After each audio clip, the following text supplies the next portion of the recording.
Yo, yo, yo, what's going on out the fight? What is your boy Money back with another one, fam? And it's back on Roasting Turns Boy Crawford. Yeah, a lot of people getting mad at Money Turns Crawford butt up, but he deserves it. He deserves it. And I'm not gonna let up off him. No, I'm not. No, I'm not. I'm going to turn him up. I'm going to turn him up. Cause Terence Crawford blew the biggest fight in boxing by running off and get a lower option. Now ain't gotta take all this work that I'm gonna give him. And I don't care what nobody else say, cause I ain't gonna save him. No, I'm not. I'm gonna put a knot upside his damn head for playing with our feelings. Man, my brother was going down. Yo, yo was going down. Thank you for being a real member, showing me love, bro. I appreciate that. You know, I had a few members, but some of the members fell off. So I appreciate you for sticking around and being a real one, supporting the channel. You know what I mean? Justin Hawkins, what's up? OG Sean Adon, what's up? Dwayne Styles, what's going down, bro?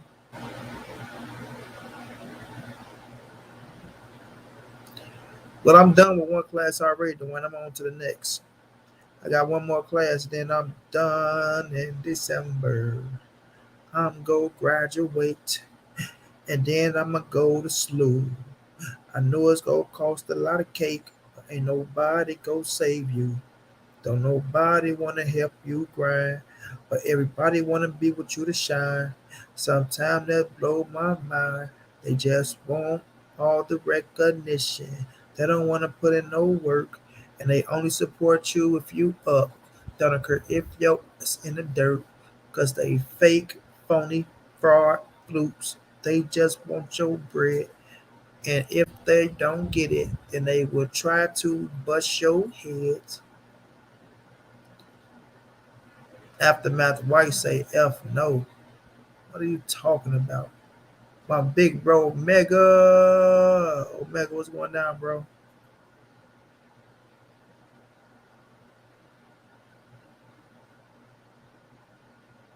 James Dorsey, what's going on? Dimitri Cameron, what's going on? You so lost. What do you mean you so lost? You so lost. What, in this boxing round? Well, if you lost in the boxing round, then guess what? Everybody lost as well, bro. So you ain't too far behind, my boy. Don't even worry about it. We just as lost as you. Light skin business, what's going on? Ray Seal say Bud always was and is a duck for the truth, Errol Spence. Okay. Appreciate that, Dwayne. Key, what's going down, Key, bro? You know we about to roast this boy. About to put him in the box. Yeah, we go roast this boy. And no, I'm not gonna stop. I don't give a damn about who and they feelings. And talk about Monty Brown, please. You can get the F up out my face. I don't give a if you was on your knees trying to beg me to stop killing him, and whoever attached to him, whoever in front of my way, they'll get shot in their motherfucking face. Cause we shooting just bullets out the bullets. And the trigger I'll pull it. Kawhi Elliott, what's going on? Detroit Finest, what's going on?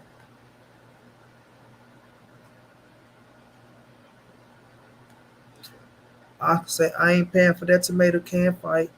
Neither is me after tonight. And it was a go until I came on Keon's show and they blasted his ass. And they said Monty Brown, he don't deserve your cash. Cause if you do, then you be giving him a pass. And we know that he always trying to run fast. And we can let it happen. Not supporting the fight on December 10th or none of his other dates.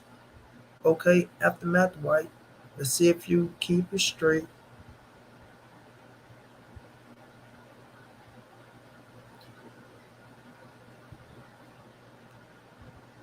It's all good, Detroit Finals. I knew what you were saying, bro. What's going on? Harlem Hemp say, peace, bro. Salute. I will support the hopefully up and coming EJ fight. Wookie Wook, my brother was going down. Wookie say salute, y'all. Long time no see. What's going down, Wookie, man? How you feeling, bro? Been taking care of business as a father, huh? Standing up as a man first.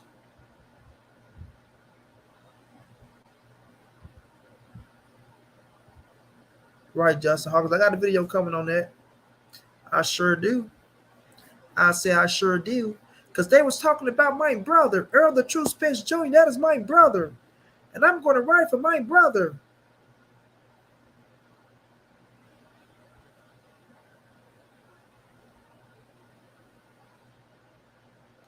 Stone Cutter. I don't know what's up with Tank and Ryan, but I know what's up with my brother. What time Bud fighting on Backpage? I don't know, KTB, but I can tell you when my brother's fighting. And I'm getting tired of everyone doing my brother like this, man. Every time, man. My brother do a good job, and then he always got to get done wrong. And I ain't going to keep letting this happen, man. Because this is my brother. And every time they do this shit, every time, they use him, and then they run off and try to do their own thing. Look at Bud. He's using my brother.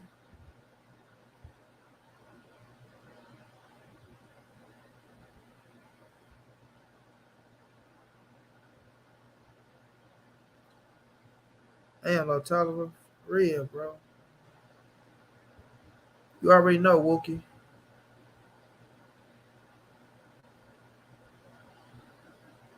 What's your name, boy? Derwayne. Derwayne Musadeen, whatever your last name is. You don't want to come here with that type of energy now, boy. You don't want to come here with that type of energy now, boy. You better stay 4-4 back, Derwayne. Derwayne. It's my first time seeing you, Derwayne.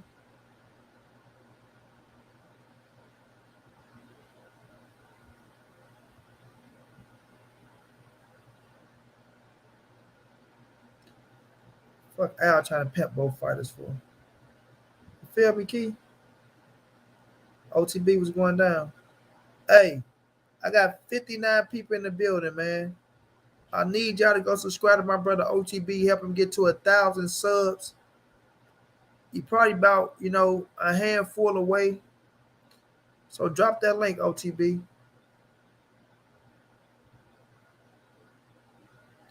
Nah, Wookie, we can't, bro. We can't. Because I was going to buy it myself, right? And then like they hit me, like if we buy it, it's like you're saying fuck Errol Spence. You understand what I'm saying? It's like you saying forget Errol Spence and give it to Crawford. That's why. That's why. That's why you can't buy it, bro. That's why you can't buy it, bro. And ain't no way in the world I'm gonna pay for a fight. Don't give a fuck about the biggest fight. That's why, Wookie. He fuck Blue, bro. And not disrespect, but as far as you respect, we know what you're saying. But as in the large picture things, right? Bud fucked all of us out of the best fight in boxing. Yeah, about that, right? What about y'all? What about that y'all don't get? Right? What y'all talking about? I can't the best fight in boxing, bro. The one we've been asking for after a year of boxing. We talking at the beginning of the year. God damn, this year might be the year of boxing. Man, just if we get Bud and Spence this year, this motherfucker is lit, bro. And he shitted it. He shitted and flushed it down the toilet. That's why, because it's like smacking Errol Spence in the face, bro.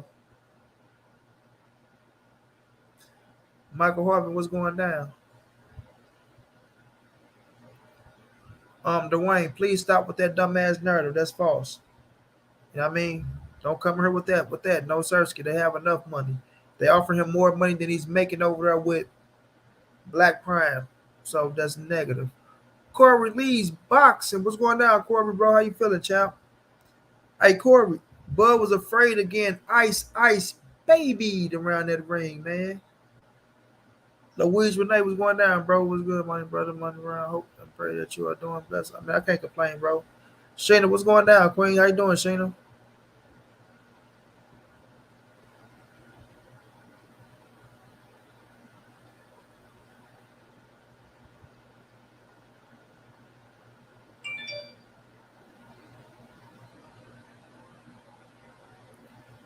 We already know, Oscar. We already know, bro.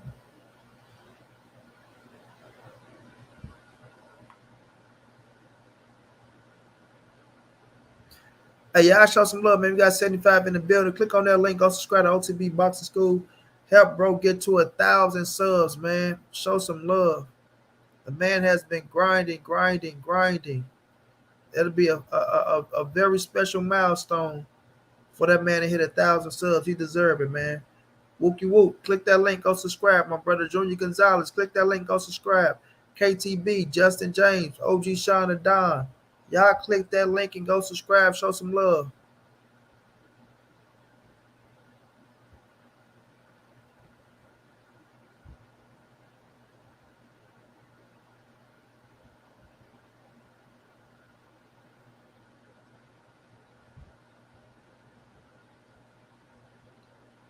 Thug and D was going down.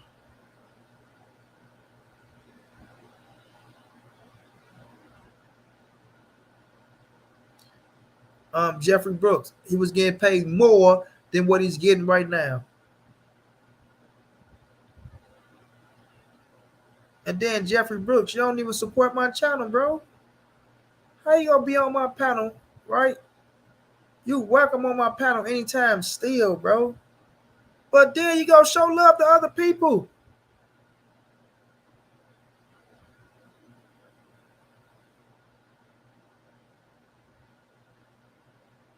You feel me?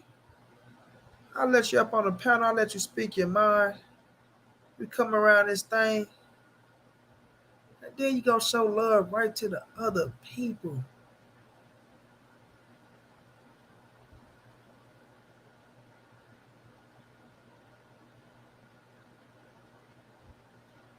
That's a lie, Louise. You ain't want trying to fight no Virgil. That's bullshit. That's bullshit. That's pure bullshit. He was trying to fight Virgil. He was trying to make the fight happen with who? Who was he trying to make the fight happen with? Like, who was he talking to? You feel me? Who was he talking to try to make the fight happen with Virgil Ortiz, bro?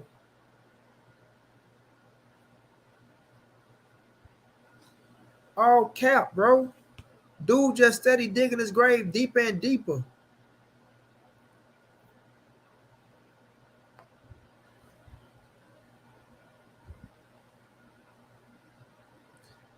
Dude steady digging his grave deeper and deeper.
Virgil said, people just be saying anything for attention now, huh?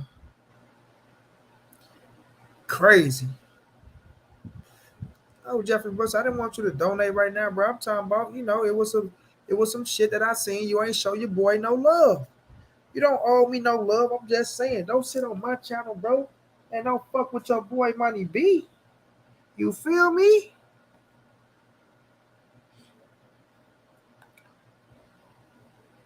I support everybody. Here you go, bro.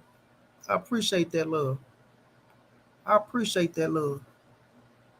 Bud got to stay active. What he's supposed to do, sit on the shelf and wait till they offer him something that makes sense. Al handed Canelo that bag. Man, quit talking about Canelo and Terence Bud Crawford. Get that weak ass shit up out of here. Get that punk ass weak ass shit up out of here. That nigga don't generate a quarter of what Canelo Alvarez pull in. What you talking about? Then y'all talking about do he supposed to sit on the shelf? That nigga the reason why the fucking negotiations got this far. Yeah. He the reason the negotiation got this far to what we in October now. And then he run out the back door. Like the sucker he is. Hell you talking about? Karma Serene, what's going down, beautiful queen? How you doing, love? Right on point. Straight like that. Straight like that. Talking about he got to stay busy. We ain't trying to hear that weak ass shit. You damn right we go belittle Bud ass all the way to the end. Give a damn how none of you Negroes feel. Captain Save a Negro. Y'all need to quit using other people's shit to try to save this nigga, man. Nigga fucked up one of the biggest fights in boxing. And y'all okay with smart. He got to stay. Oh, he got to stay busy. So he staying busy with David Evanesia and the motherfucker finna beat the shit out of him. Y'all all right with that fight? Huh? He's staying busy with David Evanesia and y'all all right with that fight. This a world champion we talking about here, right? Yeah, this ain't no motherfucking up and coming fighter. This a world champion that's been champion since what, 2017, 2018? Huh? Miss me with that weak ass shit. Comes to Evanesia isn't going to prepare for him for is it going to prepare him for Spence? So I'm not trying to hurt any of that because he ain't fighting him, Coleman. They ain't even like if you was getting ready for Errol Spence, you'll be fighting a southpaw, somebody that's coming forward that's rough and rugged, right? Or they got some type of style like EJ. He ain't getting ready for no Errol. And they getting ready for another tomato can.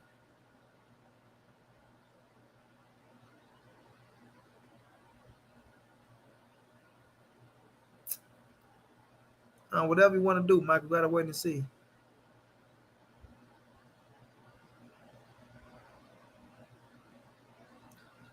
Bud got to stand on his own. We want to eat regardless. What are you talking about? What are you talking about?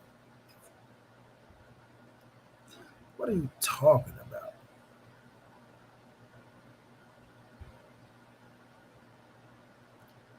Right, Detroit Finest. Why he ain't fighting the next best thing?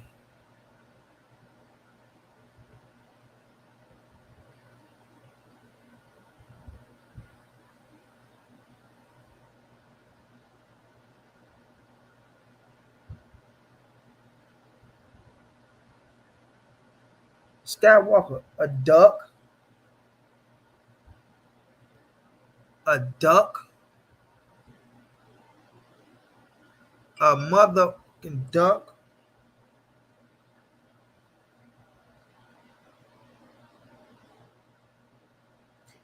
Girl, I'm not moving on with nothing.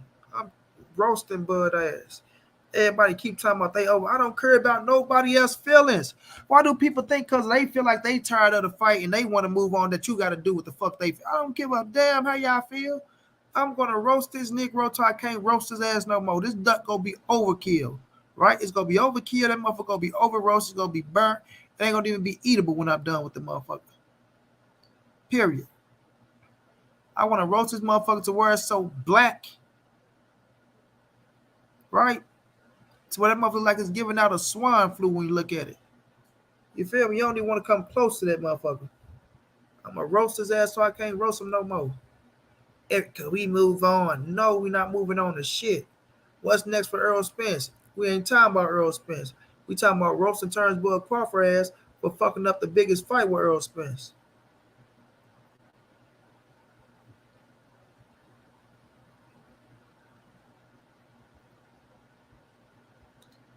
It's all good, OTB, man. KTB, facts. Yoda, what's going down?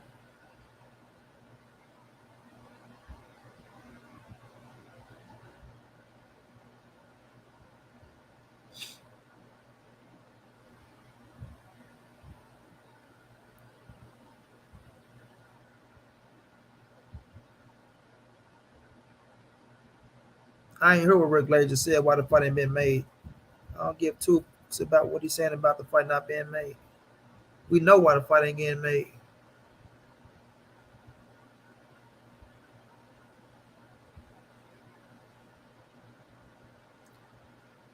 Big J, you saying I don't get no females. Apparently, you don't get no females. You got your big, goofy, corny ass up here wondering about another man getting females or not.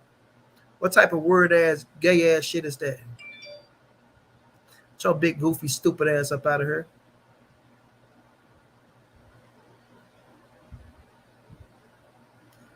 Word ass niggas.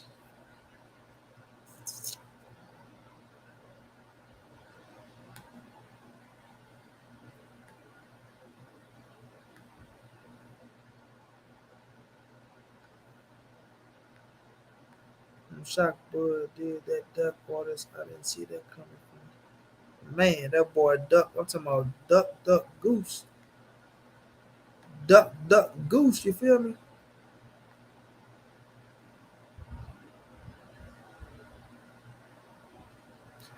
Duck, duck.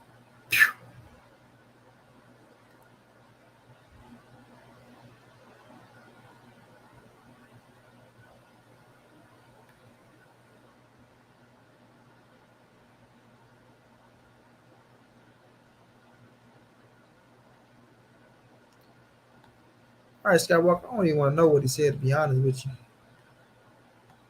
I don't even want to know what he said because he be hating on PBC like to the utmost. So I already know who we like. There's certain names that you hear, you already know what they go like. You know they shit in the hate. So I don't even want to know if he can't keep it real. Be gone, man. Be gone. I ain't worried about no goddamn. What's the boy named Rick Lazier? I ain't worried about that, man. What is wrong with these Negroes, bro? These Negroes is pretty retarded. Pretty retarded. I'm in a wheelchair. Them niggas can't fuck with me on my worst day. Nigga, I outdress you niggas on any day. Boy, don't get me to talking. Oh, no goddamn trolls. It's troll turns Will Crawford that we gonna stay on his ass.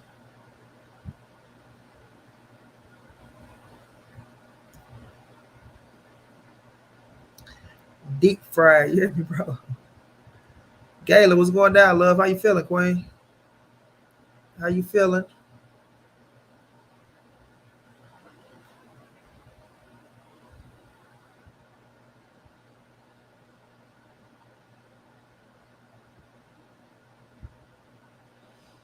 You heard me a little more?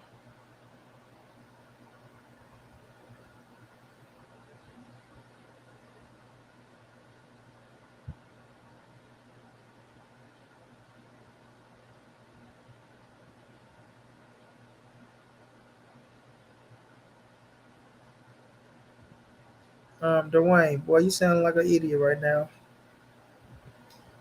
Quick comparing fucking Terence Crawford to Canelo and Floyd Mayweather, man.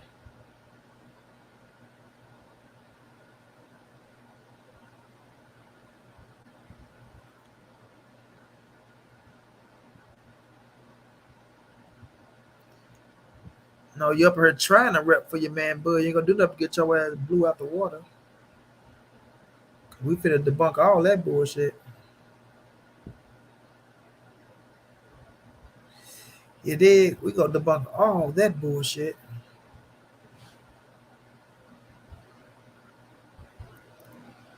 Exactly, Big Night. You ain't want the motherfucking eyeballs to get taken.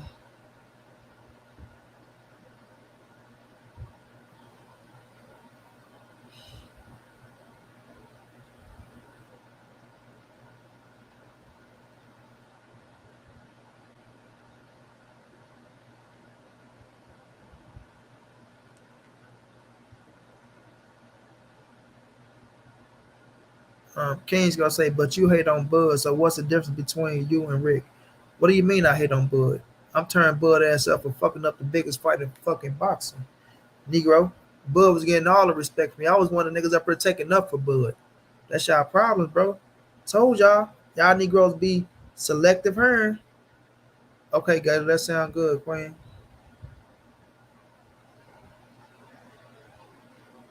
Y'all Negroes have selective hearing, bro.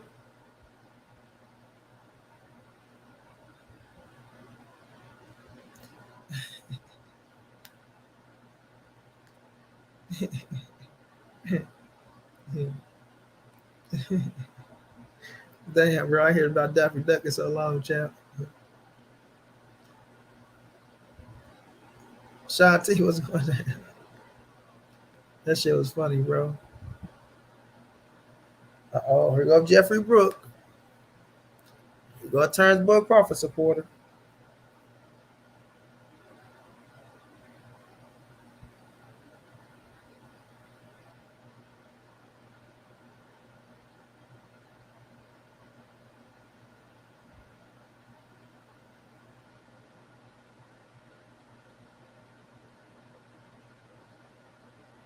I'm saying fight nobody. Shit. Seemed like to Bud would have came out with an explanation by now to protect his reputation because the only reason I could think of is negotiation was taking too long. You can't say negotiation is taking too long and you put the reason why negotiations are stalling. Like that's the part that y'all not hearing from me, bro. You are part of the reason why the negotiations has stalled for so long. You part of the reason,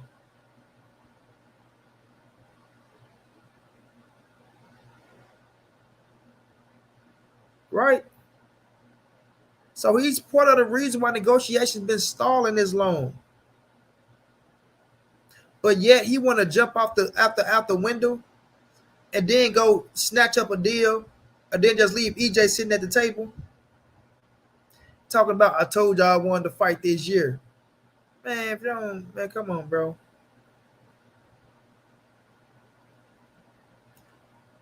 Chestnut, what's going down, bro?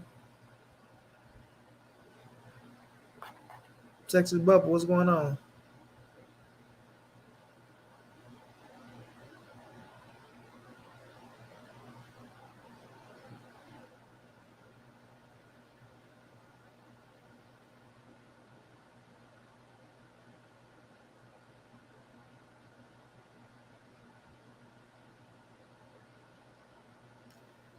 Right, Frank Town still getting the biggest bag of his career.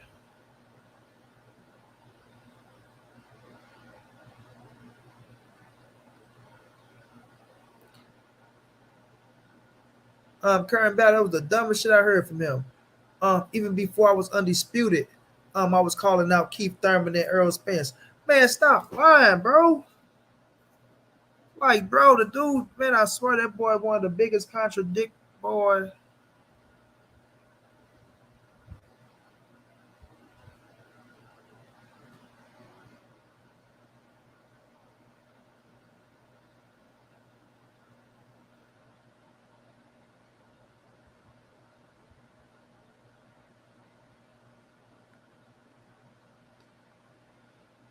Young Billy. Let me drop this link, man. I swear to God, these people, man.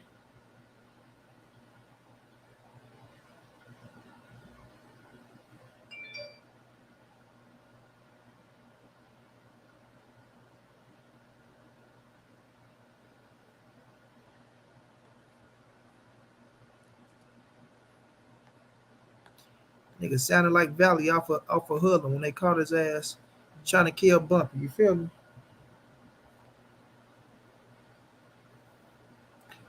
Boy, it sounded like Valley off of Hoodlum when they caught him trying to kill Bumpy.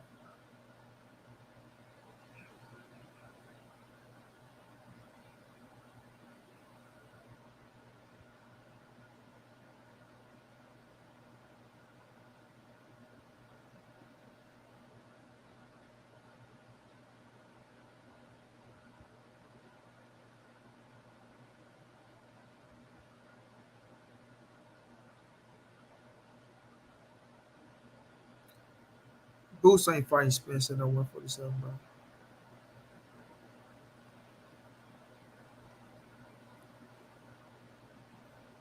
Right, Skywalker.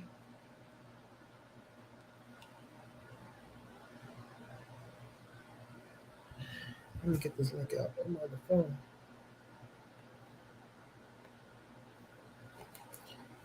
Yeah, Errol ain't fighting no Boots. Y'all can get that out y'all head, bro. Not at no 47. You know, that's a narrative they trying to put out there, and that's what they trying to do to make it as if Errol Spence is ducking that man because they know Bud Crawford is ducking. So now they gotta try to play you know what I'm saying? Oh, well, Errol Spence ain't trying to fight nobody. Looking ass Negro.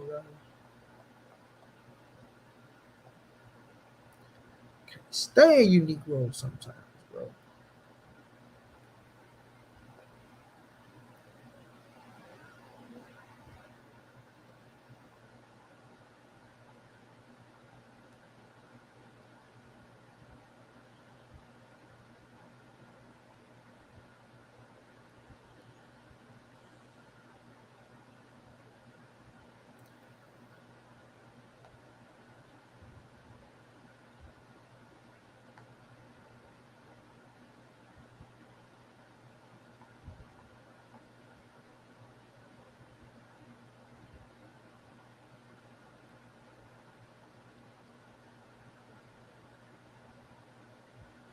All right, y'all. The link pin.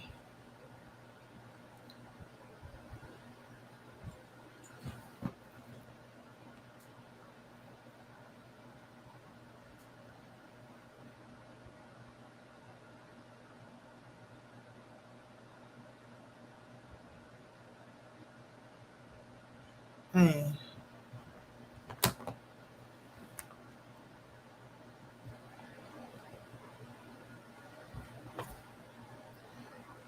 Stop the Patriots ass, did they?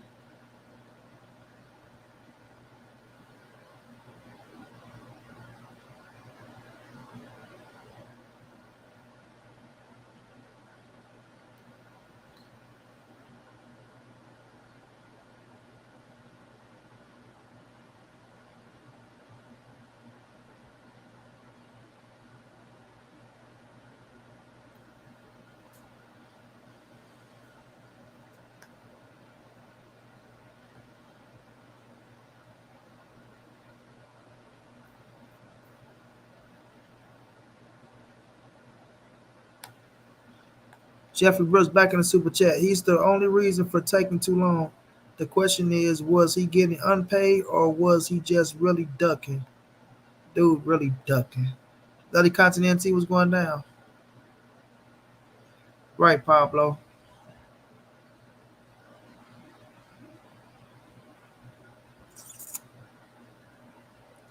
Sports guy, what's going on?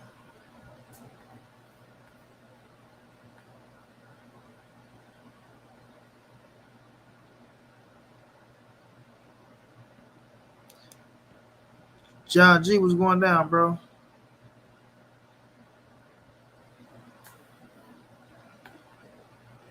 Hold on, Jeff. Hold on, Jeff. Let me catch this little chat. I mean, this little Earl is so much the man. Why don't he fight Boots since he will never face one time? Why ain't Bud fighting somebody? You worrying about who Earl should be fighting? Why you okay with Bud fighting motherfucker David Ebenezer? You talking about, oh, he's staying busy. Kevin Steinhaus, what's going on? Why you so cool with Bud fighting David Ebenezer and you talking about Earl need to fight Boots? That's my problem with y'all boys.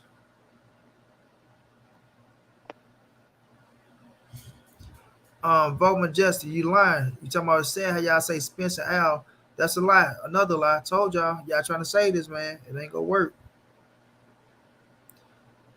Zay, what's going down? Just me blasting their ass with all these lies that they talking about. Like Jeffrey Brooks finna come in here lying for Terence Crawford.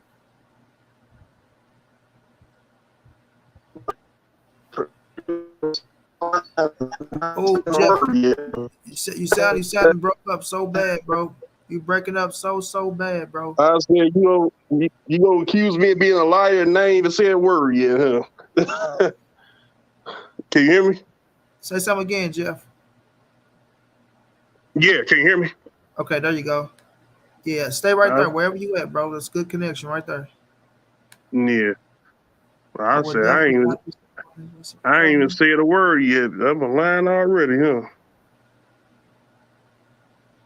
He said, bro, HOD last episode wasn't as good as I thought it was gonna be. Man, John, I was so pissed off, bro. Do you understand me? The farther we was going, I said, bro, we're not about to get no action. I was so mad, bro. I said, they gonna do us like that, make us wait till next season. We don't even know when the next season coming.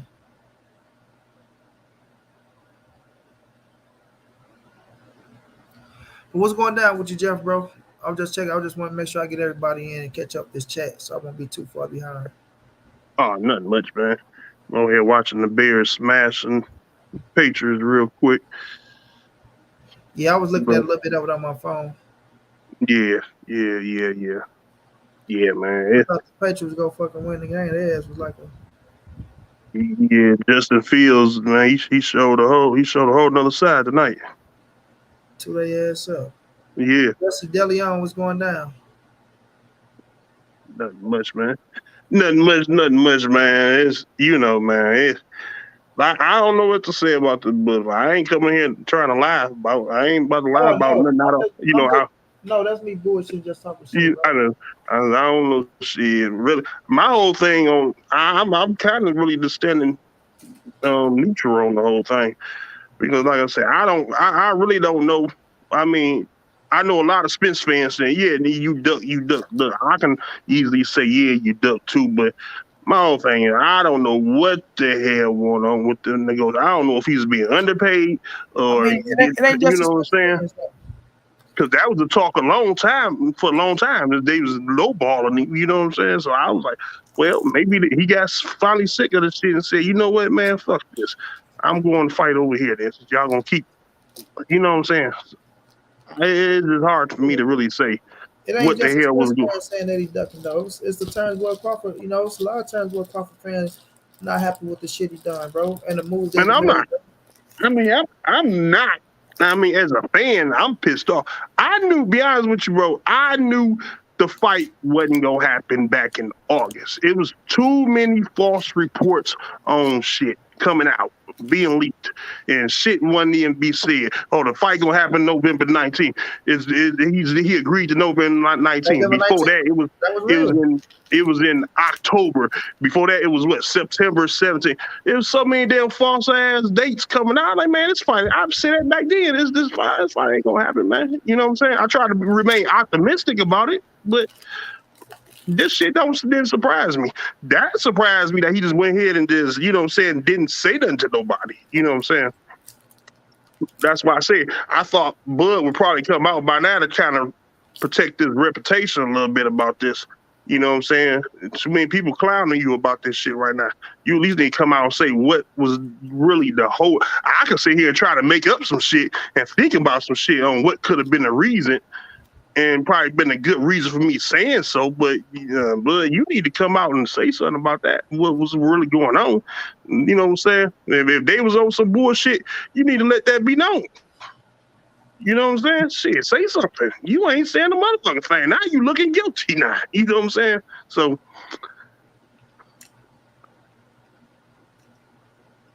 I mean, that's my man's, you know what I'm saying? I mean, far as fighting style wise, oh yeah, I'm rocking with Bud all day with the fighting style. But the business side of it, I don't particularly agree with too much though. This whole team quiet. Whole team is quiet. Shit, the only one talking for him is your man's Blue. Shit. But that's it crazy, man. I mean, they ain't saying a damn thing. They're like Blue took Bernie job. Oh, yeah. My brother Blue took Bernie job from him. He said he took Bernie. He's even Bernie quiet right now. Bernie ain't saying a damn thing. The sister ain't saying a damn thing. It's like, man, It's like, where the fuck did you go? So I say again, Mayweather already told y'all the fight ain't happening. Why y'all acting surprised? Spencer Bud He didn't correct Mayweather, so they all know you're a lie, El Cato. You're a lie 3/4. Errol Spence and motherfucking Steven Espinoza came out and debunked Floyd Mayweather. Yeah, y'all better start doing y'all research. Y'all better start doing y'all research.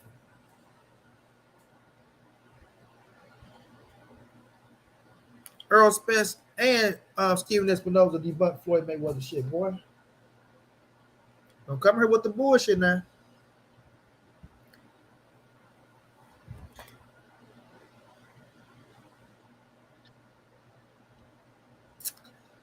Them boys in negotiation, man. Terence Crawford ran off on them people, man. He ran off on them people. 14 whole days, bro. You know how long 14 days is, man? You got kids, Jeff? What? You got kids? You got kids? Yeah. Any younger or they old? Young. What's your youngest? 10 years old. Imagine your 10-year-old go missing for 14 days. You'll lose your fucking mind, right? Oh, yeah. I mean, I'm not gonna would. God forbid Yeah, that shit. yeah. Oh, right. No doubt. I'm just saying, that's how long, like 14 days, bro. It's like, what the fuck? No conversation, no text, no. That's my whole, yeah. Like, That's the part was making him look kind of guilty at. You know what I'm saying? Because I can sit here, like I say, I can think of 1,000 of reasons why he probably got the fuck on and said fuck the fight.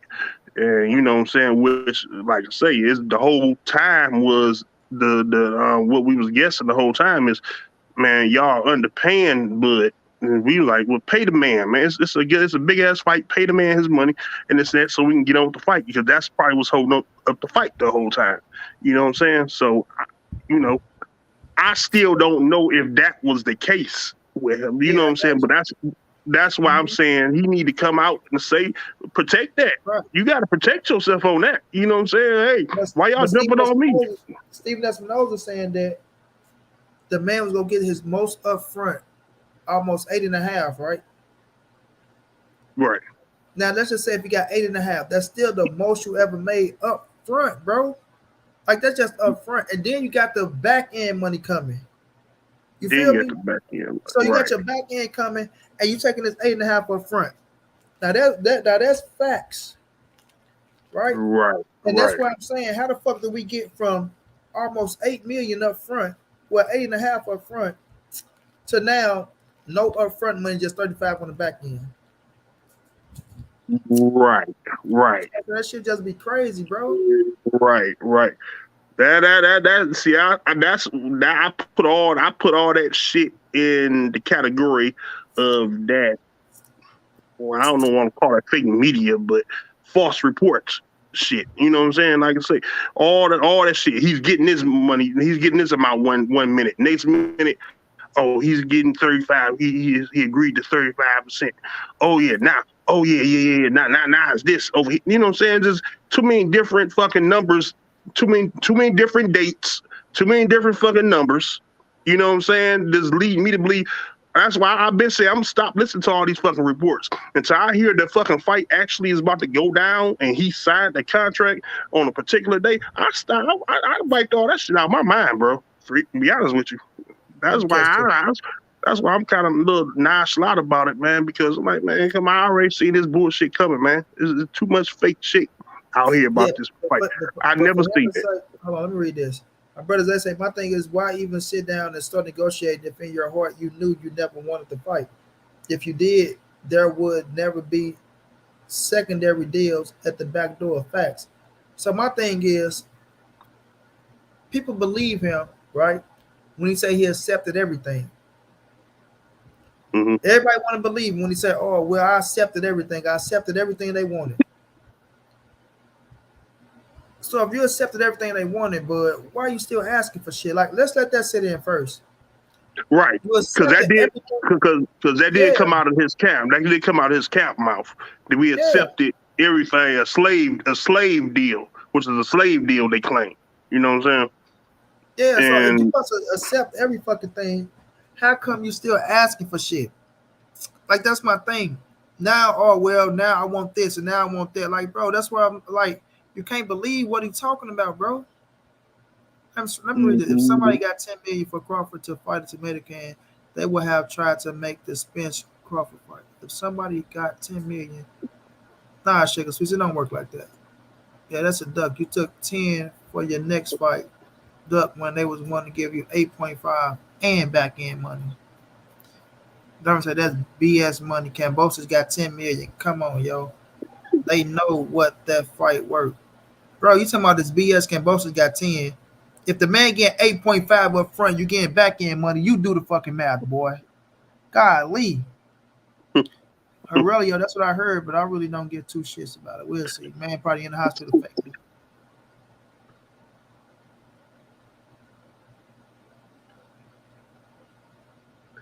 yeah, I don't. It's hard to believe that they wouldn't want to pay him his money. You know what I'm saying? For a fight like that. See, hell, they offer what Canelo what a fucking $100 million for a multi deal. Well, you know they got money. You know what I'm saying? They got money. Like you say, Thing is, it's Mayweather just put being that out there. realistic. Mayweather talking about ain't enough money for the fight. How the fuck ain't enough money for the fight when they offer Canelo a fucking $100 million? It's enough Listen, money, you know. they being realistic, bro. All right? Yeah, Like I say, you're not fit to overpay nobody. Because he's talking about people keep talking he know his worth. Well, if you're making the most money you ever made in your career and you right, still trying to outdo these people, like, do you right, really know your worth or you just trying to get over on a motherfucker? right. Like, for real. It seemed like it's more so. This is what it seemed like to me. It's more so about the money with blood, and it's more so about being undisputed with Spence. You know what I'm saying? Yeah. And I think that's where we at with that. You know what I'm saying? I mean, I understand the business side. I mean, you might be making sense, but you might be making sense on the business side if somebody else offering you $10,000 to knock their ass out in a few rounds. Understand that's understandable, but at the same time, which one is more important to you? Because shit, you've been getting you fucking rich. I don't know, you know what I'm saying? I don't know what you've been doing with your money and that's that, but man, come on, man. I mean, if you're gonna get 8.5 right here, fuck it, a million and a half, what less over here, but you going for 3 fucking title belts, then No. why not do that? You know what I'm saying? Get a million and a half less up front. Up front, right? And you Not still including get the back, motherfucking back end money. Yeah, right. Plus you got that which is going to exceed $10 million any fucking way. Yeah, exactly. exactly. So I mean, come on, man. And it can't be because I'm hearing that they agreed. What the agreement was for? What February for them to fight? So No, that was the I'm second contract. The first contract was for November 19th. That was a fact. that's the first one. But what I'm talking about right now was supposed to be for February. He agreed to. So if you talk about February, why the fuck? You mean, come on now. You want to go and have a fight in December? Oh, you can't wait 2 more months. You can't hold out 2 more months to With fight. Earl Spence, holding out with you. My brother Zay was going Yeah. down, champ. What's going on? What's going on, money, bro? You look like you froze, eh? You What's look up? like What's up? you want to kill me. You hear me, Zay? Yeah, Let me see something. See what happened. nah. So he had the Jeffrey Dahmer look on his face. You hear me? You can't hear Zay?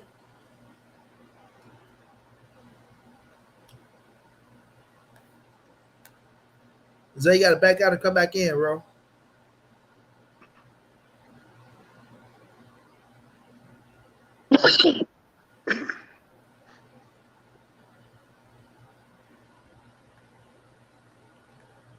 You got to remove one. Hello? Yeah, we hear you. We hear you. You got two things in here though. I don't leave both of them in. Yeah, it's like this. Go ahead. You keep talking. Jose, I'm finna exit out and come back. I can't hear you.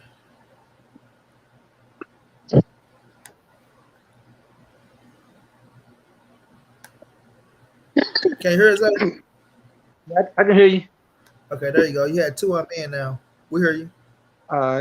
My thing is, man, with everything that's going on with this fight, man, I think Bud is more looking to retire, man. I'm thinking he's looking on his way out, and he's trying to get the most money at the fewest fights possible, man. You know, he's trying to get a quick money grab as quick as he can. I'm thinking he's trying to retire. He's trying to get out the sport. That because if it's about legacy and about creating and keeping creating like you said you was going to 154 and all of this, your actions ain't speaking that. You know what I'm saying? Because what is this fight gonna do besides $10 million in your pocket? And I'm hoping you get the $10 million. But what is it gonna do for your career? Nothing at all. See what I'm saying? So in everybody's eyes, and I mean, just to be factual, it's a money grab. You know what I'm saying? Like you say, if it's 10 million, say. And not only that, but you just made yourself look real bad in negotiations. Because who's gonna negotiate with you after this, knowing that you can't be trusted? Knowing that you can't be trusted, bro.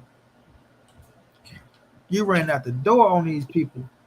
Like, Yeah, because he gonna have to go through the shit. Whoever he fight next after this, he's gonna probably have to go through the PBC anyway. And Al Heyman and Steve ain't gonna like, oh hell no! Not after what you just did with Spence. And So see, I know you ain't talking about fighting Charlo. Hey, I know you ain't. like let's be especially, real, bro. especially when this fight flops, who's gonna want to put up any money? Because okay, I hope you get your 10 million, but if this fight flops, ain't nobody gonna take no risk on Bud. Let's be real, bro. Like, you ran out and just left PBC. And this is no, I mean, you're supposed to do this business with nobody. Like, they ain't supposed to just leave business on the table with nobody without giving nobody a direct answer, shit like that. But you'll think it was vice versa. Like, you'll think you'll take off on somebody like BLK Prime for PBC. You know what I'm saying? But you took off on PBC for BLK Prime and didn't say nothing about it. I ain't give these people no explanation. Like, that's the crazy part. And you still ain't got in front of a camera and said nothing. Second, That's my whole thing too about that. He gonna have to explain eventually. You know what I'm saying? He's gonna have to, you know what I'm saying, come to the spotlight with it eventually. You know what I'm saying? Whether it's But that's the thing, though. When they put the camera in his face, will he say, "Oh, I don't want to talk about that," try to blow the shit off, or will he say something about it? Because he the type to be like, if you gonna ask me that, then I don't want to talk about that. well then that's gonna be very telling then. If he say that, that's gonna be very telling. You know, okay, yeah, you just on some bullshit the whole time because Yeah, everybody on everybody frying your ass right now. You ain't gonna say nothing to protect yourself, to kind of pull yourself out the fucking fire. Then you bullshit. You is about the money. But what the Bud always say though, Bud always say, I'm in the Hall of Fame regardless if I fight you or not, Spence. He always said that. So that lets you know he's saying I'll fight you, but I don't have to fight you. I don't need you. You know what I'm saying? And that's what's showing right now. You know what I'm saying? He's showing that I don't need you, but Spence don't need you neither. You know what I'm saying? I mean, it's why not put what fighter don't want to put his fucking name down in history? You know what I'm saying? What fighter don't want to go down in history as one of the greatest fucking fights next to Sugar Ray Leonard and fucking Tommy Hitman Hurst? Who don't want to be carved in that, man? You know what I'm saying? This the legacy fight. It's the legacy. I appreciate the love in the super chat, man. This is the fight that you've been looking for. That you said, okay, you sat down with Andre Ward, and your words was, okay, I know, I accomplished this, I accomplished that, but I haven't had that fight to really stamp me. These are his words. I need that fight to really stamp my career. This was the fight right here, bro. Because like Zay says, damn sure ain't no fucking David Evanesian.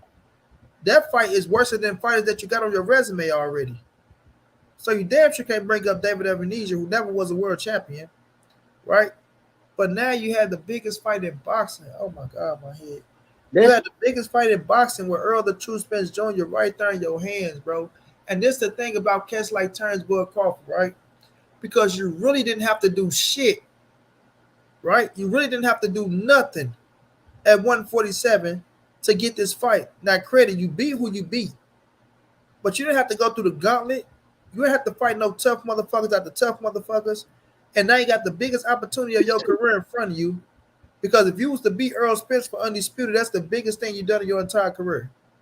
That's the biggest thing you did in your entire career, fam. From 3 division, former undisputed, all that shit. You beat Errol Spence for undisputed at 147 pounds, where it's never been a 4-belt era champion at the 147 pounds. Bro, that stamps you. That's what you was looking for. But secondly, you let that shit go to waste.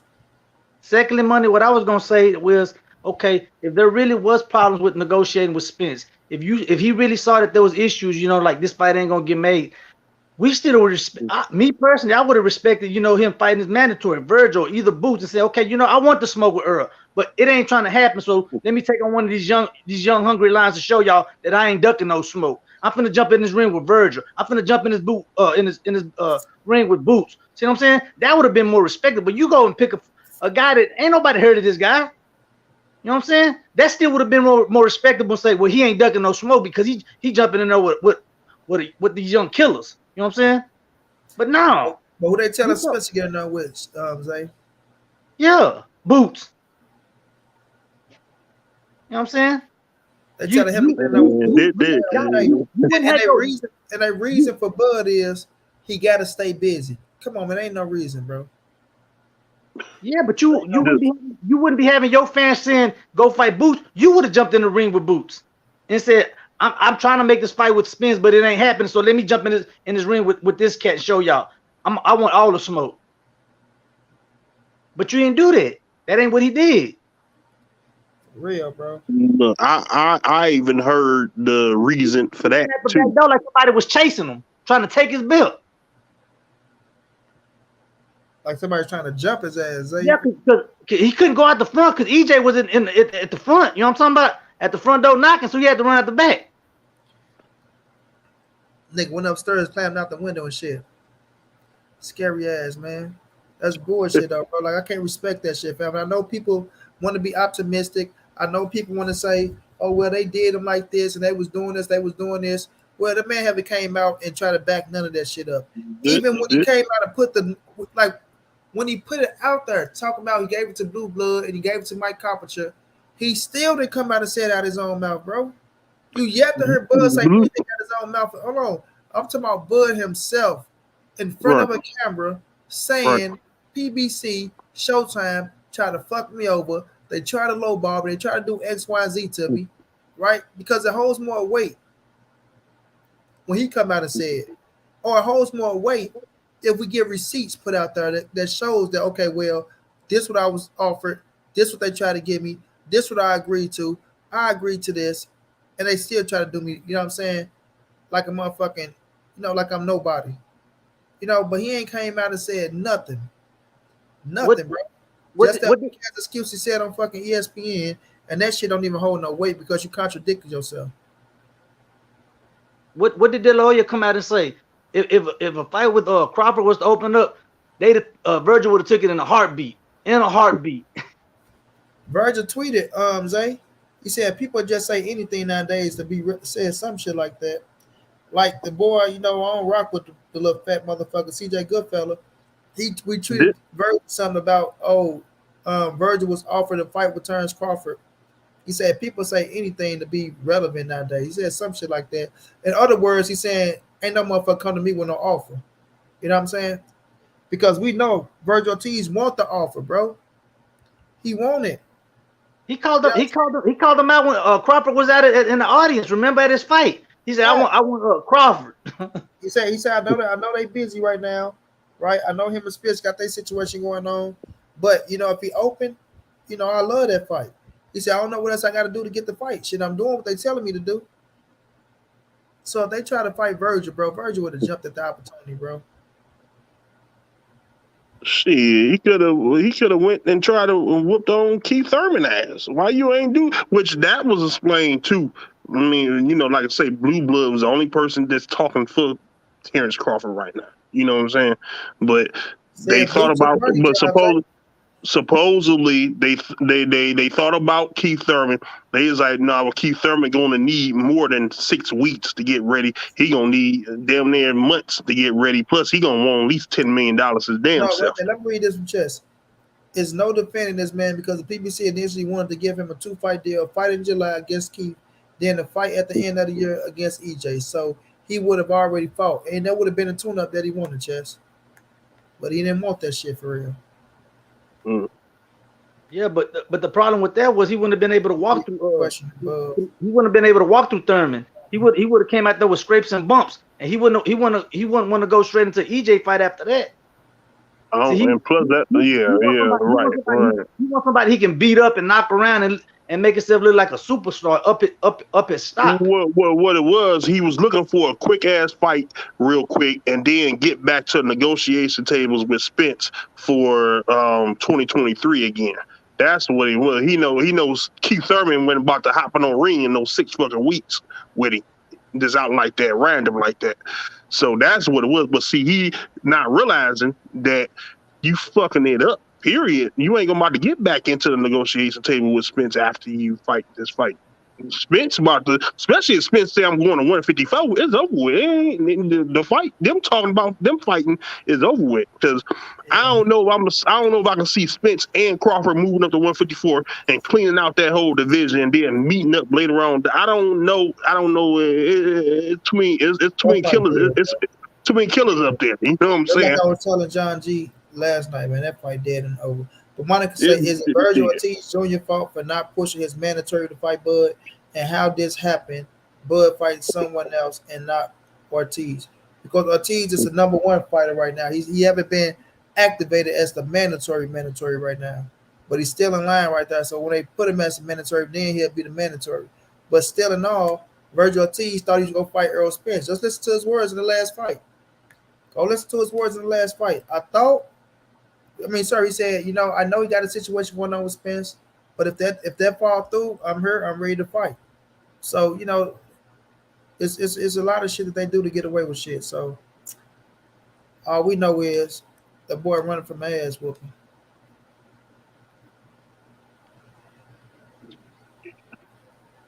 What's going on, Steph? Justin James, what's going down? And I'm just getting tired of people that's like every time you try to come in here and you say something, they try to have something to come back with, right? Now it's okay to look at certain things, but have something logical, right? Have something that's you can say, okay, well, that kind of makes some type of sense. Don't just say any goddamn thing just because you're trying to save his ass. And that's what people are doing. They just saying anything. You hear, oh, well, Spence should do this. Well, they try to do this. You know what I mean? Like, bro, come on, man. Y'all just, they want to say I'm being one-sided and just saying any fucking thing. Billy Hall said, it just don't make scared of Spence. If a man lies, his words don't mean ish. He might just begin. Yeah, we'll see, Billy Hall. We'll see. It just don't make no sense. 10 million up front. It don't make no sense how Bud fans could still stick behind him after this, because his actions do not match none of the words he was talking. He was talking all that hot shit and this and that, but yet your actions say something totally different. You was talking all this hot trash, you know what I'm saying, about wanting to get in the ring with Spence and saying you're gonna do this and do that, and what you do? Nothing. Motherfucker, take off on his ass, Zay. You ran. Make sure you leave that back door open. Because they give me the number that I'm really looking for, I got to run. While on the other hand, Spence's walk was matching what he was talking. Everything he said, he was walking it. Word for word. You know what I'm saying? Word for word. That's why his name is what? The Truth. Because he was speaking the truth. He was walking the truth. What he say? I'm not gonna say nothing else until the fight is signed, sealed, and delivered. And that boy's keeping his mouth shut, bro, trying to make the goddamn fight happen. He said, I don't want nobody else but Crawford. That's the only fight he was looking for. Yet Crawford was naming out Jamel, He was already looking for a way out. You know what I'm saying? Jamel and this and that, everybody but EJ. Because if your concentration was on making the fight deal, shit, nobody else's name come out your mouth, man. Get the fight done. Get your negotiations done and over with so we can announce the fight. It's crazy because I remember when Spence did kind of call out his bluff when he sit there and say, "Man, I took a slave deal," and this he put that whole narrative out, and then they didn't lowball me. I took the 1942 deal and all this bullshit, right? And Spence said, "Then, man, quit lying. Why you lying? Why you telling people some shit like that? That's not true." You know what I'm saying? And I was like, damn, I already knew then. But my whole thing is this, because I always been the type of Bud supporter that I've been kind of rational about it, thinking rational about it. I always said, yeah, you deserve the lesser share of the pot. Because you are the B side, man. For one, like somebody was talking about the other day, man. You don't bring no you don't have no pieces on the chessboard to this fight, man. You don't bring no pieces to the chessboard. This is his chessboard, all his pieces. All you gotta do is sit down and play the motherfucking game. That's all you gotta do, because you don't come with nothing. So of course you gotta take the lesser end.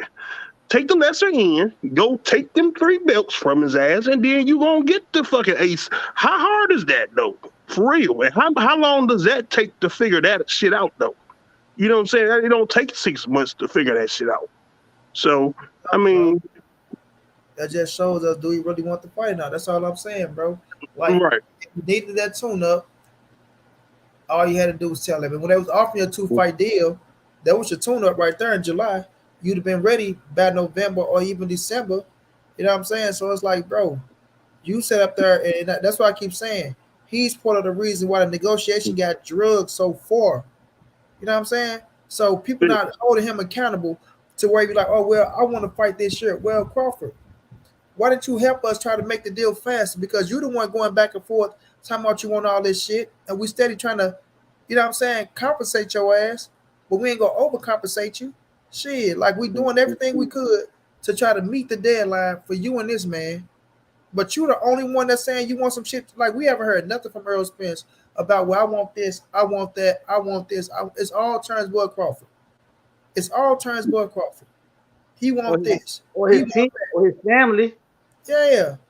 You ain't heard nothing about Errol Spence saying, well, they holding this up and I want X, I want Y. You know what I'm saying? It's just Bud. I want this. Or, well, transparency. Or, well, they lowballing me, or they just trying to give me this, or like, come on, bro. Like, on every goddamn thing, there's a problem, and I don't think them people giving him that much of a hard time, bro. And I don't think them people giving him that much of a hard time, like, for real. I can't see it. I really can't see it, bro. If anything, money, it should have been PBC asking to open up Bob Aaron books and say, we want to see your books where you made some profit off this dude. Yeah, exactly, bro. They Bob you ain't have to. They had to say that. Bob Errol, he been put that on blast. He say, I ain't made shit off of him. I'm losing money off him, and he bad for business. You know what I'm saying? He been saying that a long time ago. That's what I'm saying. But he was talking about opening up their books for what? You ain't even a fighter. Why they got to open up their books to you? Just like I said. You're a profitable fighter. Where anybody has made some money promoting you. Open up the books like for one goddamn fight. You got one fight with us. You want us to open up our goddamn books as if you fit sign a 8-fight deal with us. You know what I'm saying? Like, bro, you got one fight with us, bro. And you come here with no damn promotion, nothing behind you. Just a man with no land coming in here. You talking about open up our books, man? Come on, man, make sense. They ain't had that many demands in their goddamn life dealing with Terence Crawford. It'd be different if you was a franchise boxer or something. You was finna sign a 10-fight deal and a $1 billion deal or something. You know what I'm saying? This motherfucker coming with one fight and one belt. But I tell you, he's trying to retire. He's trying to retire one fight. Yeah, bro. Shit, this could have been shit. Spence fight could have been that if you wanted to be. Shit. But you probably gonna get 2, if not max 3 more fights out of Bud before he announces retirement. Yeah, bro. Bud already said he ain't about to be fighting to his late 30s. So he already in his mid 30s now, right? So, you know what I'm saying? He said that. He's like, he want to be done before he looking get for the offered to. retirement checks. That's what he's looking for. He's looking for retirement checks. He's looking for huge ass retirement checks. And that's why he was trying to, and that's why he was trying to get a rematch clause with Errol, because he figured these will be my last 2 fights. If I can get 2 huge ass paydays out of these 2 fights right here, I'm good. I can run off into the sunset. No, remember he was supposed to go there and whip on this cheerleader after that too, though. Nah. Yeah, he's supposed to whip up there and whipped on this cheerleader after for running his mouth too. But he would have to beat Errol before that would happen. That's the assumption. The assumption was that he was going to beat Errol, become undisputed, and then go up to fight Jamil to become 3-time undisputed. Right. But if you really wanted that, then why are you talking about rematches and shit? If you really believe that, you know what I'm saying? It's like, if you really believe you're gonna beat Errol Spence, you're going to 54 to beat Jamil. Why are you talking about rematches? You want to beat him that first time, beat him that second time, and let him know it wasn't. Let everybody know it wasn't a fluke. Well, beat him the first time and beat him the second time don't mean Jamil Cholo stay at 54. You see what I'm saying? Like, it's just smoke and mirrors, bro. He just Jamel said, "Oh, nigga, I come back down to fight you if you gonna beat Spence like that." He said it. He said, "Nigga, I'll come back down for you." He said, "I will be happy to." So Jamel told Bud to do something. He told that boy, "You got to fight motherfucking Erikson Lubin before you get to me. You ain't did shit. You come here, you go fight Erikson Lubin or some goddamn body." Yeah. I just, man. Wait a minute, I'm saying this, Zay. Hold on, Zay. Go ahead. Oh man, we can do whatever the fuck we want to do on Monty-Brown TV. Don't tell us who we can't shit on, who we could shit on, what we can't do, who we can't do. What we can do, what the fuck we want to do on Monty-Brown TV. Period. I built this platform. I have who I want to have on this platform. We talk about what we want to talk about on this platform. If you don't like it, move to the next. But right now, we roasted Terence Bud Crawford as probably the entire winner. Jump on the panel. Money Brown opened up his platform for you. Jump on your panel if you got an opinion. Shit, Money Brown give you a voice. You can speak it out. You ain't got to type it out. Jump on her so you can speak out. The link is already pinned. Like I say, my wish is that Errol really shit on Bud. Like I say, make a fight for December 10th. Shit on that dude. Fuck that man money up. Same way he fucked y'all money up. Had y'all tied up with all these lawyers and stuff. Y'all, these lawyers ain't cheap. They negotiate. They got these people negotiating, making contracts, sending contracts back and forth. They ain't doing that for free. They take money to write up them contracts, them attorney fees. Facts. They losing money. You done tied up their money for the whole last quarter of the year. You know what I'm saying? Facts, eh? Chestnut said, I tend to think they asking for the rematch more so because of the poor excuse of business of boxing. Since it will be on PBC platform, I imagine that's what his team is whispering to him. No, this is what Zay said, bro. Zay hit it on the head, bro. 2 big Errol Spence fights equals retirement, bro. 2 big Errol Spence fights equal retirement. If you lose both of them, then you go have one more fight, get in the win column, and voila, I'm retiring. But guess what? I'd have made almost $50 million in these 2 fights, so I ain't got to do shit else. Come on, man. We ain't stupid, bro.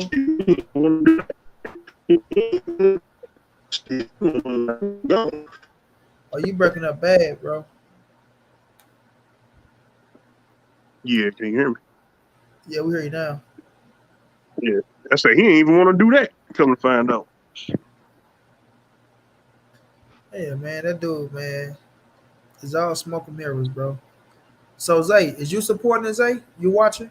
I told you I wouldn't. Okay. He ain't getting none of my money. I'm telling you. I'm telling you. I really wish that Errol shit on him and drop the fight on that same day. I give all my money. Man, I push all my money towards. I buy 2 times on 2 different screens to support my dude. Just to shit on Bud that bad. Fuck his whole career up. Ain't nobody gonna want to fuck. If Errol come out and do some shit like that, fuck up his money, fuck up the people money that invested in him, and shut all that shit down.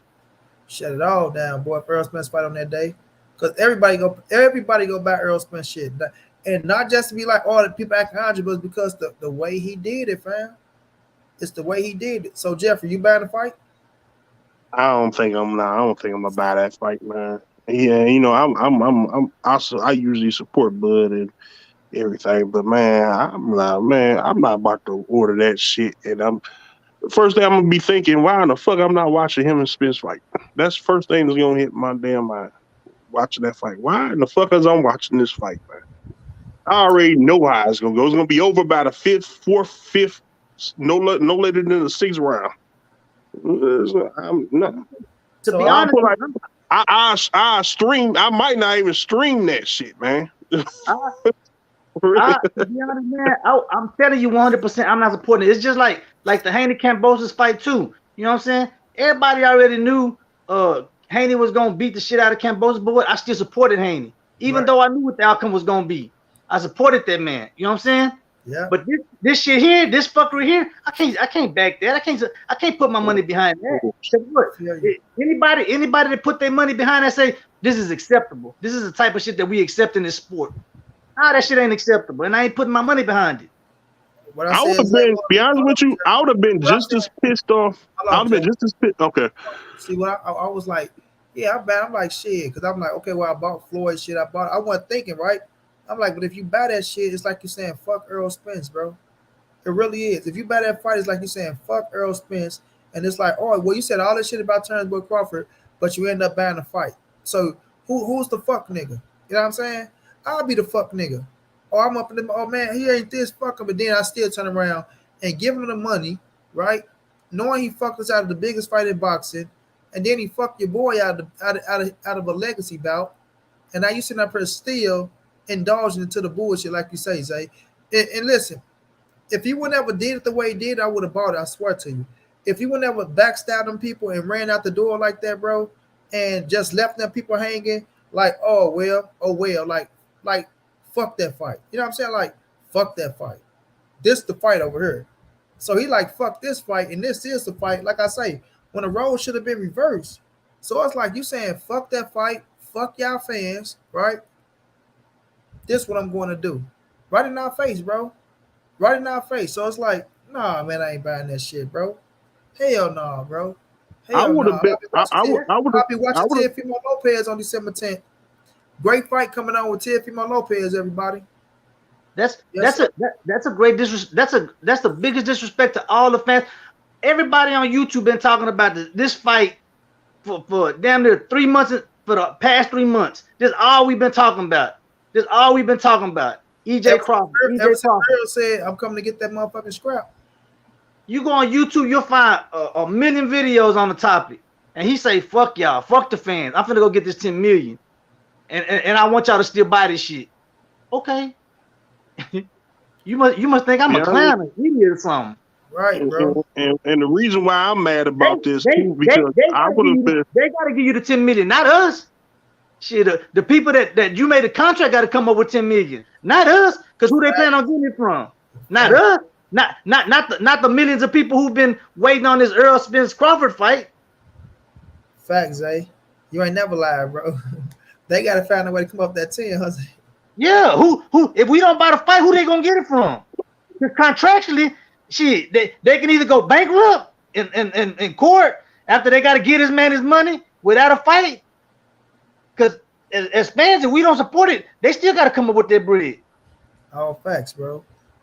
Something gonna happen. Either y'all got to come up with that money, or you got to take a motherfucking pay cut. Or file for bankruptcy. But Gator, that's a fact. Gator said, "Why haven't Bud announced his own fight though? Like he ain't got shit on his Instagram. Yeah. The fight ain't even been announced. Nothing. Like this shit is just so weird, bro. So it might not. This fight might not. Now this is the only way the Spence fight might be saved if this fight never happened. If it don't get announced and it don't go down, then I can kind of see Spence saying, or Bud coming back to the table And Spence like, you know what? I'm still here. So, you know what I'm saying? That's the only reason way I see that fight actually still going down with him and Spence. But other than that, if he take the fight, if that fight get announced and he actually take that fight, then it's over. It's over with him. What's going down, child? But this nigga really haven't said. I would have been just as mad. To be honest with you, I'd have been. But like, let's be realistic, bro. Like, we all know if something fall through and it's not on you, we see fighters always come out and say something, bro. The fighters, they always come out and they make some type of announcement. They go put down some type of post. They go say something, right? We see Errol Spence come out and say, God damn, bro, we could have had the fight in November. I could have been fighting in November. Oh, man, this dude been dragging his feet for months now. You know what I mean? But he trying to play reverse psychology, young motherfucker. Y'all smash the like button, y'all. Smash the like button. Show some love. Donate to the channel, man. Rock out with your boy Money B. Show some love, man. We here working for y'all. So, this man ain't made not one statement. Vomac, he can't keep his fucking mouth shut. He haven't came out and said nothing. Bernie the boxer, he ain't really saying shit, right? He want to go live every Friday, I think. Blue Blood took Bernie's job. Like I keep saying, I think Blue took Bernie's job now. He promoted Bud way better than Bernie could ever promote him, right? But this nigga ain't said not a motherfucking word, bro. Not one word. Not, they did this. Not, I'm taking this deal, then I'm gonna come back. Like the statement he made is in the fucking article at ESPN that nobody is even looking at.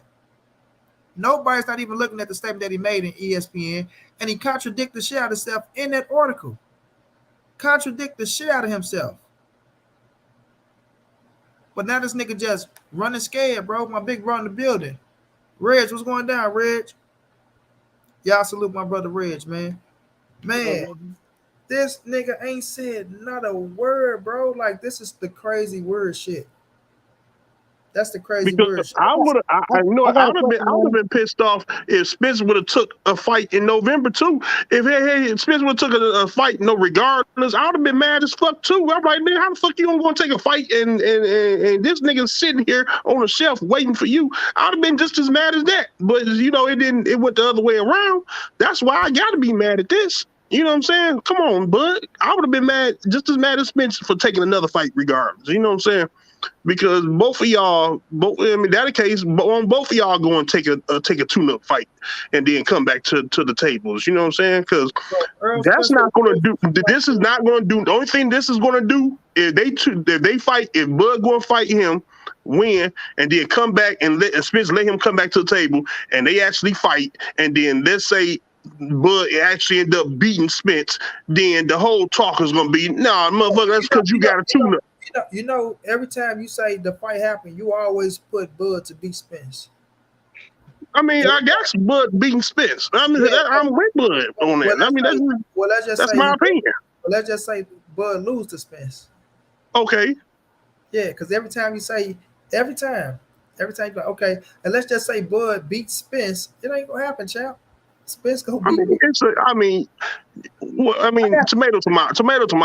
it's a 50. It was a 50-50 fight. So you just think Errol was gonna beat Bud. I'm thinking Bud gonna beat Errol. That's just me fucking with you. Hold on. Yeah. But check this out. I want y'all to go over to AM Sports Media. They did a little nowhere, bro. You come here. No. Bro. No. They did a little research on BLK Prime. They did a little research on who's running that, and the vice president is a former real estate agent. The CFO is a dude who just graduated from college, and the chief operating officer is a principal at a high school. So they got to be some rich motherfuckers, don't they? I don't know, either that or it's some kind of scam. Because the dude, if you go to their video, AM Sports Media, they said they did a lot of research on it, and they cannot find the company BLK Prime registered in the state of California where they say they headquartered at. Niggas money laundering, bro.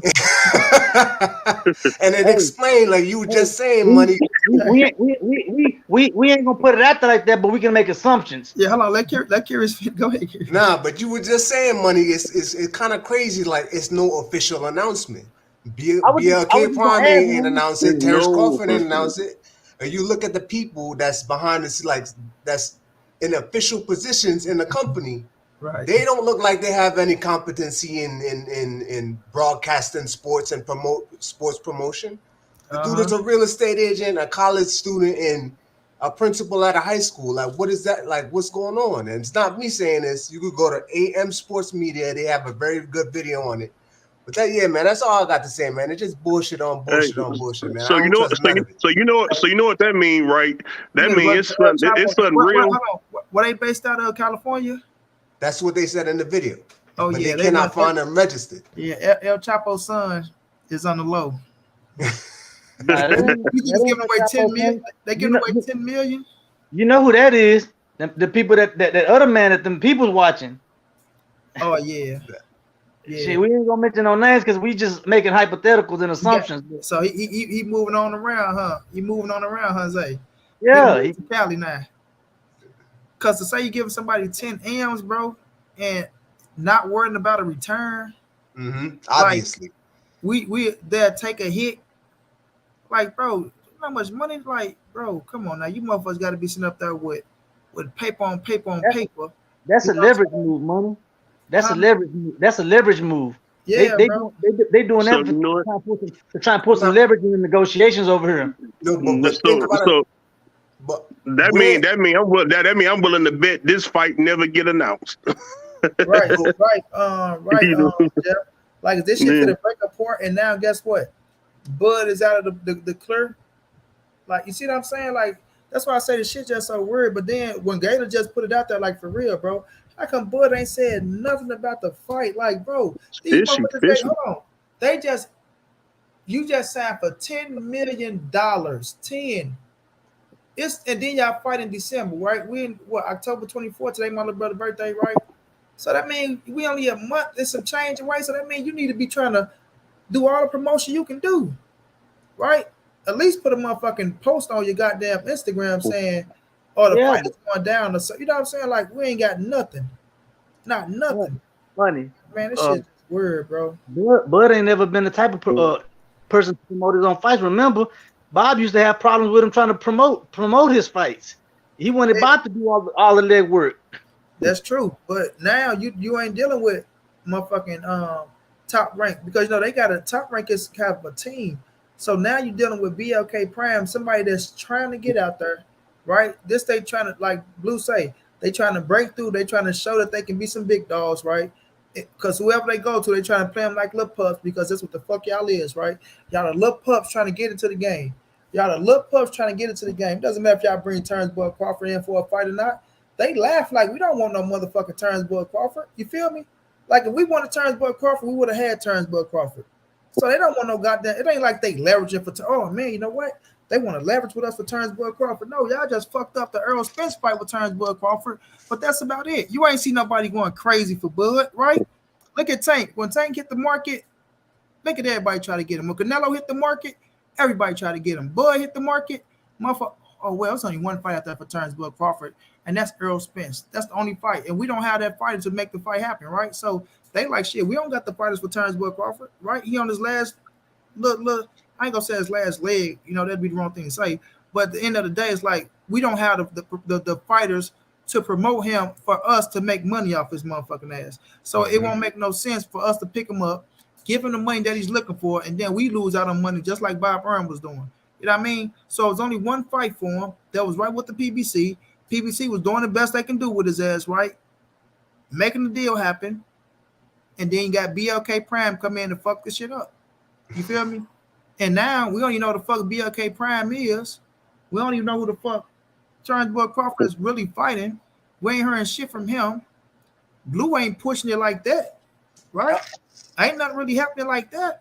So ain't nobody really saying shit about the fight but us killing this motherfucking ass about him fucking up the fight.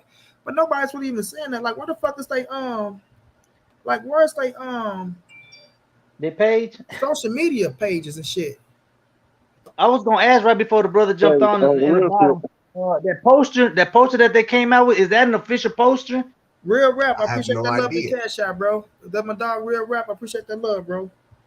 So Yeah, it's something. Be honest with you, it's something real anybody know if that's fishy. an official poster? If that's an official poster from who released the poster? I have no idea. All I saw when I watched the video, the dude did a really good job. What he did was he looked at the official postings for the company BLK Prime, and he looked at who's employed in the key head positions. So he could get the vice president, the chief operating officer, and the chief financial officer. And those three people, it looked like they didn't have very much experience doing that job at all. Again, it's like a principal, a real estate agent, and a dude that just graduated from college in like 2019. Like it's not. Man, It don't like what business do those three people have, man? It's giving anybody $10 million. It just does not. It's not making sense. Like I didn't even get $10 million. I wish I had $10 million in college. Like what? Where do you do that at? We can't knock them. I mean, if they were able to do so, blessings to them, good for them. You know what I'm saying? Yeah, of course. All they have to do is be able to, start a business, and be able to be collateral for it and funding for it. That they can go through any banking for that. So if they did that, that's good for them. You know what I'm saying? I ain't finna knock them. If they did it, they I'm not. That's not what I'm saying. What I'm saying is you take that bit of information with everything else that's going on with the company itself, how fishy everything look. It's like, nah, man, I'm not buying. I'm just not buying it. If they're making money, if they got this crazy business plan that nobody is aware of, I mean, more power to them. I hope they make their money, but. They finna play nigga blood in Bitcoin or some shit. being that you saying all this, man, this shit is most definitely. You just made this. What you just said, you just made this shit sound more fishier and fishier. I'll be honest with you, I think it's bigger than ducking right now.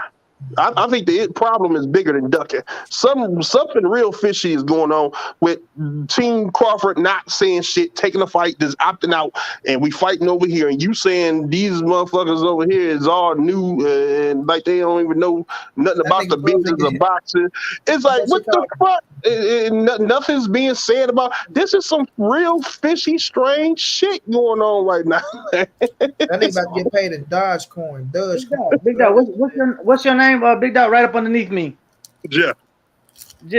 Okay. Before we got back on this, you was talking hypotheticals. I'm talking about Bud beating EJ and all of this. I'm gonna ask you a hypothetical. If Bud was the one holding 3 straps and Errol was the one holding 1 strap, do you think it would have took this long to get this fight made? And you saying Bud was with the PBC and Earl Spence was just... Bud was in his position. But the hypothetical is if Bud was the one holding 3 belts instead of 1, and EJ was the one holding the last belt, do you think that these negotiations would have taken this long to make this fight? Probably. No. I don't know. That's a good question. No, I'm gonna say no. But I think the issue, the problem probably was the simple fact that Bud isn't a part of the PBC. That's why it might be taking so long. I was thinking that as well at one point. You know what I'm saying? Because everybody say, well, how the hell Spence fighting Danny, Mikey, and Sean Porter went so quick? I was saying, well, it's all because it's all in-house. You got this guy coming with no promotion, nothing like that. So I'm figuring, okay, maybe it's taking so long to make this fight because he's a man with no land, really. You know what I'm saying? And I don't see the fight just happening. You know why the other fights were so easy to make? Because the fighters were really trying to make the fights, and so they moved the negotiations along. They sped them up because they wanted the fights. So it wasn't having to send contracts back 3 and 4 times. You know what I'm saying? Hey, real rap. Somebody said that last night, bro. That shit had me dying laughing, bro. They said that boy getting paid in Chuck E. Cheese coins. But damn, well, I was about to say something, bro. Golly, it slipped my mind, man. Damn. It slipped my mind, bro. But it was about time to do a Crawford, old black ass. Damn. But remember, at first it was just he getting offered 35% and nothing else, and no back end money and all that. That's what I was saying. Oh no, fuck that. You know what I'm saying? I said, hell no, don't take that. I said, no fight. I was like, it shouldn't be no fight. No, don't just play the man like that. You know what I'm saying? Because that's what was being reported, which come out to be false as well. You know what I'm saying? Like I say, it's always false news after false news about the fight, man.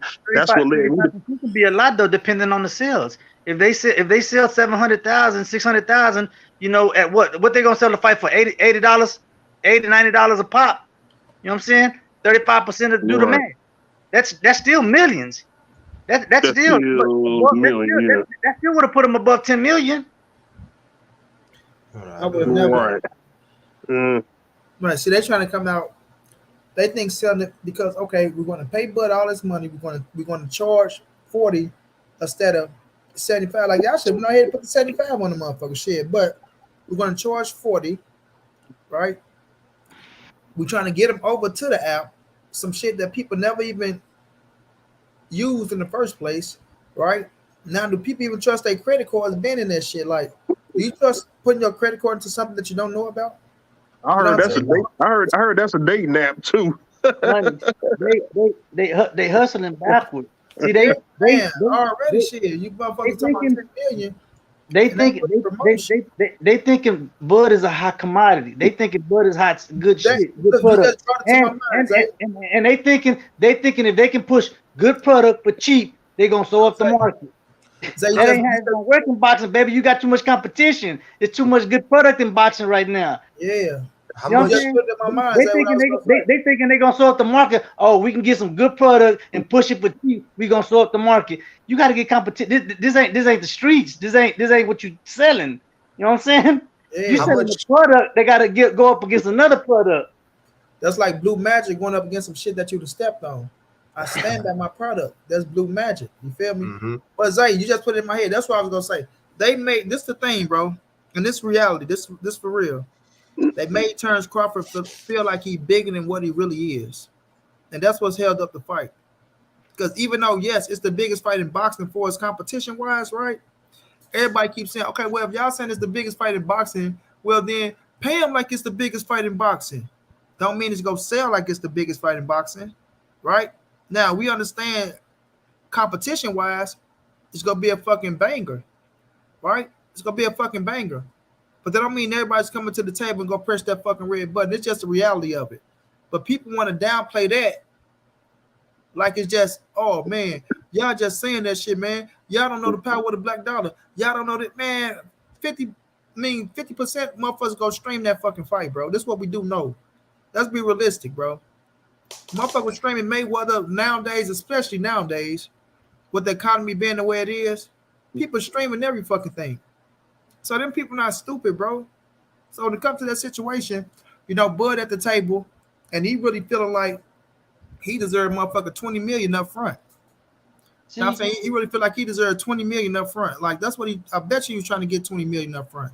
The thing is that PVC could have been had the deal signed. You know what I'm saying? But PVC wasn't gonna do what BLK did. They wasn't gonna stroke Bud's ego.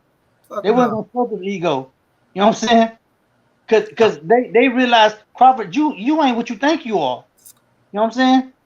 You just a fish in this big ass ocean. This is a big ass ocean that you dealing with.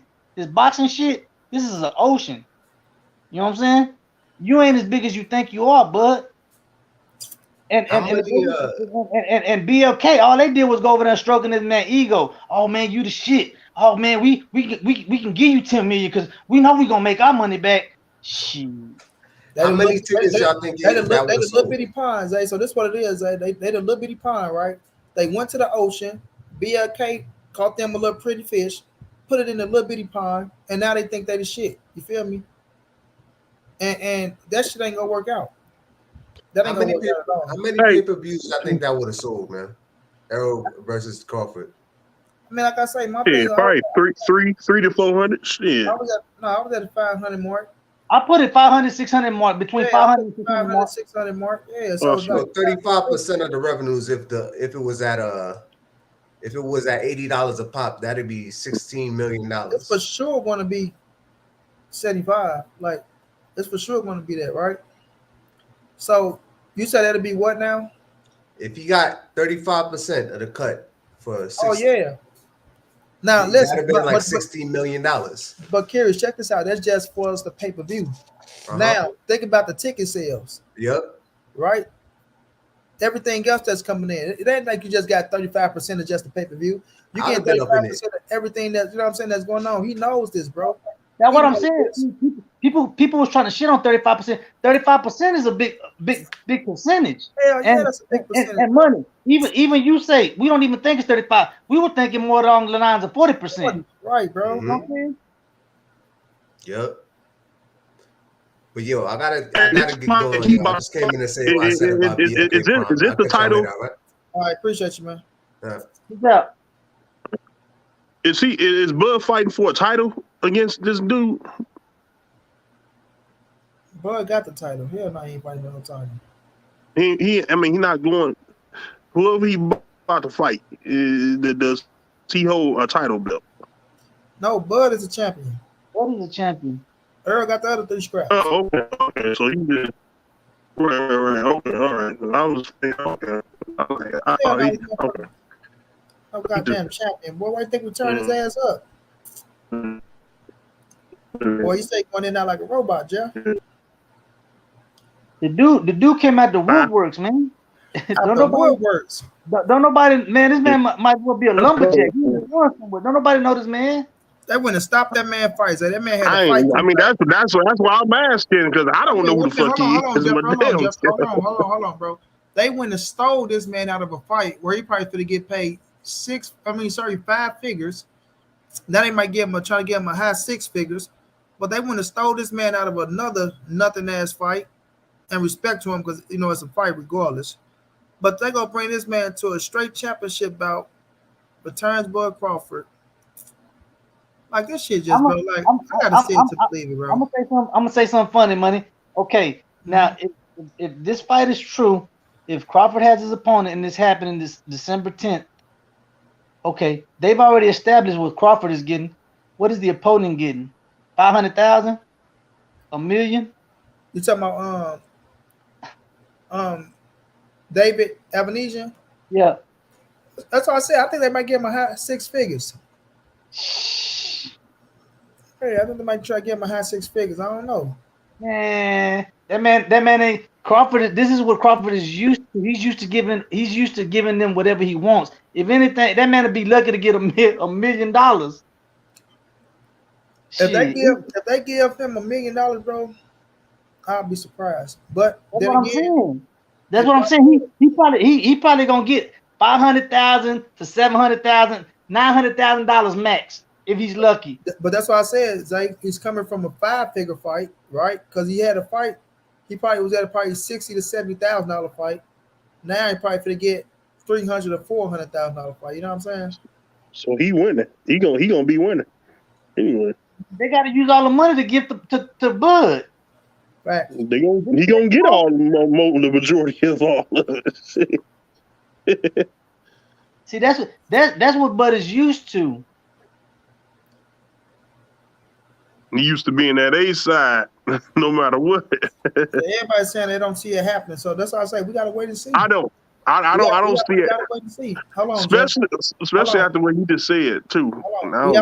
We have to wait and see. Like on the verge, we not saying nothing, bro. Like we not saying nobody saying nothing, no promotion, no nothing. We'll have to wait and see. Like this, their first rodeo. If it's true, it's their first rodeo, and they fucking up already. To be honest with you, because you still got to come up with the undercard. Who's gonna be the undercard? They still got to pay them people. Yeah, I heard they ain't got no undercard neither. Next for the pull a Triller for that Snoop Dogg and them out there rapping and shit. My bro, Real Rap, what's going down, champ? What's good with it, Monty? How you doing, bro? I'm chilling, bro. I can't complain. Man, I just came to ask a couple questions, bro. Oh, for sure. You know, you're always welcome now, my brother. You're always welcome. All right, fam. It's to everybody, man. Salute to y'all. First question. When have we ever seen, and look, I love Bud, I got respect for Bud, but I gotta be stern on Bud. When have we ever seen Bud do a fast turnaround? If Bud was to fight in December and these cats talking about him and EJ could possibly fight at the top of the year, how is that gonna happen when we haven't seen the proof of that with Bud and quick turnarounds? Man, that's my first question. Keon pointed that out, like it's not happening. Wakanda tax collector, appreciate that, bro. That's not happening, bro. That's what Keon said. Like he never did that shit before. Like, and even you're not gonna go through a grueling training camp, then turn around for another grueling training camp in no 2 fucking months and fight Errol Spence in no February, bro. No. So that's not happening, first of all, right? So I really like. I think that's my answer. I never rap like you're not like he go. If this happened, if this fight happened, and whatever you get, man, he gonna take that shit and that dude fit to sit out for a little bit, bro. Another question we need to ask ourselves is, if it's true and this is a tuna fight, how is this dude preparing you for Errol Spence? How is this tuna fight gonna prepare you for what's coming next? An orthodox fight at that. So a tuna fight, if he was to take a tuna fight, you would assume he would take a tuna fight against somebody who's gonna have similarities to Errol, to the opponent he plans on facing in the future, right? Because he's tuning up for something, right? So how is this guy preparing you for the next big fight? What are the similarities between this guy and Errol that you think is gonna help you in the fight against Errol? Like, why would you niggas be emailing me some shit that you can type in the chat, or you can jump your ass up on this goddamn panel and say what you want to say? You niggas is weird, bro. Golly, you niggas weird than a motherfucker, bro. They want you to get a phone number so they can call in, money. I ain't got no phone number for them motherfuckers to call in. I ain't doing that shit. They don't want to show their face. Jump their ass on this panel or write that shit in that chat. That's about it. But my brother Red Rap said he had a few questions. That was one, but I don't think it's gonna happen for us, Bud and Errol. Another question. So if we would get past that point, we get past February or March, and EJ don't fight Stanionis, that will put EJ at a year layoff disadvantage, being like being at a year, or damn near 11 months. Mm-hmm. So my thing is, he stay in the gym. He trying to stay close to where he don't need to drop that much weight. That's why you always see him working out. He stay in the gym. I got you. Especially why the whole time these negotiations, you would have to assume, because he don't want to have to make that hard drop in weight. You know what I'm saying? So that's why he stay busy and stay in the gym. Okay.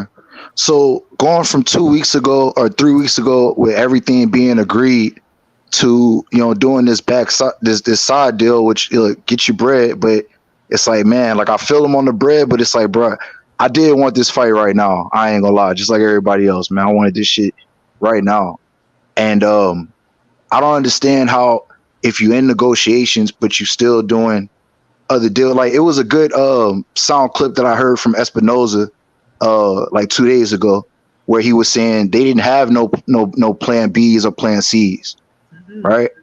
They didn't have no plan B's or plan C's. They got one plan. That's a fact, bro. That was it. That was all. And that's why I said, Real Rap, Crawford, he was with it, bro. He was fucking with it. He helped carry negotiations this long all the way to October, bro. You don't sit and negotiate with people all the way to October without having some type of, you know what I'm saying? Like, oh yeah, this shit finna go down. I'm gonna agree to this. I'm gonna do this. And then turn around and break out the door. You know what I mean? So that's why I'm telling people, they be like, oh, well, he said he wanted to tune up. He wanted to fight before the year is out. Bro, you helped carry the fucking negotiations this long. Like, you helped carry the negotiation this long, fam. You could have been signed and sealed the fucking deal. But you the fight could have happened already. The fight could have happened. Right, but he's been difficult to deal with, like Bob Burnham said. Stephen Espinoza said plenty of times where Bud just got to be realistic, man. You know what I'm saying? Like, Real Rap, you wrote something in the chat where you said this is not $100 million fight. This is not $100 million fight. It's not $100 million fight, bro. It's not. Fact. So that's what I'm saying. They want to make it as if it is, though. They want to make it like, oh man, everybody go press the button and this, that, and the third. Then niggas out there that's talking about, oh, it's the biggest fight in boxing. They need to be paid like it's the biggest fight in boxing. Them niggas ain't even buying a fucking pay-per-view. They're just running their mouth. So them man's got to be realistic. Like I said, they want to compensate you good. They're not going to overcompensate you, bro, where they just fuck themselves. You know what I'm saying? Niggas not going in the red for your black ass, bro. Period. Like, we go look at the situation. We go scope it out. Or what I say, Real Rap, not black, but brown, whatever. Right? But at the end of the day, right? Like, you have to be realistic, bro.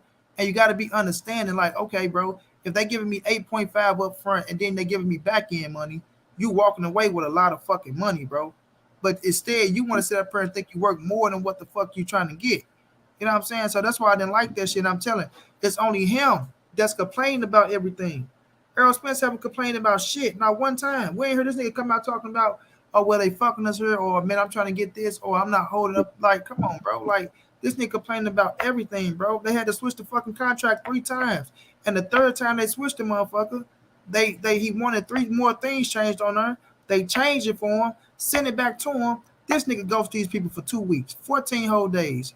No word, no nothing. Then when he finally do come out and say something, he supposed to sign the fucking contract to fucking he supposed to sign a fucking contract to fight this motherfucker for $10 million. Like I said, allegedly $10 million. I gotta see the 10 million for me to believe that shit. You know what I'm saying? Y'all what's going down, Queen? How you doing, love? I have to see that shit to believe it, bro. But it's a bunch of bullshit on Crawford behalf, bro. That nigga, man. That's why I gotta roast his ass, but I'm not gonna stop it.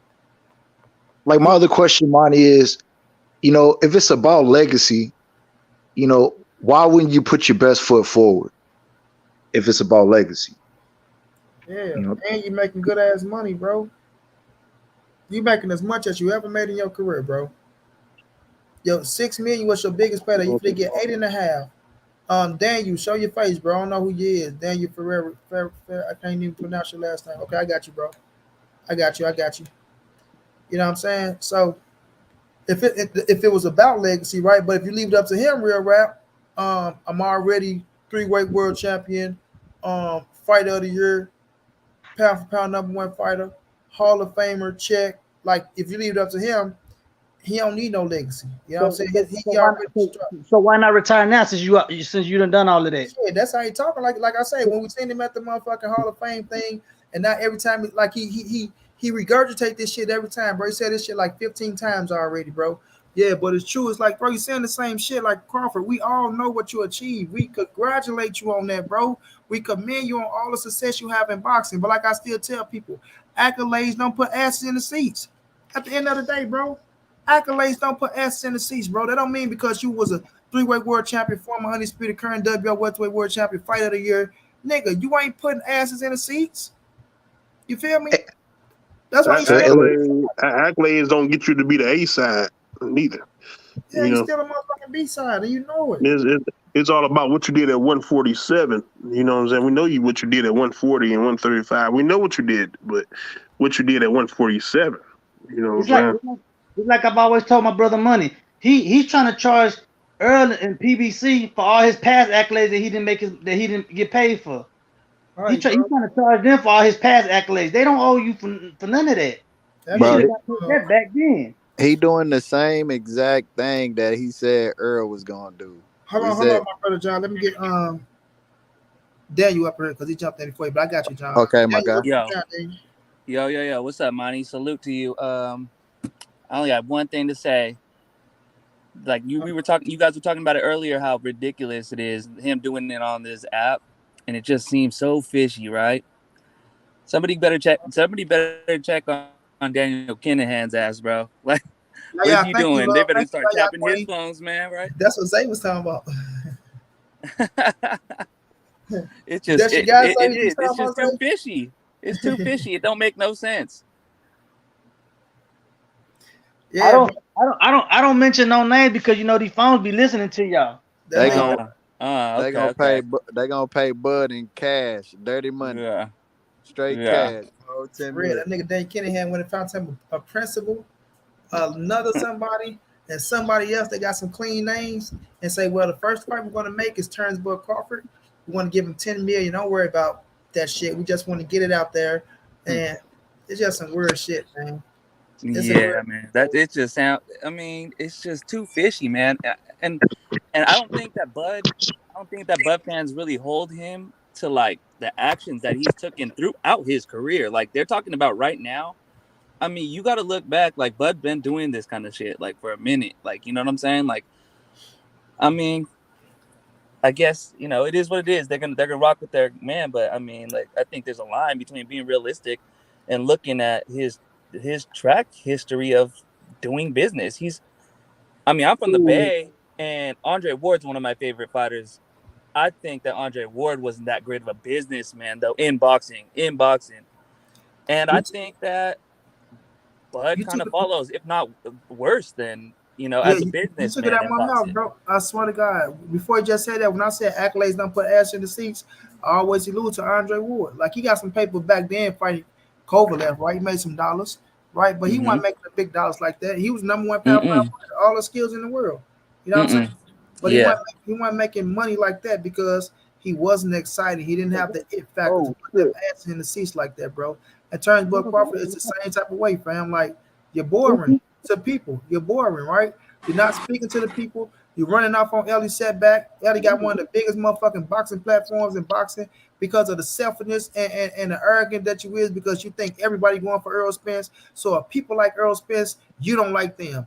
If somebody can give you a million fucking compliments, or they can say that you good as fuck, but if they say they like Errol Spence and they feel like he go beat you, then you niggas really turn up the blind eye and treat them like, you know what I'm saying, like they pieces of shit or some shit, bro. Facts. That'd be the selfish shit that I be talking about with them, bro. Like, they be that insecure, weak ass shit, bro.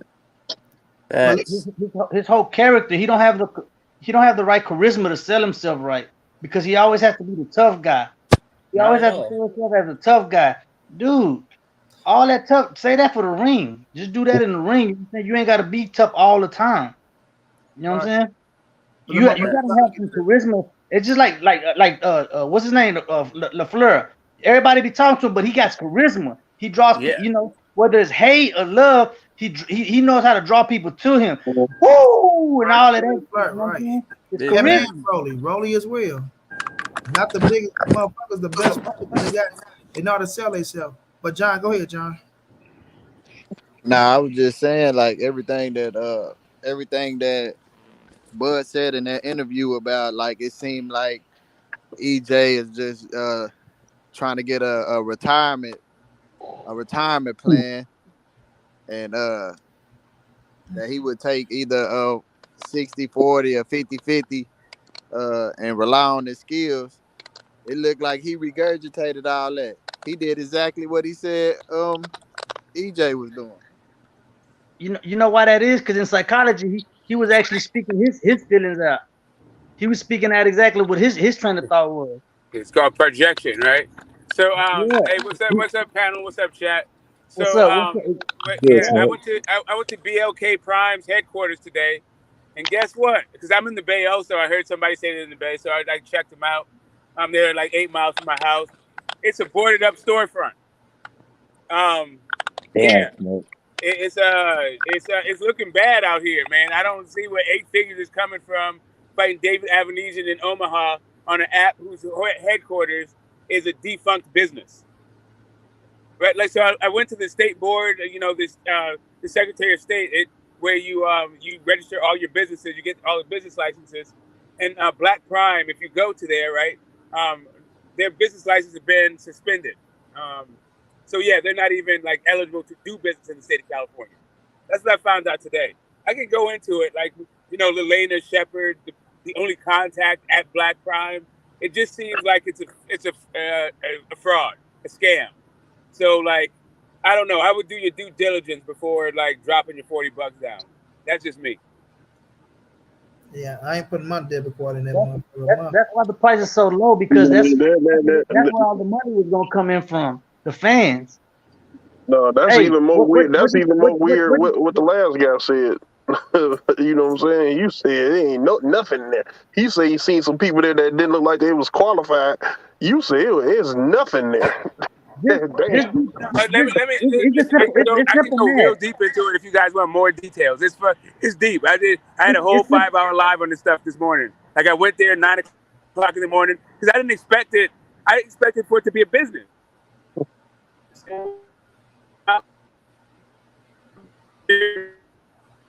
Breaking up, Smoke. Boarded up business. And then I got some principles. I looked at what business it was, and it turns out the woman it was supposed to be a school that's now defunct. The woman who runs the school is not the COO of BLK Prime, and she's also the marketing person and the salesperson. And if you look at the reviews for that school, they said the only thing they're preparing men for is supposed to be a high school for underprivileged young men. It said the only thing they're preparing the men for was jail. Oh wow. That was like the review of the school, right? So I got to call out to the person, but yeah, there's only one contact for the entire the entire company for Black Prime. Sorry, not Black Prime, BLK Prime. For when you call them, what it do? They send to a voicemail or? It was straight to voicemail to Leilani Shepard. She's literally the only contact, but she was also the principal of this school. So the mailing address, the business address, is this defunct business, which used to be a school for at-risk youth, like male youth, high school, right? But yeah, it just seems like a scam. You can't if you put your $40 down, the address that it sends to is this defunct business. That's some weird shit. Blue blood, we need some answers, blue blood. We need some answers, blue blood. Yeah, man, YGBC is on the case, man. Hey, Monty. Yeah. Look, I'm gonna keep it respectful, bro. But like homie said that they was willing to basically do whatever to get their name in the game. You know what I'm saying? Like they were willing to do whatever. So I'm not saying what Smoke is saying isn't true. I believe him. You know, he did his due diligence. But at the same time, the interview that I heard, the live that I heard the other night from the homie, you know, and I was talking to Reggie about it. Matter of fact, we was playing that clip.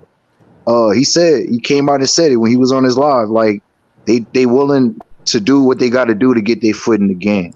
So, yeah, he said. Hold on. Yeah.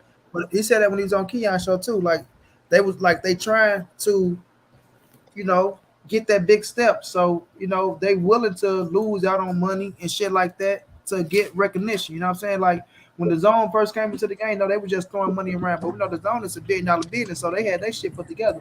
But what we saying is like shit. People doing due diligence, and Smoke ain't the first person to come back and say like they can't find shit on the BLK Prime or things of that nature. Now, is they somewhere else with their situation? Did they move? Is they doing something else? Like, we don't know what they got going on. We don't know, but the shit just sounded fishy than a motherfucker though. Yeah, so here's what my thing is. I did all my shit right on camera. I went right to the place. You get 913B Hayward. As you can see me show me the address. I showed you the street. You can look up the principal's name, Leilani Shepard. She is COO of BLK Prime. She was also the principal of this school. Like, it is the same person. It's the same business. I'm not tripping. This is all just due diligence. Like, you can make up whatever you want from there. Maybe and it's an FTB suspension. I don't know if anybody knows anything, about like business or whatever. But in the state of California, an FTB suspension is a franchise tax board. That means you haven't paid your sales tax, right? You haven't either filed or paid your quarterly sales tax. If you get a business in California, that's what you have to do. It's a quarterly filing, not a yearly filing. But anyway, they didn't do that shit. The business license is suspended. You can Hollywood, look that shit up. Let me see your face, Hollywood, man. Let me see what you're looking like, bro. You can look that shit up. You can go and look. It's on anybody's. It's online for anybody. Like just look the shit up. You know what it sounds like to me? It sounds like some more fake report shit added on at the end of the day. You know what I'm saying? That's all it is. Some more extra shit that's being reported that's fake news about the fight, man. Yeah. This shit crazy. I don't know. All I know, we gotta wait to see what happened with that shit. See how it come. I can't see. My eyes is open now. I'm really trying to watch out, see what the hell gonna happen now. What? This shit don't even exist, and this is gonna be a fight. It's supposed to be getting ready to be announced. Let me see this. KQ, what's going down, OG? He says Black Prime has a $5 million budget, but has a parent company that's the wrong Black Prime. Rachel don't never explain who the company is. Yeah, that's what it is. Rachel and I we're on the case this morning. It took us like 2-3 hours. We went through all this whole thing. Like there's a company called Silicon Investment Group and they have about $2 trillion in assets. But the company that's supposedly backing BLK Prime is a different company called CLK EFC, which doesn't fucking exist. You said he got a $5 million budget? No, they have a $5 million initial investment. That's into BLK Prime. But again, the only contact is this Leilani Shepherd, and her thing goes straight to voicemail. And she's also like she's also the contact for any like PR requests. So she just wears a whole lot of hats. That's all I'm saying. Like Leilani Shepherd got a whole lot of jobs. For a company that's supposed to be generating 8 figures, she seems to be having a bunch of jobs that should be delegated to different, totally different departments. It sound like they doing some Breaking Bad type shit with the chicken place. They doing some Breaking Bad type shit with the chicken place, and and the people in Germany with the money and the big. Funny as hell. This dude crazy. People gonna get locked up. Breaking Bad, my shit, man. People gonna get locked up. Hey, I love Breaking Bad, bro. I might watch that whole series over, bro. Hey, Monty, I swear to God, I just watched that shit again like 3 weeks ago, bro. Yeah, the chicken place was open for business, though. That's the difference. Hey, but Monty, that Better Call Saul prelude, it started off slow, but that shit makes sense. Like that shit fire. That's why I said I was gonna start Better Call Saul. I started, but I ain't get all the way into it. That's what I might do. I might just watch Better Call Saul. I might just watch that. The first season kind of slow, but like after you get like halfway through the first, over with the first season, like then it get jammed. Okay, I got you. Yeah, because I saw it started, but like I like watching shit that starts slow then heat up. I understand like the look. You gotta be willing to understand and listen and watch some shit. Yeah, to get the full content. Right quick, Monty. Hey, shout out to you for allowing me to be on your platform. It's all love. Man, salute.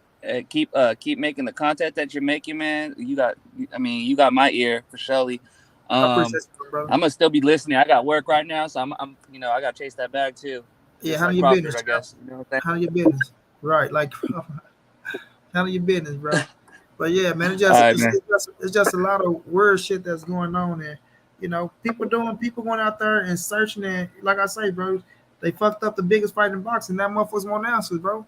Like people want answers, and it don't matter, who the messenger is. Shit, like if the information is real and solid, you gotta listen. Shit, so it's like now ain't nothing being announced or nothing. Like usually when we see a fight get announced like that, like something that's coming on, like even a Tuesday or something that's coming where they finna show you some type of press conference. Especially if it's about you dropping $10 million in a motherfucking bank account. You know what I mean? So we just wait to see how this play out. Hey, Money, do you mind if I drop the link to the thing? Like I went out there, I got my camera on. You can see the storefront. Got Rachel calling shit. It's a whole fucking deal. If you don't mind, I'll drop the link in the you drop the link out there so people can see. And for anybody, and for anybody that like, if Google works at your house, just Google the address for BLK Prime, and then also Google the address for Stellar Prep Academy, and see if it's not the same address. Yeah, bro. So it's like, what the fuck they got going on? That got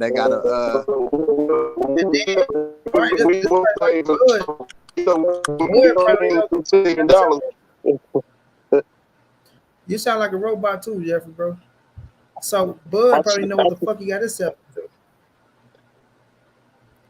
We know he ain't getting $10 million if it's invested $5 million. We know you ain't getting $10 million out the fight then. They finna have Bud as going straight to the feds. Are you talking about with the mafia? Because it was suspicion that he was connected with that mafia dude. Man, Bud gonna say, man, I thought 10 million supposed to hit my account. That mother gonna say 350 million. What the fuck is going on? Don't worry. We're just gonna pull this out. We're gonna leave what you belong. Yeah. We all talking alleged. We ain't put allegedly. So I don't need y'all coming after my brother Money Brown. This all alleged. We alleged stuff. Right, allegedly 350 million.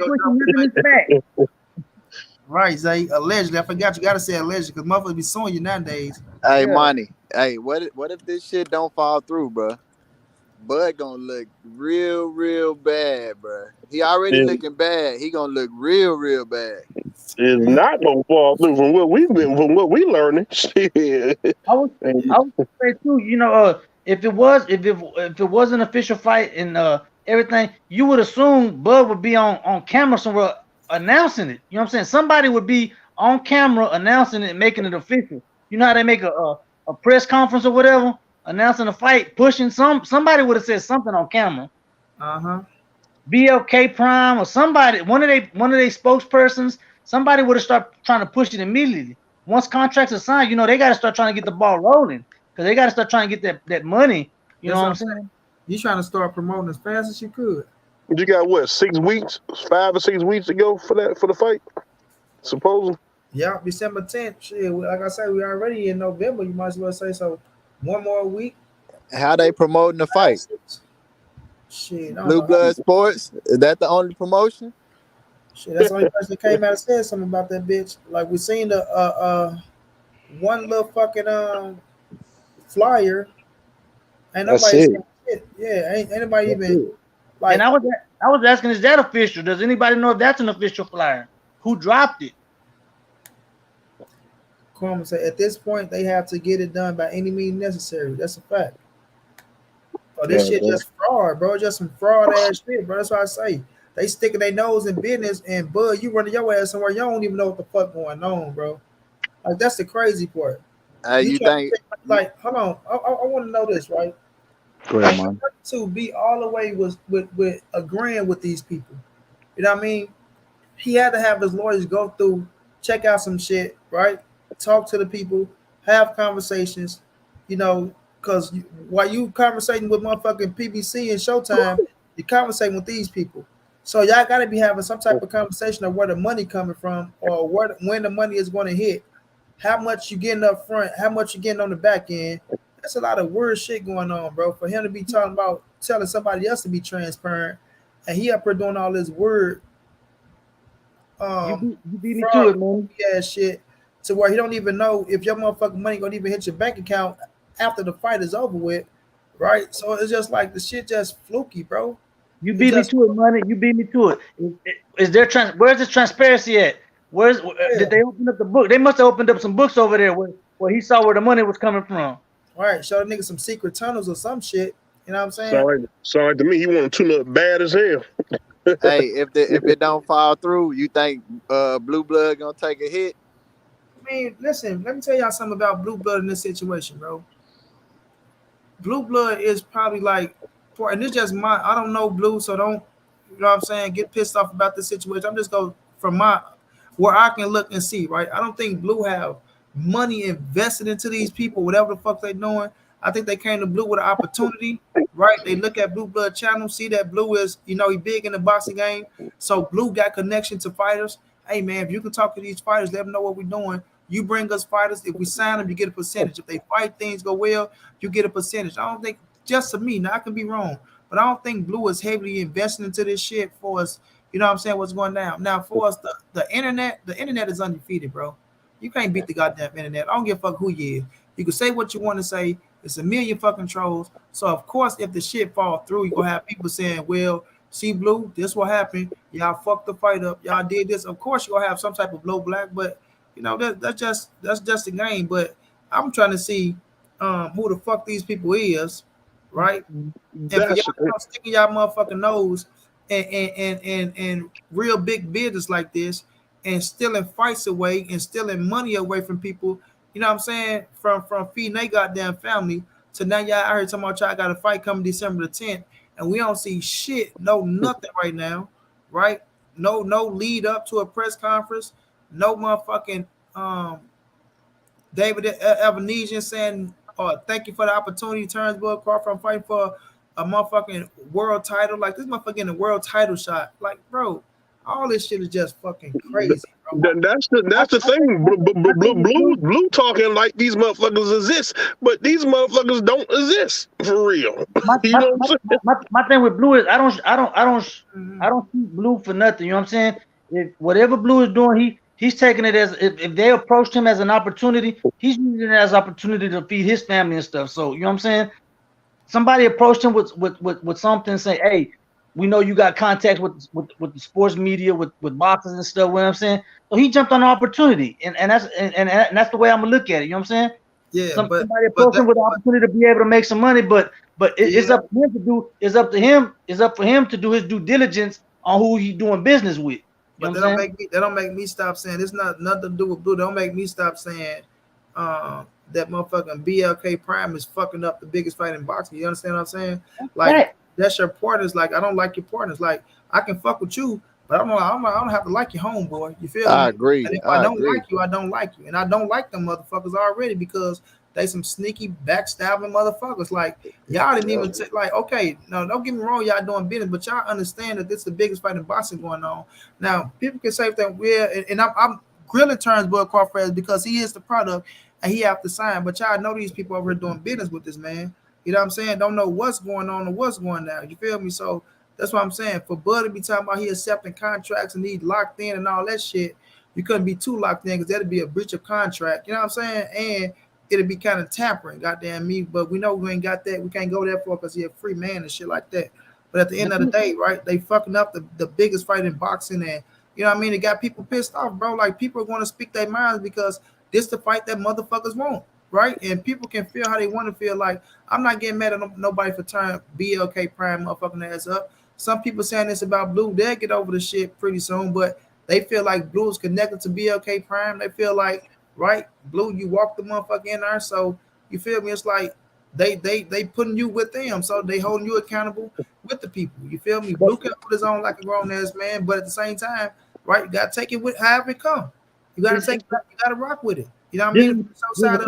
But this is how Blue making it seem like it's the powers that be that doesn't want this fight to happen with Spence and Crawford. So now he's trying to show Bud alternative way of going about, you know, saying do it this way. Let's go this way and fight this guy over here with BLK and leave their ass alone for a minute because they don't want to see the Spence fight happen. Al Heyman and the PBC don't want to see. He's making it seem like that. And that's why I disagree with, and that's why y'all was saying the same shit. And I ain't saying nothing wrong with that, but that's why I disagree with because they just listen to Bud's side of shit, and sometimes you can only take a man for what he's saying to you because it's benefiting you. So if he's saying it like, okay, I'm not fucking with them because X, Y, and Z, okay, I'm finna fuck with y'all, then y'all go take that word and be like, okay, fuck it.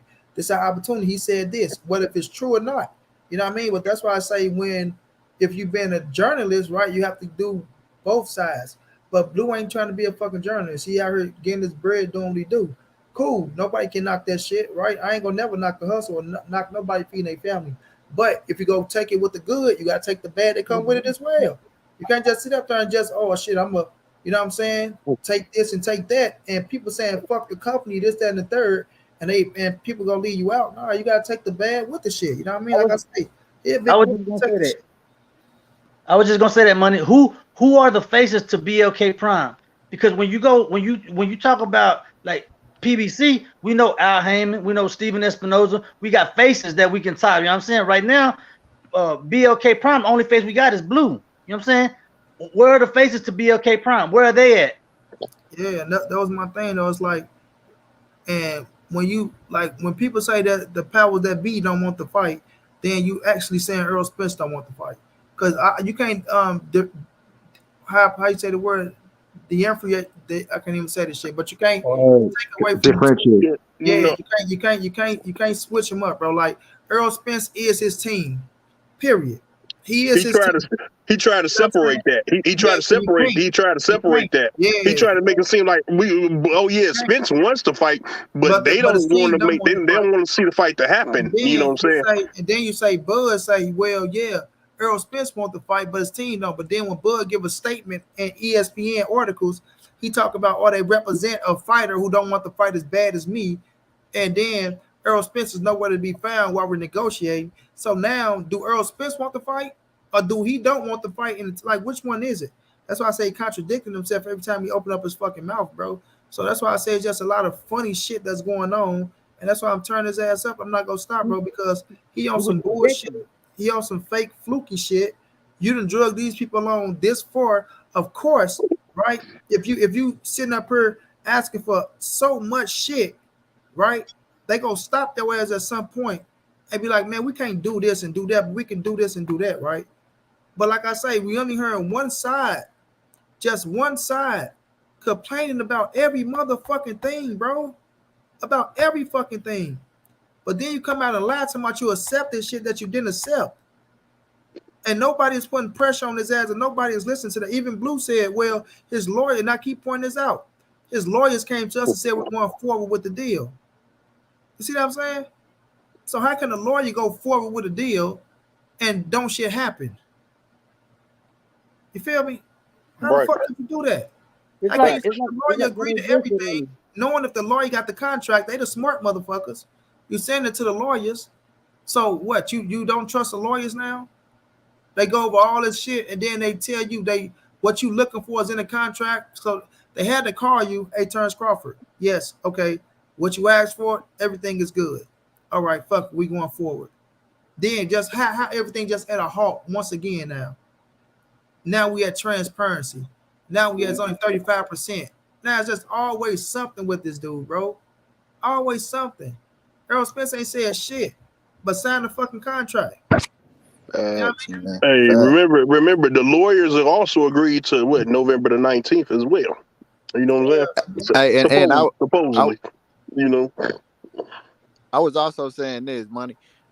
You know, like I believe it was like a week and a half ago when Espinoza came out and was like the 19th, November 19th still in play, and if not, December is in play. And he never said January, right? And he never said January. And now with this contract that came out, okay, they did say that it was leading to next year, but you know, at first it was November and December, and that's what I'm saying. Bud didn't get them people a fucking chance, fam. Like if you'd came to them and been like, okay, man, these dudes offering me XYZ, and they talking about December the 10th, maybe you could have put you know what? Listen, we got to go in December, man. You know what? We got to pull the trigger for December. Fuck it. Let's do it with the 6-week press conference, like the promotion, 6 week promotion, right? Let's just make the shit move fast and let the chips fall where they may, man. You know what I mean? The shit is already hyped up. Let's just get the fight over. Get him this, give him that, and make it happen. But he didn't even come to them people and talk to them people about nothing. What he did was he just ran out the motherfucking door, didn't say shit. Like Blue said, oh, well, he disappeared on us for 3 or 4 days. You know what I mean? Damn. So it just shows you the type of motherfucker he is when it comes to communication. You know what I mean? He take this shit like it's just, oh, well, I get back to him, not get back to him type shit. Like, bro, you think you're bigger than what the fuck you is. You're not bigger than the sport. You're not Floyd Mayweather. You're not Canelo Alvarez. People stop bringing up Floyd Mayweather and Canelo when y'all talk about that dude. He don't bring in not a fucking quarter what them dudes bring in, bro. He don't. He's not that guy when it comes to that type of shit. Hell of a fighter, bro. Bad motherfucker. You know what I mean? But the skills and the accolades don't generate the dollars and don't put ass in the seats. And he got to understand that shit, but he don't, because he fucked up in the head and he really believed that, you know what I mean, he worked $100 million and he not. You're not no fucking $100 million fighter, bro. For real. Nigga, you getting $6 million up front, that's your highest payday. $6 million up front. And these people about to triple that shit. And you talking about no. Hey, nigga, you crazy out your motherfucking mind, bro. Wasting that time, bro. He's a good boxer, but he never learned how to transition that boxing into a business side of it. Like he never learned how to. He's not business savvy, bro. The sell, the big. He's not business savvy, Zay. He never talked his own deals. Bomac was going to ESPN getting them deals done. Bomac told you, I went into ESPN and I got a 11-fight deal, but it's gonna take care of everybody. It's gonna take care of me, my other fighters, the coaches, everybody getting treated well off the deal that he supposed to get from ESPN. You know what I'm saying? Everybody getting treated well off the deal that Bomac going to close in on. Well, basically, it was gonna be basically it was gonna be like a De La Hoya deal with DAZN, where he brings his fighters and everything to DAZN. Something like that. For with ESPN and Bomac. Yeah, it was gonna be something like that. Yeah, he had his fighters fighting over there. So he using Bud for leverage for himself. He not going to know with Bud best interest. He going to know with the interest of him and everybody else. You see what I'm saying? So if it don't benefit the count and everybody, then we go keep it pushing. Instead of we going to her and making this shit work for Terence Bud Crawford, the man you should be working for. You know, so that's how that shit go, bro. But Hollywood, what's going down, bro? What's good with y'all, man? Chilling. I just got off another show, man. What is called? Bud beats Spence Easy Rider, some bullshit. Yeah, we ain't worrying about none of them dudes, my brother. You over here now, sure. Hey, they reaching though. Yeah, they gonna do that. Anybody that's out there that's pulling for Terence Bud Crawford, they ain't got shit to say, so they gonna say a lot of shit. Only thing gonna hurt is a lot of, well, what happened back then? What happened back? All that motherfucker stuck in the past, that shit. Yep. Niggas ain't stand right here. What's going down right now? That's what they was all doing. That shit don't mean nothing. That's yeah, what they was doing. Bro, they been resorting to the money. Oh, why I ain't pay him? My brother Reg, thank you so much, Reg. Much love, much appreciated, big bro. Thank you for always showing love, champ. That man agreed to everything. Yeah, they stuck in the past talking about some motherfucking easy route, and he said get a belt. And man, we ain't talking about all that stupid ass shit. This where we at now. This is realistic as we gonna get to this motherfucking fight. And Terence Bud Crawford just fucked the fight up. You know what I mean? Them niggas over there in competition, they don't like Errol Spence, so they figuring out ways. Oh, Bud got get back. Oh, Bud going like nigga, you niggas happy that he's fighting David Ebenezer. A motherfucker ain't finna do nothing for him. Nothing at all. Nothing. If the fight happened, like we sit up here talking about now, we don't even know if the shit gonna take place. We up here, we can't even find who the fuck the head leader of motherfucking what's the shit called? BLK Prime. What's my man name, Zay? Of the show. What show? Breaking Bad. What's his name? What's his alias? You talking about the main character? Yeah, the teacher. What's his alias? Real rap. What's my? Oh, you talking about you talking about Mr. It's on the tip of my tongue. Eisenberg. Yeah, Eisenberg. Yeah, we up here looking for motherfucking Eisenberg. Eisenberg running Eisenberg. I don't know who the fuck the motherfucker. Yeah, motherfucker. All right, we gonna come down to motherfucker Eisenberg. I don't know who the fuck running this shit. Yeah, that shit sound like they done took the name off of the Black Lives Matter. Yeah. These niggas over here praising this shit like it's something to be like. Bro, I scroll my daddy grave, bro. My daddy can roll up. My daddy can fucking roll up. Man, they can nuke my fucking house and kill everybody in this motherfucker, bro. If Errol Spence would have pulled a move like that, fam, if that nigga would have pulled a move like Terence Bud Crawford pulled, and we thinking we this close to the fight, I would tear his ass up, fam. I would be in that nigga inbox asking him, what the fuck is you doing? What the fuck is wrong with you? You feel me? You heard what I asked them all. Ask all the Bud fans. Would it have taken this long if Bud had the 3 belts and Earl had 1 belt? It wouldn't take this long. That deal would have been signed. Hell yeah, bro. Like, come on, bro. Like, these people is crazy, fam. They crazy, bro. Yeah, they trying to applaud this shit, fam. Like, only difference in those negotiations would be Bud coming and say, "This is what I'm gonna give you." That would be the difference, because that's what he used to. But he used to go and fight and say, "I'm gonna tell you, Zay, even now, with Earl Spence having the 3 belts, the nigga's still trying to make the fight.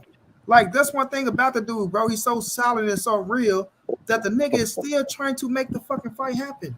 He's still trying to compromise with this man. Why you think they didn't have a plan A, B, or a fucking C? And Earl Spence got all these motherfucking options he can pick from. He got 3 motherfucking mandatories. He got other fighters at 147. He can go to 154 right now and be the hottest nigga at 154. But yet he want to give us the fucking Terence Bud Crawford fight. And niggas talking about he don't want to fight Terence Bud Crawford. Y'all sound stupid in the motherfucker. This man got options on top of options, bro. Why think he pissed off? The nigga said I could have been fighting in fucking November. But nigga, you dragging us along. And then you not only dragging us along, you gonna drag us to February to where we gotta drop another fucking contract for next year. Then your punk ass want to run out the door talking about no, I want to fight this year. Holding me out the ring because you don't want to agree to a good ass fucking deal because you want to complain about every fucking thing that we trying to do for your motherfucking ass. And you ain't even work what the fuck we trying to do for you, to be honest with you. And that's the thing, money. How can we even trust you from this point on? How can we trust February? How can we trust anything else that come out your mouth? The fight is not happening. He fucked that up. It ain't happening. Niggas gonna be happy with it. So these niggas gonna be, oh, Earl Spence is the reason the fight ain't happening. All this like stupid, retarded ass things with stupid ass shit, fam. Brick man, Man, listen, man. Hey, where man. man? I'm listening to you, man. Spence gonna give him the Keith Yeah, Urban bro, treatment. for real though, real rappers have done it though, bro. It's like this shit is pretty Nah. done, bro. That's why I look as much as I love Bud. That's why I was on Reggie's show like the other day, and I said I can't defend this, bro. Like Right, you put me in a spot, and people that support you. If you real about it, you really can't defend that. And to be honest, listening to everything that you're saying, bro, the only way that I could see that BLK came into this is they gave him everything he asked for. Yeah, let me tell you, They agreeing. Yeah, but this is the thing with the deal, right? So with Bud, with this shit or why the contract is got leaked over to next year. Steven Espinosa them, they was pushing for December, right? So they know Terence Bud Crawford want to fight this year. They know Errol Spence want to fight this year. That's why November 19th was the date. But it always had December right there. But the only thing about December was Steven Espinosa kept that day open for Javante and Ryan. So those was the two biggest fights that he tried to give us the bang with at the end of the year. The two, like, okay, if I can end off with fucking Errol and Bud in November and get Ryan and Tank in fucking December, ain't shit fucking with 2022 when we talking about boxing, right? That shit is one of the hottest motherfucking years, right? We know 13 was one of the hottest fucking years, right? 17 was one of the hottest fucking years, and 22 would have been right there with that shit. So now they're looking at 22 and Steven Espinosa trying to make a big ass splash and make that shit happen. But when Tank's situation came up with the courts and shit, they got pushed back to January. So now they can work on January. So now they leave December for Terence Bud Crawford. So now that's a little bit more room to negotiate. But by you running off for 14 whole fucking days, bro, you fucked that up. You ain't being transparent. You ain't sending your ass up there letting people know that, oh, I'm talking to these people behind the doors with this, with whatever deal you fucking got going on. You could have used that as leverage as well. Okay, you talking about giving you what and how fast they trying to make the fight? All right, well, Errol, listen, Errol Spence go comply. He want the goddamn fight. From November 19th to December, okay, one more, 2 weeks going into this shit, 3 weeks, December the 10th, we can make it happen, right? Like I say, the only thing that's gonna probably be the problem is the 6 weeks press tour, right? And you can still make that shit happen because the fight is already fucking billed. Do 2 fucking press tours, right?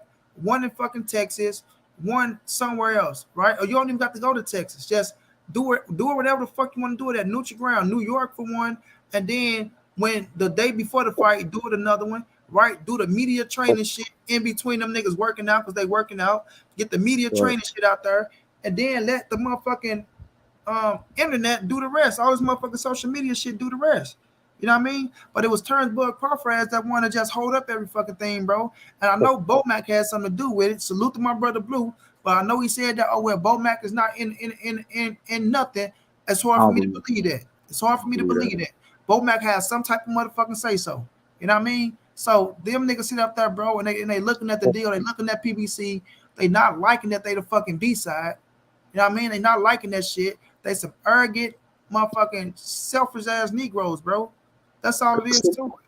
So Monty, so on top of that, what was the whole point in calling out Charlo and all that other bullshit? It's just clout chasing, fam. He's never Terence Bud Crawford is not fighting at 154 pounds.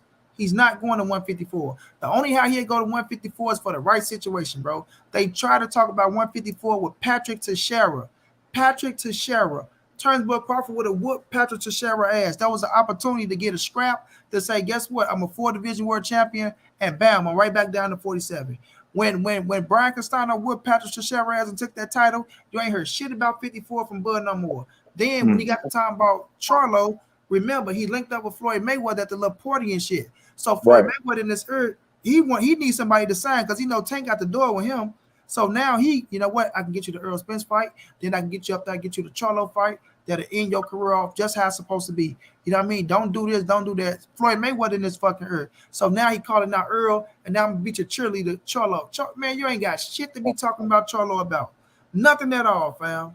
Nothing at all, bro.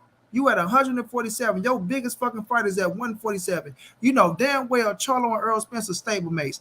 Ain't no way in hell Charlo, how much he love Errol Spence, to let you know that I would never fight my brother. Then I'm going to just come and step on his toes and take his big money fight away from him.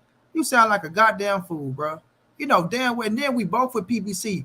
Errol Spence is hotter than me. I'm undisputed champion. He's the unified champion, but Errol Spence is still hotter than Jamel Cholo. Errol Spence been on pay-per-view 4 times in a row. 4 in a row. Fit to go on pay-per-view is 5th time. Almost had the Manny Pacquiao fight. But you go pass up on the hottest nigga on the PBC to try to come to me. Man, shut the fuck up, bro. Like I say, the dude he's not business savvy, bro, and he just like he halfway retarded, bro. Like he is. He's just one of them black ass niggas that can fight his motherfucking ass off, bro. Halfway retarded, but can fight his motherfucking ass off, fam. For real, we know them type of niggas in the hood. For real, bro. It's called an idiot savant. Like the movie Harlem Night, right? Shit, even he probably got more sense in terms of Crawford ass, bro. That stuttering ass nigga. Right. He was stuttering, but he wasn't stupid. Stuttering nigga. Yeah, I'm about to knock me somebody fuck out. You know what I'm saying? Chill, man. Crazy. Yeah, bro, the nigga up there, bro. The nigga telling people to be transparent, ask people to do shit that ain't never been done in boxing. Who go real rap? You been running your motherfucking company, bro, for almost 20 years now. Everything been going smooth. You know what I mean? From you hiring people, you firing people. Even when you firing people, it's still in on a good note. You know what I'm saying? Motherfuckers understand.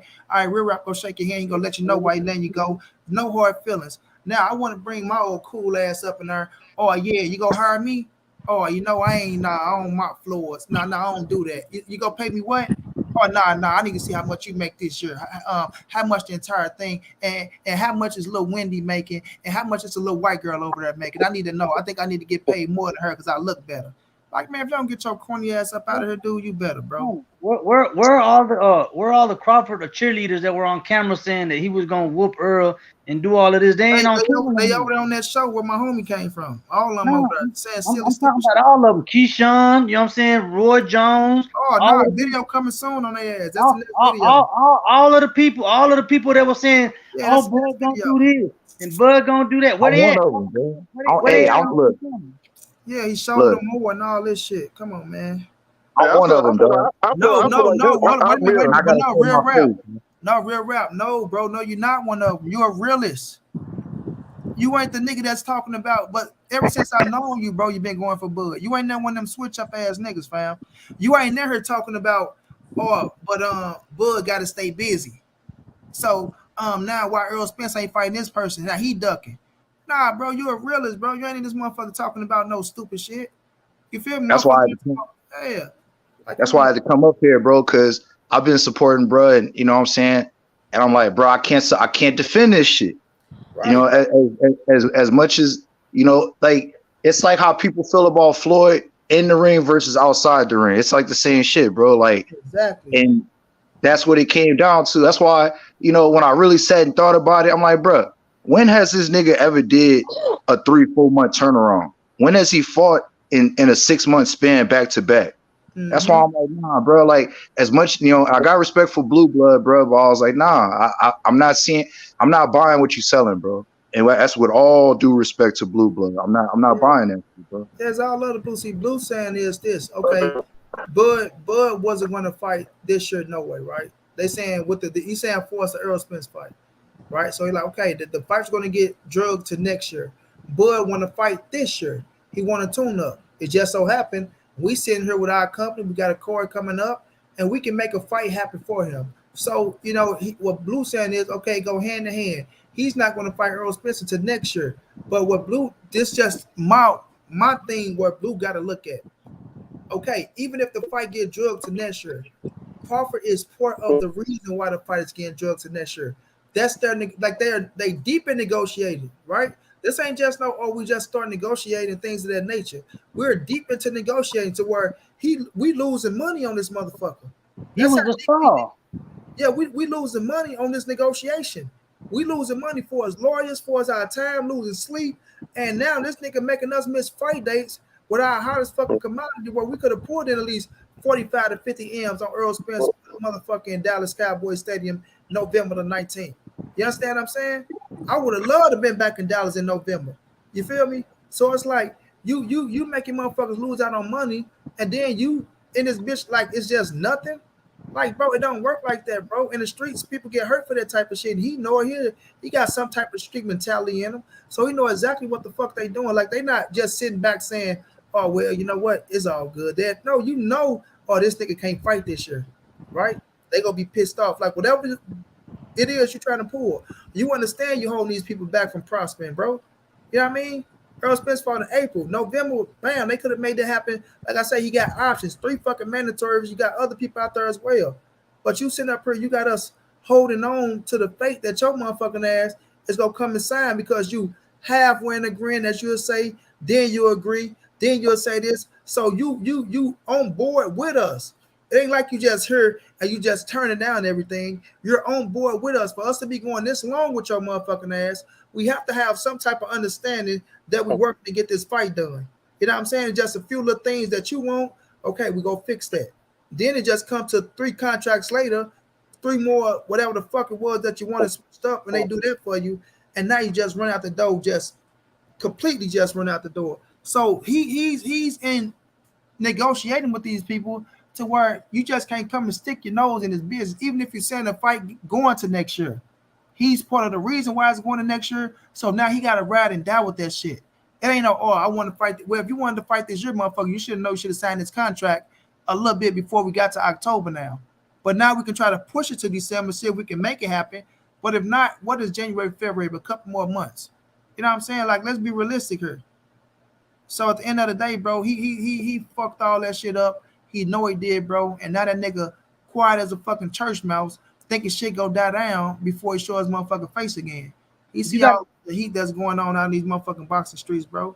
You got to remember, when did negotiations start? In June, as he said. And do the math. 30, do the math. Then you go ghost 14 days, no word, no nothing. You're working on something. Man, this is like a scandal. Pretty much. Bro. It's for me, it's the communication and the burning of bridges. Mm-hmm. Like whenever he did that shit to Bob Arum, I ain't gonna lie, I was laughing my ass off. I was rooting like a motherfucker because I'm like, all right, this nigga finally gonna do what he was supposed to do in 2018. Right. He finally gonna do what he's supposed to do in 2018. So you burnt that Bob Arum bridge. Everybody was in support, and now you burnt this bridge. So it's like, bruh, if you do sit back at the negotiation table, what you think really gonna happen now, fam? You know what I'm saying? The whole thing with the Bob Arum bridge, though, we all supported him because we knew burning that bridge would bring us one step closer to getting the EJ fight. That's facts. So we were in support of that burning the bridge because out of his mouth he was saying that was the holdup. That was why he couldn't get the Errol Spence fight. So even the EJ fans were in support of him dropping Bob because we figured that would bring us one step closer to getting the fight that we all wanted. Thanks.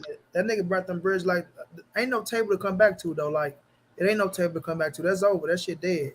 Like that fight gone, bro. Like they not trusting that dude no more, bro. He fucked up all that shit. Like ain't no table to come back to. That's what I'm saying. They talking about, oh, go fight Boots. If Errol Spence go fight Boots or Stanionis. After that, he going to 54. He ain't finna try to make no motherfucking 147 again for no Terence Crawford. He already did that, bro. That's dead, bro. Hey, Money, what's going on? Ebony, what's going down? What's going down, hey, bro? Man, thank you for your content, bro. It's all love, bro. I just want to ask you a quick question. What do you feel about Spence saying altogether, I'm never fighting Terence Crawford because of this business? How you feel about that? I mean, you got we talking about it. It's disrespectful, bro. It's like you just said, fuck a nigga in his face and spit on a nigga. Like, you gotta understand, we sitting up here talking. I'm putting my career on hold for you. So that means I'm trying to feed my family like you're trying to feed yours. So you telling me fuck my family, right? So we go this far. Like, you know if you go sign the contract, like, come on, bro. Like, if you looking at shit and if things going right. That's why I say they sit up there, they negotiate. So he leading them on. He leading them on like he down with the situation. But he just working on a few things. That's why Earl said, you up here pussyfoot, you got us waiting for months. I could have fought November 19th.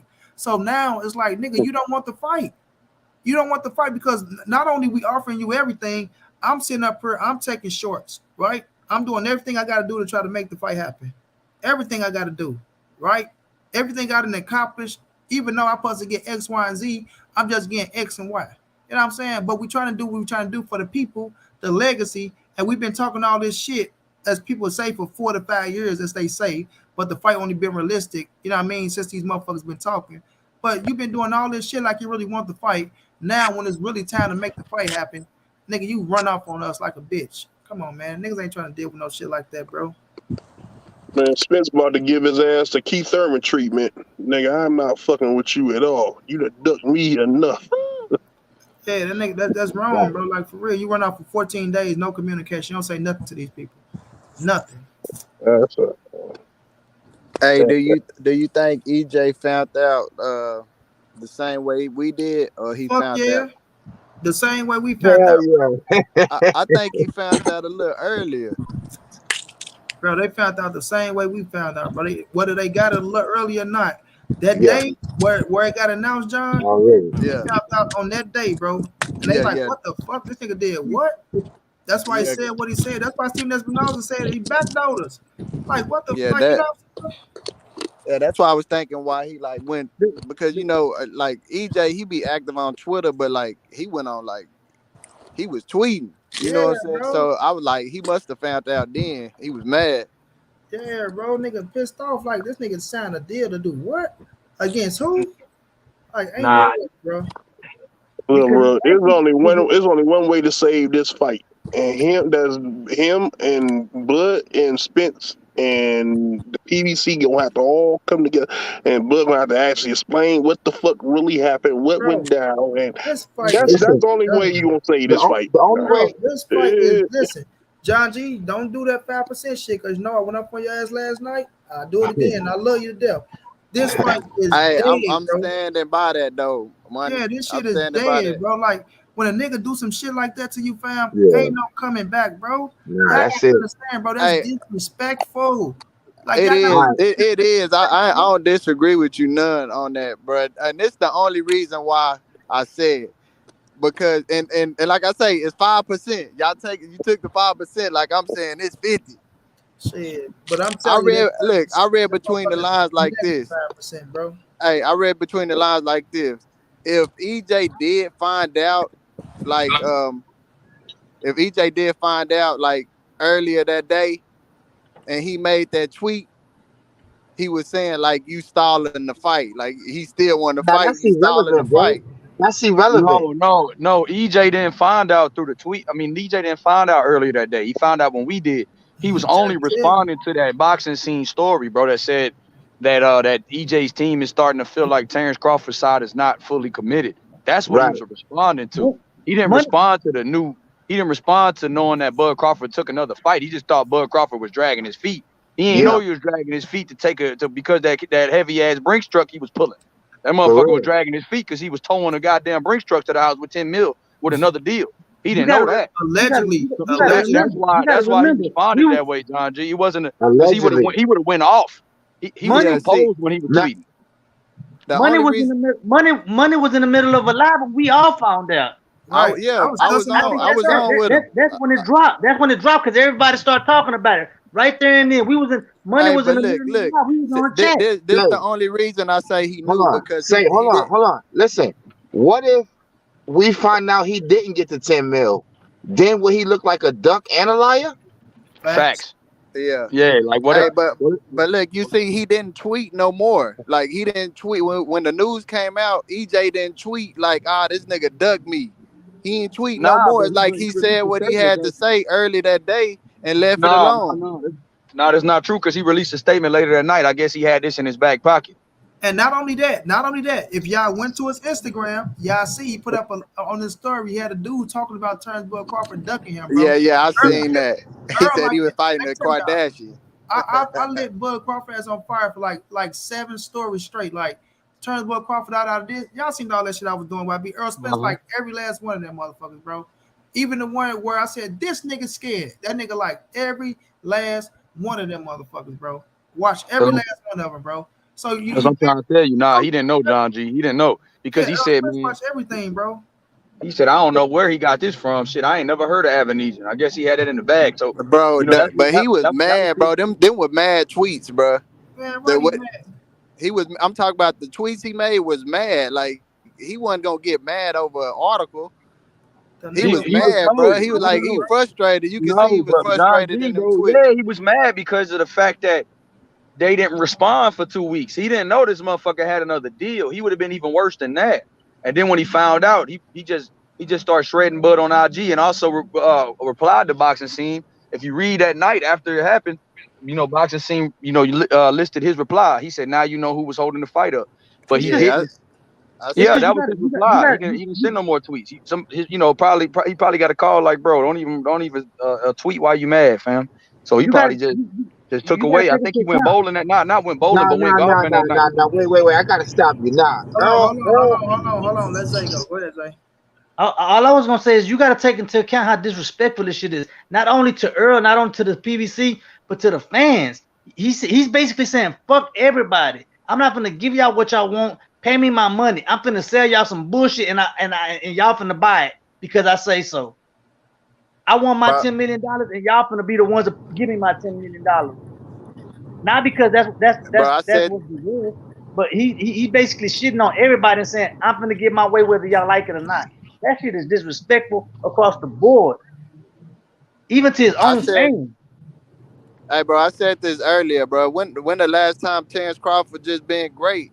I ain't talking about his skills. I'm talking about did something in the boxing ring that made him great. Hey, let me just say this real quick too.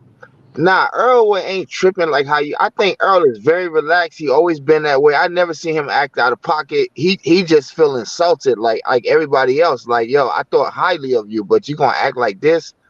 He like, fuck it then. All right, fuck you. So yeah. He ain't gonna get out of character for us, like going crazy. Nah, but the nigga pissed off, bro. You best believe. Nigga, you know how much money he could have made November 19th? Like, come on now, bro. Like, that's 2 paychecks in this year.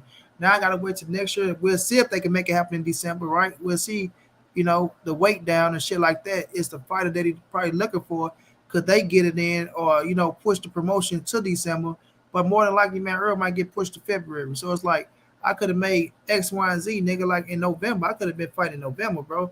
I could have been money, but of course, luckily, got a character where it's like, oh, you go let his emotions spill over. But nigga, that nigga mad in the motherfucker right now.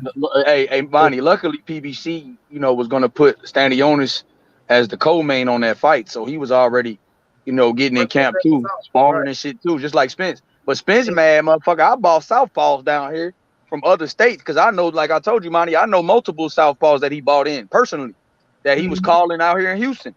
You know what I'm saying? Different southpaws, different orthodox fighters to, you know, with a certain reach, certain attributes that can mimic Bud Crawford.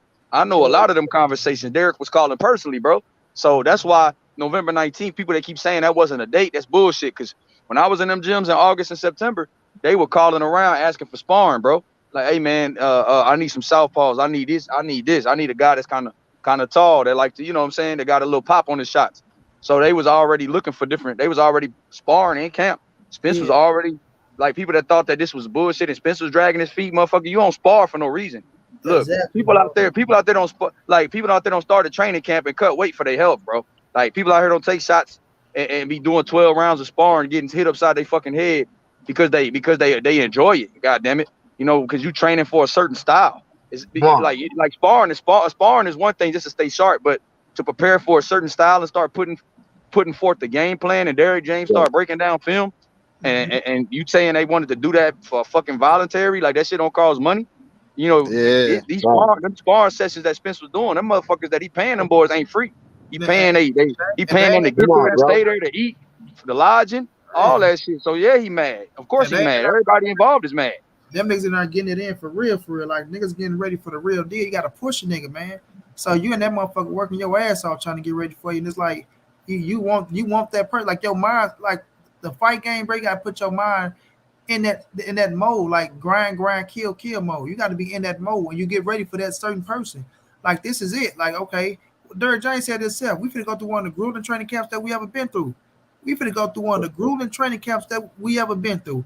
We finna be ready for this fight. And that's the mentality they was locked in, bro. And they was ready, bro, for you to, you know what I'm saying, to make a nigga pull back out of that. Like, it's just, It's crazy, bro. So that's why I say I'm turning his ass up, bro. Until I feel like You gotta take into account too. Also the sacrifice that Errol was making to stay at this weight, because he's only staying at this weight for this one fight. Yeah, See what I'm saying? yeah. He let Bud let boxing down, bro. I'm so happy you said that, because people they act like they don't hear what he said. He wanted that one last fight, and he moving on about his business. They keep talking about Boots Ennis and Virgil Ortiz, man. Hey, I bet you this. I bet you any amount of money. Once Bud actually do come out, a team Crawford will come out and have to say something. I bet you they gonna say we never agreed on no fight with nobody else. See, I don't know. I bet you they say that. I bet we never said we was fighting somebody else over there. I bet you they gonna say. I'm gonna tell you honestly, he gonna need a press conference or a publicist, because he looking real bad to a lot of important people, and the fans mostly like it's not looking good. And you know what, champ? What bothers me is this too. If you getting this big ass bag from from BLK Prime, bro, why you ain't got they fight poster on your IG yet, champ? We're gonna start promoting that motherfucker for him. Start helping them out. They giving you 10 mil, motherfucker. Who said that? Yeah, that shit ain't on your IG. You ain't dropped it on Twitter yourself. Like, bro, what's up? You know what I'm saying? You ain't proud to be associated with BLK Prime. They proud to give you that 10 mil. Or that 8 figures, motherfucker. This man still being quiet, bro. This man still being quiet. What is quiet than a motherfucker? Shit, but you gonna drop the statement I got one question. I got one question. What was the purpose of saying how much they gonna pay you? Because that's what Blue put that out there. It's to say, you know how, remember how the end it started to get to what they were offering. PBC was lowballing him and offering no guarantee. To say that you getting a career high payday is to say, see, I took a better opportunity while y'all was dragging y'all feet lowballing me. It was to manipulate the public to make them seem like PBC wasn't dropping the bag. So see, I went ahead and got this bag. See, that's what it was. You get what I'm saying? So that's why people could justify his move and say, well, shit, he got to eat. He got to feed his family, bro. He getting a career high payday. What would you do? So that's what it was. But like what Money said, why not use that as leverage then with the PBC? Okay, you ain't necessarily got to take that fight. PBC gonna relook at things if they offer you less than $10 million, bro. and you Because got to that fight ain't for $10 even million. leverage. That's not leverage. Think about this shit. They come with PBC or a Showtime talking about, well, I got an offer from BLK Prime. They gonna look and be like, who is that? They gonna say, this man making up a name. He done made up a name. It's leverage. But they're gonna have to go back to the drawing boards. Like, okay, we're gonna have to come out a little bit more money if somebody else gives you that. The reason why he couldn't take that to PBC was because PBC ain't no dumbass. This ain't no small company.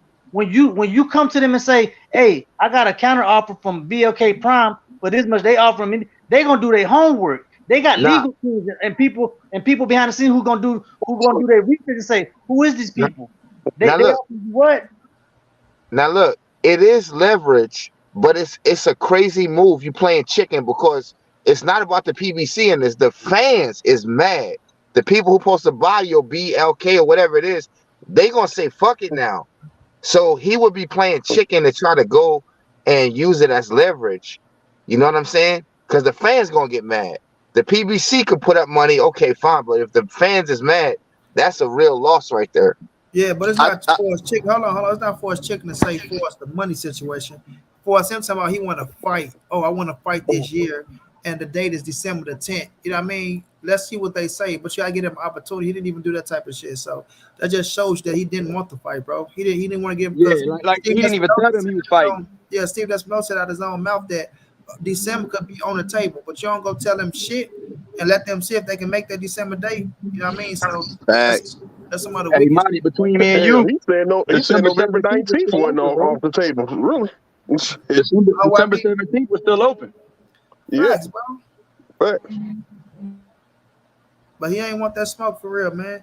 And it just shows, bro. It just shows the dude didn't want the smoke at all. And like we're saying, if that's what you wanted, if you wanted to tune up, just say that shit. But don't stroll in people along like, okay, we about to make this happen. And then all of a sudden, you start making up all these goddamn excuses, and then you go lying in the ESPN articles, and that's the only fucking statement they got from you. is what you're saying in that article. For you to be signed at 10 million, but you're so happy for the opportunity to be fighting David Ebenezer. He's a threat. He knocked out his last 6 opponent. Like, man, go on with all that weak ass shit, bro. But if you're so happy, like people saying, why the fuck isn't it on your fucking Instagram? Why you ain't got it on the Instagram? Why you got a statement put up saying it's fit to be this? Why David Ebenezer ain't saying I'm grateful for the opportunity for a real world title shot? Like, come on, man, with the bullshit. Why he ain't came out and said? Why he ain't said? Hey, Bud don't want this shit getting flooded with all them duck emojis because I went on this. Bro, and he took a hit right here with this one, bro. He took a hit. It's gonna be a lot of duck emojis on his IG, champ. If he wanted a tune-up before the negotiation started, June, July, August, September, October. Come on, right. Now. He told Keith Thurman. Y'all know what? I'm gonna back up out of this because I need a tune-up. Hold on, so y'all smash the like button, man. Smash the like button. Show love. Donate to the channel, man. If y'all could, show love. But most importantly, smash the like button, please. Hey, didn't he tell Keith Thurman when Keith Thurman said he wanted to tune up first and then he'll fight him? Why he need a tune up? Yeah. If you believe it, hey, and Keith Thurman was out double the time Bud was out with that elbow injury and shit. Almost out 3 years, YB. He was almost out 2.5 years, almost. Man, come on, bro. And Bud fight once a year. Even fight once a year since Kavalaskis, bro. And people ain't gonna say that. And not just that, you stay in the gym, you stay in shape. Yeah, he stay in the gym. He ain't like Errol. He don't have fat camps. Bud Crawford always in the gym. Bud Crawford, he the most disciplined fighter in the sport. He don't smoke or drink. He ain't like Errol. Hey, but why you need a tune-up, bro? Is it because you having cold feet? And that's what I wanted to say. And Espinoza, when you watched the interview from 2 weeks ago, he was like, they're both committed on making this their next fight. There's no plan B for either fighter. Shit, hey, he should never spoke for Bud. And I know he spoke for Errol, but he was speaking for Bud. Both guys don't have a plan B. It's only fighting each other next. That's what I'm saying, YB. That's the bullshit that's the bullshit he feeding them, bro. So that's why I say they thinking that he in with them. Like we all the way in. You know what I mean? That's why Errol Spence not worrying about, okay, then we get dragged over to next year. We both in it together. You know what I'm saying? But not for this nigga. That nigga struck clean out the back door on their ass. Contract.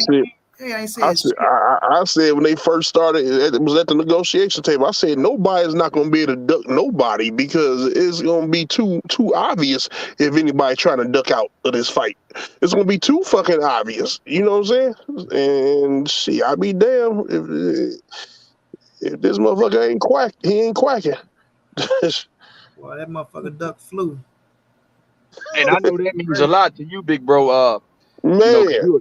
You rock with Bud, man, and and you know I be trying, and I always be trying to make it look at the other side too. We had to whoop Jeffrey Brook ass to get to where he at right now. Hey, for real.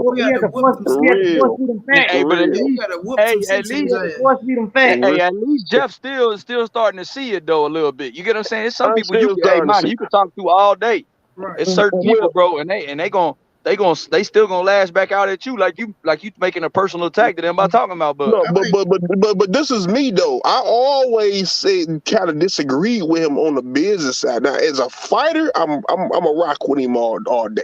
I still say if they still get in the ring right now, I'm still rocking with Bud. I like his fighting style. You know what I'm saying? But I just said the business side. I see the unprofessional side of that. You know what I'm saying? So and I appreciate you for saying that. I appreciate you for saying that because that's being real right there. Yeah. Hey, EJ really punished him. Now, beat the shit out of him. He done ran out with the church's money. Yeah, that nigga ran out with Hey, Bud, I hope you're listening to this because one of your own fans is telling you, bro, you're a fighter, but your business, you got to get that right, man. His nephew in the background listening. When he should Hey, Monty, as T.I. would say, clean that shit up expeditiously. Expeditiously, you feel me?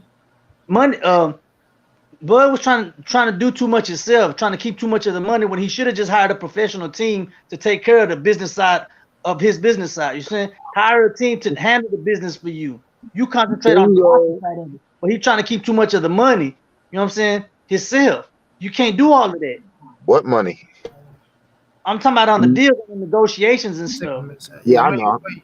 We ain't fucking with Bud old half slick ass motherfucker. He a half slick ass nigga. He ain't even all the way slick. Is this the illest nigga in Nebraska? Yeah, one of them half slick ass niggas. You watching everything. You watching everything. You bought it, fool. This nigga really think he being slick, and we looking at his whole motherfucking plate. We know the plate. We like, look at this stupid motherfucker. We understand everything you trying to do. You can't even get it out the best way. Like, man, if you don't sit your silly goofy ass. Hey, no. Hey, my man, that's the new word too. Is this the illest nigga in Nebraska? Bro, this nigga. Hey, the word duck should be trending online because everybody putting duck on Terence Crawford. Everybody. Man. That shit should be trending right now. Hey, big bro, down in the bottom left right there. Yeah, that's what I was saying. If you look at his IG, bro, there's so many ducks on that motherfucker now. Bruh. Yeah, I was just looking at it while y'all talking. You're right. Bruh, you checked it out. You saw all them duck emojis? Man, I know. Like I say, he didn't took a hit, bruh. So he hiding there. He don't even want to face the truth. Nah. I've been too busy turning his motherfucking ass up to even go buy his Instagram. Hey, ain't nothing on there. How many videos you dropped today, Money? Cooking his ass? About 3 or 4? I dropped 2. Hey, Monty titles be crazy too. Monty be like, Terence Crawford exposed for the fraud. Monty be fucking right. Every part of it, he gonna get blamed for every. I ain't gonna leave out nothing. I'm gonna go all the way down to the motherfucking bubble gum stuck on the ground. I'm gonna expose Hey, Monty, you know it's bad when the sisters say, "I never seen nobody so many people obsessed with one man. Y'all need to have sex and get a woman." She was like, "Y'all need to." Hey, I never seen so many people so obsessed. You know, when it's, hey, Tisha doing her job, she's standing up for her baby brother. Shit, stand up for him when motherfuckers on his ass when it's good though. They want to applaud everybody. She said y'all need to get some cutty. She was like, y'all so worried about another man. She need to go and sit her ass down somewhere. We about to put your brother in the fire.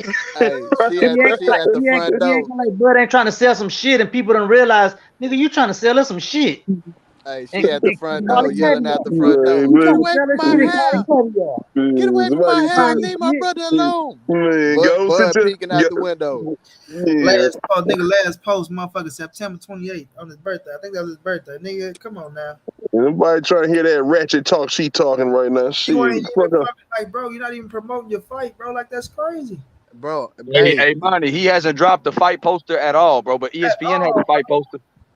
Hey, you're supposed to be out here fighting for $10 million, bro. The biggest payday of your career, and you're not helping these people. Ain't did one interview yet. Hey, bro, I would have tried to do an interview to set the record straight. Like, nah, look, this is what happened.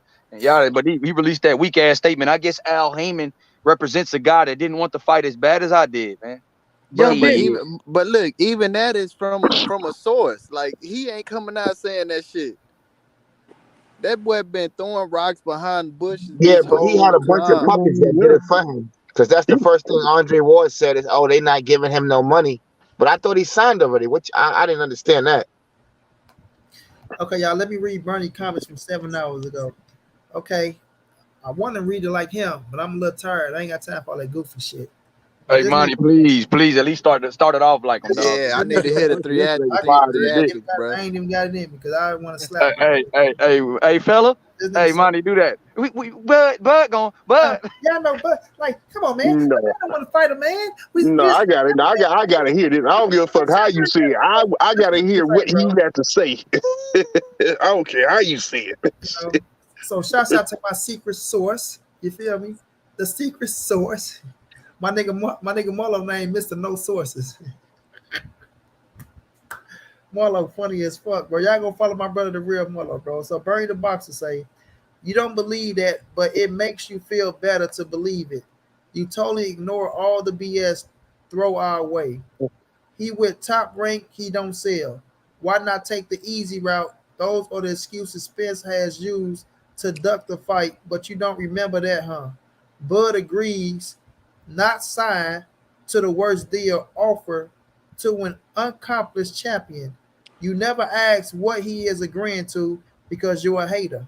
Would you do anything and not know what you get? So he's saying, would you do anything and not know what you get? Would you work for a blank check? The answer is no. Did you ever wonder why Spence had nothing to say while negotiations were going on?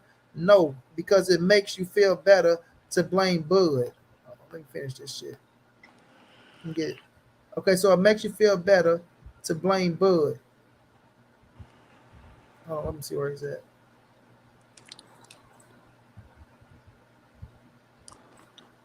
Okay, say you. Okay, it makes you feel better to blame Bud. You love fake and it's sad. F what you think or feel. Go pat Spence on the back, or better yet, go lay on Spence's doorsteps and be his doormat. So that's coming from the little pad holder and the pad wiper. Bring the boxer, y'all. So of course they gonna say shit to try to, you know what I'm saying? You know what I'm saying? Make shit feel good for Budweiser. So this what I mean, right? When they say things like, would you fight and not know what you're getting, right? Which is bullshit. Pure bullshit. Because the contractor's gonna tell you what you get. You understand? If you got the lawyers looking at the shit, you know exactly what you get. Now, when they trying to say, oh, what the percentage is, or if we agree to a certain percentage, bro, we all know how PBC do business. We talked about this shit earlier. Okay, so when Sean Porter and them agreed to their percentage on the back end, did they know what they was pulling in? No, but we do know you're pulling in all the motherfucking pay-per-view sales. We know you're pulling in all the ticket sales and everything else that goes along with building up the fight. So they trying to make shit like it's brand new now to them. Oh, we don't know what we fighting for. We don't know what we getting. Like, man, get out of here with all that weak ass shit, bro. Y'all just finding ways to try to get out the way of this motherfucking fire, and y'all can't get away from it, bro. It's just too much. It's too much fire. People not letting y'all ass off the hook like that, bro. And y'all go take all this shit. Get the fuck out of it with the weak shit. Not only that money, but he talked to Sean Porter. He could have asked Sean Porter, hey, your money come through? Was everything good with your money on your contract? You talked to Sean. What, did they fuck you? Did they do any sneaky shit? Was your money good? Was your bag money? Did your money come in on the back? Exactly. Hey, ask how Uga's living, bro. He ain't been home in Vegas since the fight, bro. That boy in Miami, boy was in Panama, Colombia, Brazil. Hey, Uga's in LA at the Ortiz fight. I went to Vegas. They told me he ain't been at the gym since the fight. They said, man, they say Uga's in Miami. I said, what? They said Uga's got a new property in Miami after the fight. I said, what? They say Uga's got a new property in Colombia. I said, what? Yeah, bro. I swear. Ask anybody that work with PBC and them. Ask Andy Ruiz and them. All them boys getting paid, bro. So I don't want to hear this shit that Al Heyman. Bro, they knew the money was real, bro. This shit is bullshit, man. That shit sound real weak, man. And another thing, this the question I got to ask Espinosa. This the question I'm gonna ask Espinosa and when I see him at the Morrell fight. I'm gonna say, hey man, on camera, did Showtime ever offer Bud a guarantee? Because that needs to be answered. Yeah, I feel like that's one of the biggest questions. Did you ever offer Bud front end money? Don't tell me how much, but did you ever offer Bud front end money? Right. Because I think that's gonna kill the narrative that Bud Crawford was never offered a guarantee. And when they come out and that shit now, if he say yes, bro, which I feel like the answer is gonna be yes, it ain't shit else they can tell me, bro. It ain't nothing else they can tell me. Because if he got offered front end, we know that back end was good as well, bro. So it doesn't matter what they talking about. He was making the biggest bag of your career. The biggest. And I'm gonna say, was Bud Crawford only getting 35%? Another thing, money with him trying to check out the books. Now, see, if you feel like there was a problem, you sign the contract. The contract gonna tell you what you're gonna get 40%, 35%, so much guarantee, whatever. Okay, after the fight, if you feel something is wrong, then you get your auditors to go through the books. You know what I'm saying? That's when you pull the audit afterwards. You feel some secret shit went through. That's when the auditors come through and go through the book and say, "No, y'all owe him this much. Y'all cheated him this much. Y'all owe him an extra this." See what I'm saying? Not before the fight. You don't go through the books before the fight. You go after the fight, that you feel something is missing, that you got fucked on something. That's when you get the auditors to go through the books. So they say this though. So let me rephrase this, y'all. So he say Bud agrees not signed to the worst deal offered to an accomplished champion. They steady trying to use that accomplished championship as their main, vocal point, bro. It don't matter how fucking accomplished he is, bro. If you're not putting asses in the seats, hold on, Jeffrey. If you're not putting asses in the seats, bro, and you're not bringing in the motherfucking bread, it doesn't matter, bro. It doesn't matter. You got motherfuckers out here that's just a one belt holder that's bringing in more money than Terence Bud Crawford. You got motherfuckers that probably ain't even got a title that's bringing in more money than Terence Bud Crawford. So quit talking about, an accomplished champion as if that shit, you know what I'm saying, holds weight at 147. What the fuck has he been doing at 147 pounds? At 147 pounds, what the fuck has he been doing? And what has his fucking checks been looking like, bro? Avoiding champions. Quit playing, man. Let me catch you. But we already just call him. He capping. Hold on, Jeffrey. Aaron H. Muhammad. Appreciate the super chat, bro. Bernie is trying to be a fireman after Bud done burned down the whole damn building. Espinoza already said the talk about Bud offer was not true. Fuck burning down the building. That motherfucker burned down the block. That nigga got the whole block on fire. Everybody looking to fuck Bud up. Everybody looking to fuck Bud. Bud can't turn the corner without a motherfucker got a paddle or something ready to smack the shit out his ass, bro. You know what I mean? That's why the nigga hiding out right now. Like they know that was bullshit, bro. They know it was pure bullshit. Hey. Fuck out of here. Hey, money. People keep trying to sick Boots on Spence, like, oh, Spence. And then at the end of the day, Boots said, hey, man, shit, if Bud would have called me, I would have took that fight in a heartbeat. Facts, bro.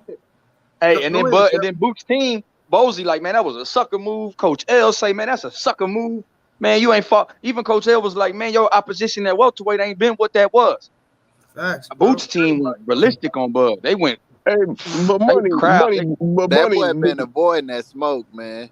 He didn't really want to fight Porter. Hold on, let Jeffrey go. Go ahead, Jeff. Then Bernie said back then that Bud already has assigned to a slave deal of 35%. So what he talking about now? He say he never signed, but he agreed. Yeah. So you got caught capping already. We're not listening. It's crazy. Already. That's crazy. It's crazy. He agreed, not signed. So what's the use of so agreeing means you giving them your word, right? So giving your word. Their word. But back then he signed. Then the words out his mouth is he signed to it. So if you're saying you agreed to or the slave, like they make shit sound so dramatic and he already agreed to the slave deal. And this man, get your corny ass up out there somewhere, bro. Yeah, make it sound so bad now, right? He said at that point he just want to fight. He just want to fight. We agreed to everything. We just want the fight to come on and get on with. But they still don't want to fight though. That's crazy, man. You know what? I think Espinosa was right. Terence Crawford talked his way out of this fight. I can't wait for you to talk to Espinosa, YB. I can't wait, bro. He talked himself out of this fight. Yeah, salute to you, YB. Man, look, Monty, I'm gonna say this, bro, and I'm gonna get out of here, bro. Yeah, the last thing to the last thing you said, the business model for every sport, every business is not, what have you done for me in the past? Is what do you have the potential to do, and what do you have to offer right now? Facts. You know what I'm saying? Outside of that, done for me lately, bro. Yeah, like all the other shit is irrelevant, bro. That's why I look. As much as I love Bud, I can't defend this, and that's why I had to come on here and give it up, bro. But salute to you, salute to YB, salute to all y'all, man. Y'all be easy, bro. Y'all already know it. Thank you for jumping through, bro. Thank you for showing love too, big bro. Yeah, man. I can't wait for YB to talk to motherfucker Steven Espinoza. And once Steven Espinoza say, yes, we offer him upfront money because he already said it once. And once he confirmed the shit a second time, man, I'm gonna turn all that. It ain't nothing to say after that, bro. But Steve Espinosa already said that 35% wasn't true. He said that he been shot that down a long time ago. He said that's not true, man. He's like, where are y'all getting all this fake shit from? So we know. Nothing they can say after that, bro. I swear. Yeah. But man, I think get ready to shut it down, y'all. Your boy been going for 3 hours, going on 1 a.m. But we're gonna get to the end of this. Like, the truth will prevail, bro. We all know that. The truth will prevail. So all that $10 million shit, we gonna see how true that shit is. You know what I'm saying? I forgot my man's name already. Damn. What's his name? We gonna see if that nigga is running that motherfucking BLK shit and see how that shit play out. Eisenberg. There you go, Zay. Motherfucking Eisenberg. Motherfucker working with Isaac. BLK. They don't even know what the motherfucking manager of the shit is. They just opening their mouth, bro. Crazy, man. Crazy. But y'all boys got some last words. Let me get some last words, Jeff. About to get up out this bitch, man. Oh man, you know I don't never have no last words, man. I like to get in on the hot topic, man. You know what I'm saying? Mm-hmm. You know, my bad. You know, I usually do show love in the super chats, and you know, I guess I got so used to getting on your platform and all that. But yeah, you know, I'm always show that love to you. I say, hi, Jeff, go get up off my platform. Fucking with us like he fuck with us, and then go show these other niggas love and don't show us no love. Oh yeah, and that's because they don't have no platform like you. You have your platform consistently, so it's like once I get on there, your platform going, I just go ahead and get on the platform and all that. But it's only you and two other people actually. I fucks with Blue as well, you know. But you know, I just they platform that's not consistent like yours, so that's why I just be. I put on weight. It's all love. Big bro, Reg, I appreciate you, Reg. Have a good one, champ. You know it's all love. It's all love. Oh yeah, for sure, Hollywood, you got some last words, bro? Want to say on this matter? Man, keep slaying their ass, man. Cause they all over the damn place with this shit, bro. You already know it, bro. After Crawford didn't pick dude, whoever the hell he is, I didn't forgot his name. They all over the place, man. Yeah, now they talking numbers. Now they talking this. Al Heyman. I said y'all got the finger everywhere in every direction except Bud. Y'all sound like some damn clowns, man. For real, bro. Everybody to blame except fucking Bud, bro. Yep. Everybody to blame. And then I asked dude. I said, man, don't you know Jerron is after Virgil? He could have picked Jerron. He could have picked Boots. He ain't want to wear none of them dudes. Exactly. They want Earl. They want Earl to fight that boy. I said Earl ain't got a problem with fighting that man. He ain't gonna wear none of them niggas, bro. But Bud need to fight somebody credible in that division. But I want EJ to whoop his ass so they can. I said when that fight signed, sealed, and delivered, which is probably ain't gonna happen because I know Earl probably pissed the fuck off. But once that fight happened, all that talking and all them jokes and shit y'all doing, that shit out the window. For sure. Hey, did y'all hear that bullshit Rick Glazier was talking about? I don't even want to hear that. Somebody came here and asked me that. But real rap, go ahead, my brother. Bro. Hey man, I'm sorry, bro. One more thing, dog, because go ahead, I was in the chat. It came to me, man.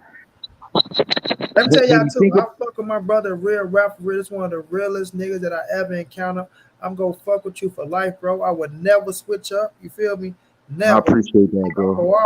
Is that my homie, real rap? You always been solid with me, bro. You gonna always be solid with me. There ain't too many niggas that stay solid, bro.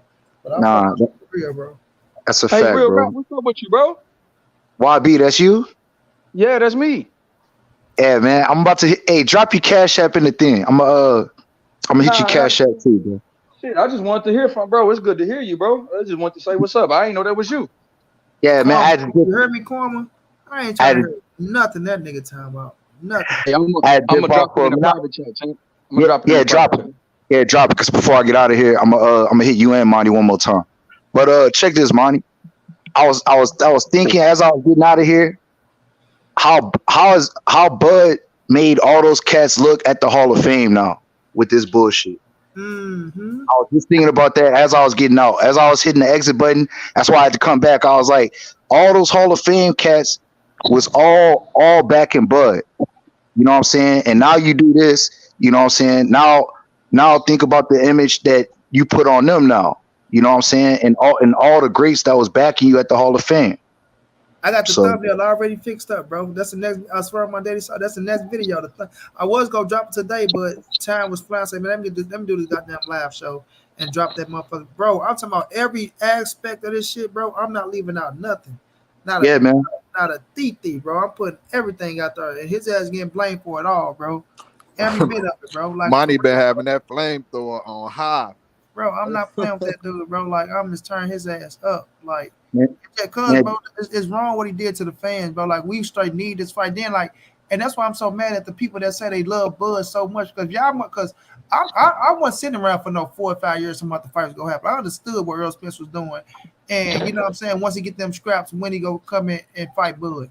But if y'all talking about y'all was sitting around for 4 or 5 years, right, calling all the Errol Spence fans pocket watchers and motherfuckers get what they negotiate for. Oh, if he get 50-50, y'all can't tell him that he's not worth 50-50. He get what he negotiate for. Everybody want to be boxing encounters. We need to just be fans and just sit back and whatever happened with the fight, let it happen. So, okay, so now he negotiate for 35%. So now you motherfuckers cry, oh, why you trying to give him a low ball? Oh, now it's a slate. Like, man, get y'all corny ass up out of here, bro. Like, get up out of here, bro. Real rap, thank you again, my brother, for that love, chop. I appreciate that, bro. You know what I'm saying? Get y'all ass up out of here, bro. That's bullshit. So it ain't gonna never be good enough, fam. It ain't gonna never be good enough. But like I say, I ain't letting up off his ass, bro. For real. Hey, young Billy, it's coming right now. I'm about to put your name in the cash app. But Monty, I appreciate you, bro. I just had to say that before I get out of here, man, because I'm like, bro, how did my man make all them cats at the Hall of Fame look after they was all supporting and backing you for this fight? Now you back out. Now it's like they ain't got nothing to stand on for you. Facts. Nothing. I think Zay brought that up earlier, didn't you, Zay? Somebody brought that up earlier. I said, where are they at? All the people that was talking and speaking up for Bud, Roy Jones, all them people saying that he'll switch, he gonna do this. Where they at? I ain't seen no videos. I ain't seen their face on nowhere saying speaking up for Bud. They feel stupid, bro.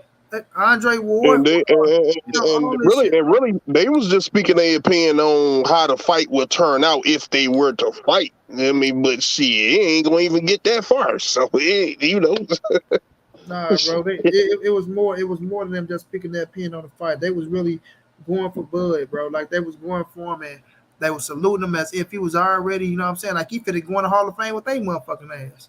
And I feel like that was so disrespectful, bro. Bernard Hopkins. Go out there and do this. Like, oh, bro, don't worry. I got all their ass, man. I got them all. I got them all, bro. Down the Born Revenge. I appreciate that, bro. Appreciate that. You know, when new subscribers now, I'm a little worried now. When new subscribers pop up, it's Southpaw, motherfucker. Hey, Southpaw pussy got shot. I don't know if he got shot or not. Hey, Monty. My Mexican brothers get their aim on point. Hey, Monty, Hey, Monty, I better not find out you go to one of them fights and Bud run up on you. He looked me in my face, man. Bud run up on who? No, I know Bud got some superpowers. Then if mine ain't gonna be like he looked me in my eye. Hey, if he pulled this shit, I'm gonna feel like Monty Brown is compromised, bro. If Monty Brown ever say something like this and get off Bud's neck, I'm gonna say Monty Brown has been compromised, bro. You know, them niggas got the motherfucking what's that about the motherfucking Cupid arrows? He got that what Bill hit niggas with. Bill hit niggas with them. Maybe gonna hit him with the crossbow with that Walking Dead one. Exactly. Get your ass away from me. me. Hey, Bill is amazing at that shit though, Monty. For real, Bill is good at that because he almost swindled me in person. We was talking. I said, you know what, man? You right, man. Tank don't want none of them. And I was riding on the car way home. I said, man, damn, he got me. I said, I feel like I got compromised. You're right. I said, Bill, look me in my eyes, bro. You had me believing that shit. You know, with Money Brown, I said, Money Brown does a hell of a job. The most supported fighter in boxing.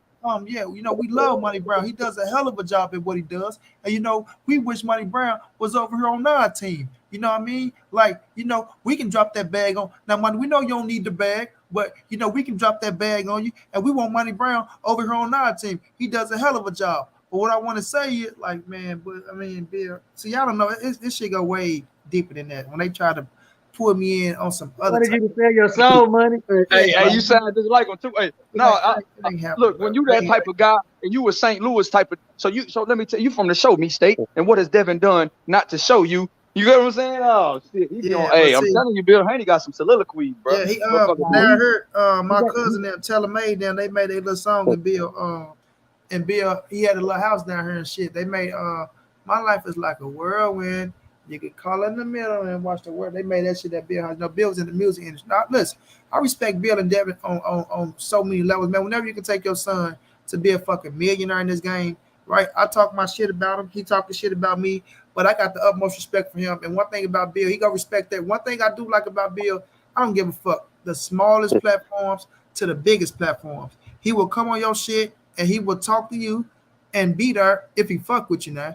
But he will sit on your shit and talk to you just like he talking to somebody on a big platform. He ain't gonna treat you no different, you know what I'm saying, than the next. Like if he fuck with you, he'll come and show you love. And I can respect that. He's doing his job as his son manager, promoting his son in this game. You know what I mean? Tank still gonna knock your motherfucking son out, right? It ain't gonna change that.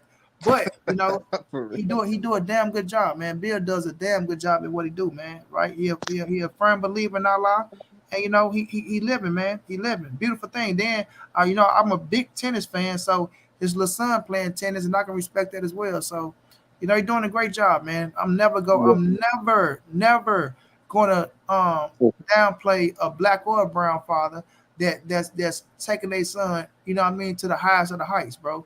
You know what I mean? And you right there standing with him 10 toes down, and y'all mean that shit. So it's gonna always be a respect on that level. But at the same time, yeah, you gonna respect me as well, and you gonna know that money ain't the motive with me. Like we all need money to live and be comfortable. But when it comes to like your morals and your principles, like everything I'm saying on this shit, I always say it. You feel me? Like it ain't nothing that I'm saying on here that I ain't already been saying. You feel me? So it ain't no like, oh man, Money was fucking with this fighter. Then he switched over. No, nigga, I've been the biggest Canelo fan. My little sister will cuss me the fuck out if she ever heard me down talking Canelo. Like, nigga, we the biggest Canelo fans and go always be Canelo fans until we die, bro. The only time I went against Canelo was against Floyd. That's it. That's the only fight. And I knew he was gonna lose that fight, but Floyd's my fucking goal. But that's the only fight where I went against Canelo, and it was bittersweet. You feel me? But other than that, man, I've been rocking with, man. All you gotta do is go down my Instagram, bro, and check. Go down that motherfucker and stroll up, and then watch Monty Brown saying the same shit that he's saying now, way back when. Watch you hear Monty Brown saying Canelo was a clean motherfucking fighter. Watch you hear Monty Brown go crazy with Canelo shit, speaking broken motherfucking Spanish. Ain't shit adding up, but nigga, please come on now, bro. So I'm gonna always put 10 toes down and stand on what I believe in, bro. And shit gonna change. Money be killing me with that cabronis. Yeah. Hey, Monty. Hey, you know what I respect about you, bro, and I like what really made me just like start tuning into your channel, bro. Is you know when these fighters or you know whoever it is jump on your platform, you ain't you ain't scared to, you know, speak your opinion, because like a lot of people get these fighters or promoters or whatever on their platforms, and they be scared to speak their opinion because it might go against what they saying. Yeah. So they just be yes man. They agree to what they say. Yeah, going to kissing ass mode. But you gonna argue, a motherfucker. Oh hell, I'm gonna stand on what I believe in, bro. Like hey, that's what I like. Die that way. Yeah, I'm gonna die that way, bro. And shit, like I tell you, if I have a conversation some weird shit, y'all know my brain is fucked up, and that ain't the real Monty Brown. And y'all don't believe shit that I'm saying because something is wrong with me. But ain't shit gonna stop me, bro, for speaking my mind on what I believe in, bro. Like nothing, never. I always been that way, bro. If Monty turned into a yes man, he has been compromised, bro. Somebody put a chip in my He looked me in my face. Somebody put a chip in Monty Brown, bro. Hey, exactly. They didn't got my boy Monty, bro. The motherfucker. Hey, they cloned me. That nigga finna get up and start walking. They cloned my nigga, you know what I'm saying? Yeah, that nigga just landed. That nigga finna get up and start walking. He started telling people, hey, if he nice about Bud, I'm like, man, somebody cloned Monty, bro. What they did to my boy, man? Hold on, Monty. Is this you, Monty? Come on, this man. Thing, though, bro. I was the biggest Terence Bud Crawford fan, bro. Understand this. Like I told y'all, I never seen Terence Bud Crawford and Errol Spence fighting, bro. Never. Like this nigga's at 135, right? Then he go to 140. Errol Spence started at 147. Like I never seen these dudes coming together and fight one another, bro. So I was building up both of them, bro. Like way back when. I called my brother Tommy. This is a true story, right? I'm at school. He like, oh, which one of your kids you going for? I'm like, what the fuck you mean? Which one of my kids I'm going for? He saw nigga Errol or Crawford. He like, shit, you the first nigga that told me about both of them. I'm like, damn. But I'm like, yeah, I'm going for my baby boy. Like everybody gonna go for their baby boy, right? If you got kids, you ain't want your motherfucking oldest son to whip on your baby boy. So, but it's like I've been going for both of them dudes for a while, bro, and I've been showing love. But like I said, I seen the beginning, and I seen how Bo McNam disrespect Errol Spence from the beginning, bro. And it was crazy to me. It was crazy, bro. I seen the disrespect, and I seen Errol Spence and Derrick James say nothing but good shit about Terence Bud Crawford. They didn't really start, going at their ass until like the fight was kind of becoming realistic and they started catching wind of what the fuck they was saying. But other than that, though, bro, like Bo McNam, they always been that way, bro. They always been kind of arrogant, bro. Like they always been kind of arrogant like that, bro. And that's their ways, bro. It ain't shit that people can say that make me think different. That them niggas is just fucking arrogant like that, fam. You can just tell. Like, come on, man. If you smart enough, you can sense. If you know how to read a motherfucker, right? You can read a nigga and understand. But like I say, when he just walked past Ellie like that, and Ellie, we know Ellie reported he gonna big every motherfucker up except Tyson Fury. He hates Tyson Fury ass. But other than that, Ellie go kiss your ass to the utmost respect.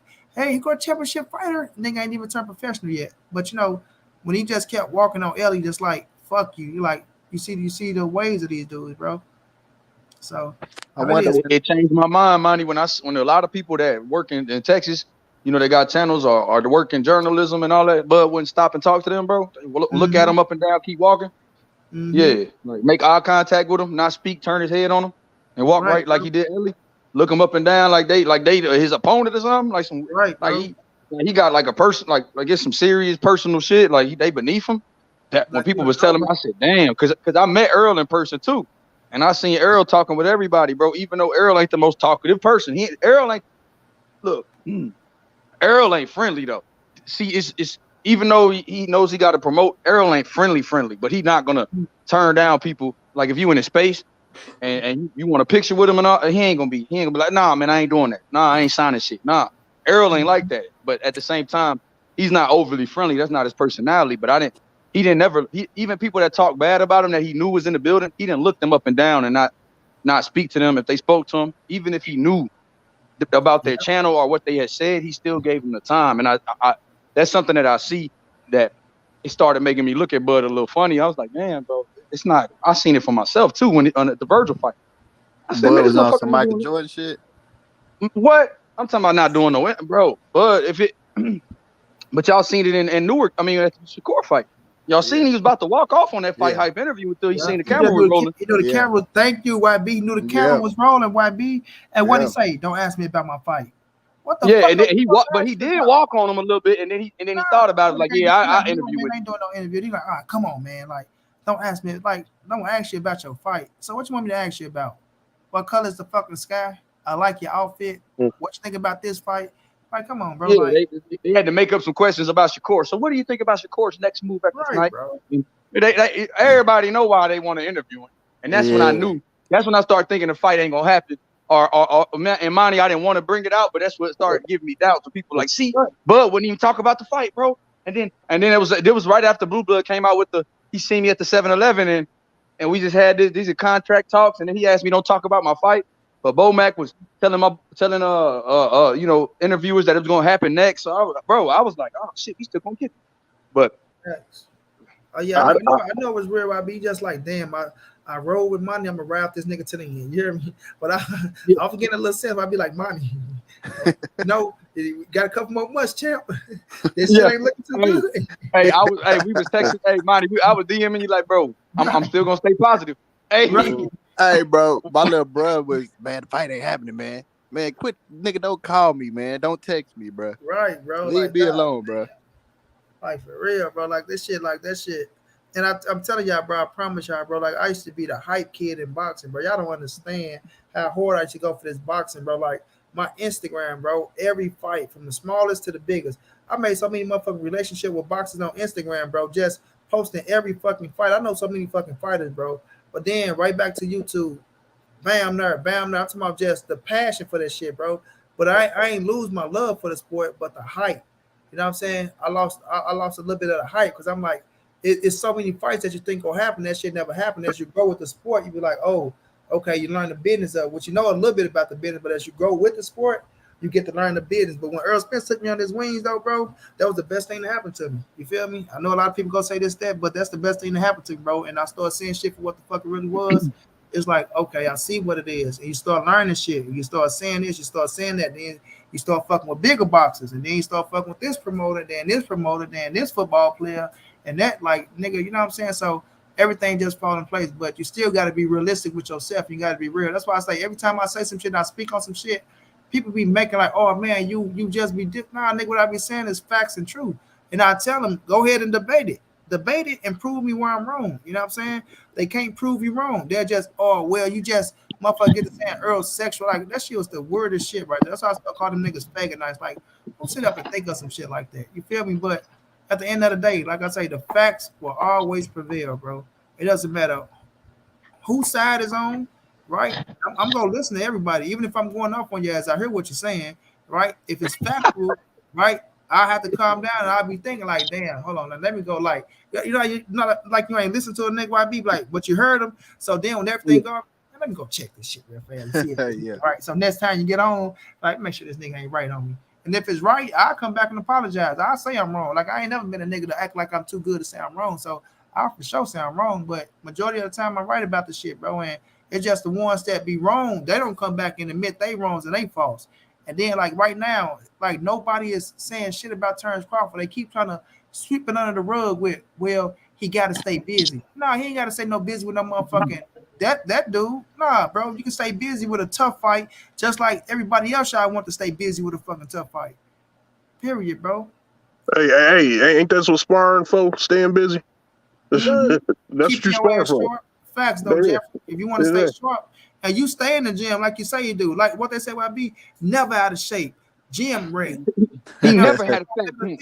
He ain't like Errol. He don't have fat camp. He don't drink outside the ring. He live a fighter's lifestyle, but live like a Spartan. That's what they tell me. Deadlift 400 pounds. Right. Yeah. And he's strong. And he got a wrestling background. And he a good dad. I'm like, yeah, but all of that shit. Why you need a tune-up? Now, when they say deadlift 400 pounds in regular street clothes and boots in his shirt, look at it. Street clothes and dress shoes. Boy, he could top of the backboard. He could jump over a cloud. He can stop a moving train. I appreciate that real rap, my brother. I appreciate that love, bro. He can stop a moving train. Right. Hey, y'all think really Crawford gonna stick around for another 3 years? If Errol drop all these belts, y'all think he gonna stick around for another 3 years? He only fight once a year. So Crawford, if those belts, and that's the reason why, Zay. Crawford, I think Crawford did. He started his Mayweather tour. He ain't got no war in no wars. You feel me? He ain't been in no wars to wear his body down. That's what I'm saying with Errol Spence. Errol Spence been through everything he been through. Now check. Now Errol Spence, go fight Jerron Boots Ennis. Bro, Jerron Boots Ennis ain't no easy fight for no motherfucker. Yes, I got Errol Spence winning, but that young hungry lion, that motherfucker punch hard, he fresh, and he ready to go. So even if you beat him, you gonna earn that win. You know what I'm saying? You got to take a grueling training camp to beat Jerron Boots Ennis. So bam, you go out there and fight that grueling ass training camp. And it turns Bud Crawford go beat motherfucker David Ebenezer, right? He can whoop his ass with one hand. He can literally beat that man with one hand. You know what I'm saying? Then now he can just go relax, right? While Errol Spence have to go let the motherfucking bruises and bumps heal down. Then get back into another fucking grueling training camp trying to make the weight. While turns Bud Crawford over there eating motherfucking pizza and eating ice cream, chilling with his kids, popping fireworks and shit. And you know this motherfucker, you know what I'm saying? Count how many drops of water you can drink left. You feel like hell, hey, Monty, how many hey, this to the panel, like how many tune-up fights did Bud actually fight at 147? Oh shit. I ain't gonna disrespect you like that. Nah, that's real talk though. But what it meant though, but it's really not, because Jeff Horn was the world champion. He came right up, whooped Jeff Horn ass, took the title, right? Mm-hmm. Now, I'm going to say American was a tune-up because he just gave up. But you can't take away from Mean Machine being undefeated. Jose Benavidez, right? He had his little issue with his knee, but he was still undefeated, and he was giving Bud ass some problems, right? Sean Porter, he wasn't the best shape Sean Porter, but he did his thing. And Kell Brook, right? He went all the way there, but like it ain't even about saying, you know, the tune-up fights he took. They want the toughest fights against the toughest opponent at that time, but he did what he had to do at 47 to where I'm not gonna even go there, because that's what they want. They want you to discredit. They want you to take this away. It's not taking that away from Bud. I'm giving that man all his credit, but like I say, I'm not gonna overdo it how they try to overdo it. Their whole thing is overdoing shit. You know what I mean? They want to overdo the shit. Oh man, he beat this person better than Errol Spence. He beat this person better than Errol Spence. He knocked out everybody he fought at 147. And that's when I got a problem. I got to stop their ass and bring them back down. All that shit would have been put to rest if he had got his ass in the ring with Spence. But it's like, you know what I'm saying? Yeah, so it's like, y'all got to stop all that shit, because they be trying to make it as if like it's just the cream of the crop. You feel me? Like, nah, man, let's stop that, bro. So, but it ain't even to take nothing away from him, say he fought no tune-up and shit like that, because he's a bad motherfucker inside the ring. That's why I say we want to see him in Errol Spence. His skill set is his skill set. He does what he does. Got to give him his just due. We're not taking that away from him on that. But you've been running your motherfucking mouth so much about what you gonna do. They've been running their goddamn mouth so much about what you gonna do. Now the opportunity is really here, right? It's really here now.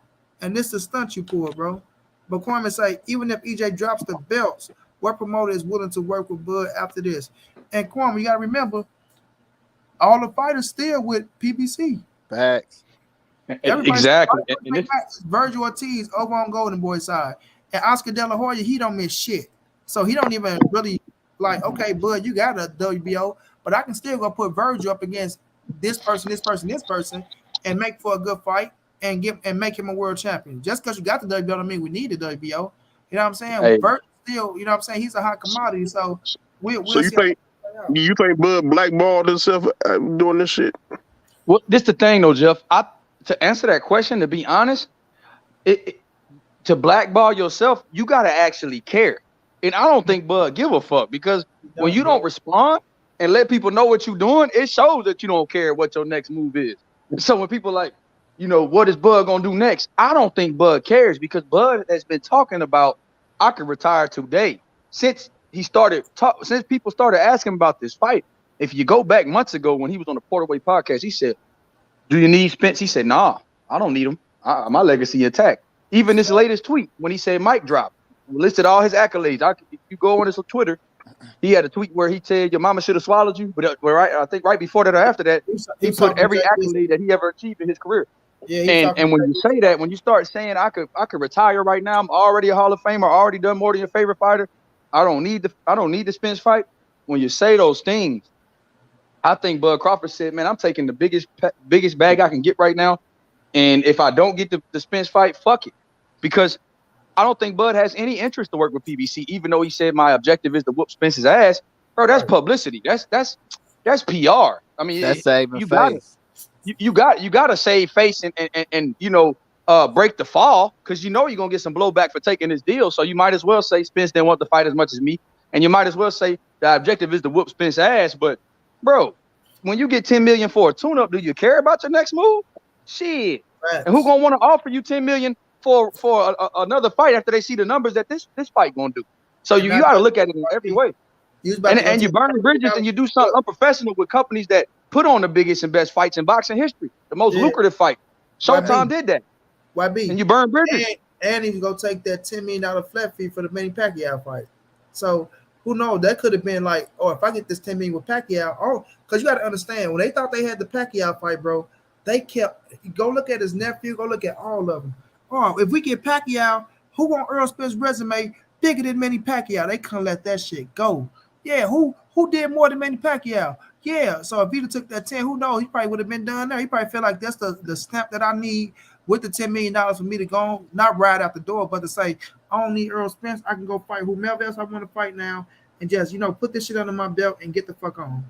You feel me? So Mayweather been trying to get him on them undercards. That's what that is. He could go on that Mayweather tour. Facts.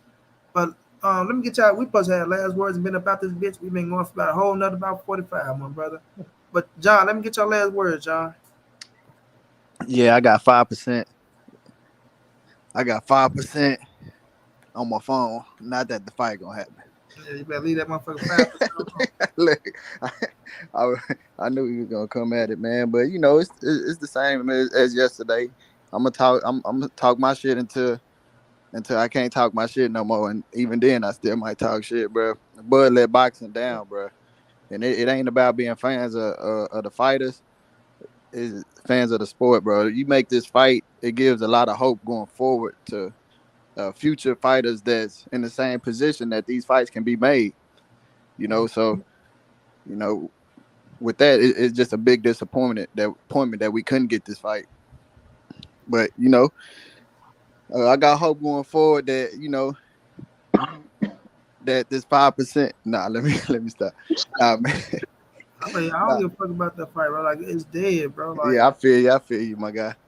He just fucked us all, bro. That dude fucked us all, bro. Yeah, man. Because there's no better time to make that fight. Like, think about it, bro. There's no better time to make that fight when it's for undisputed.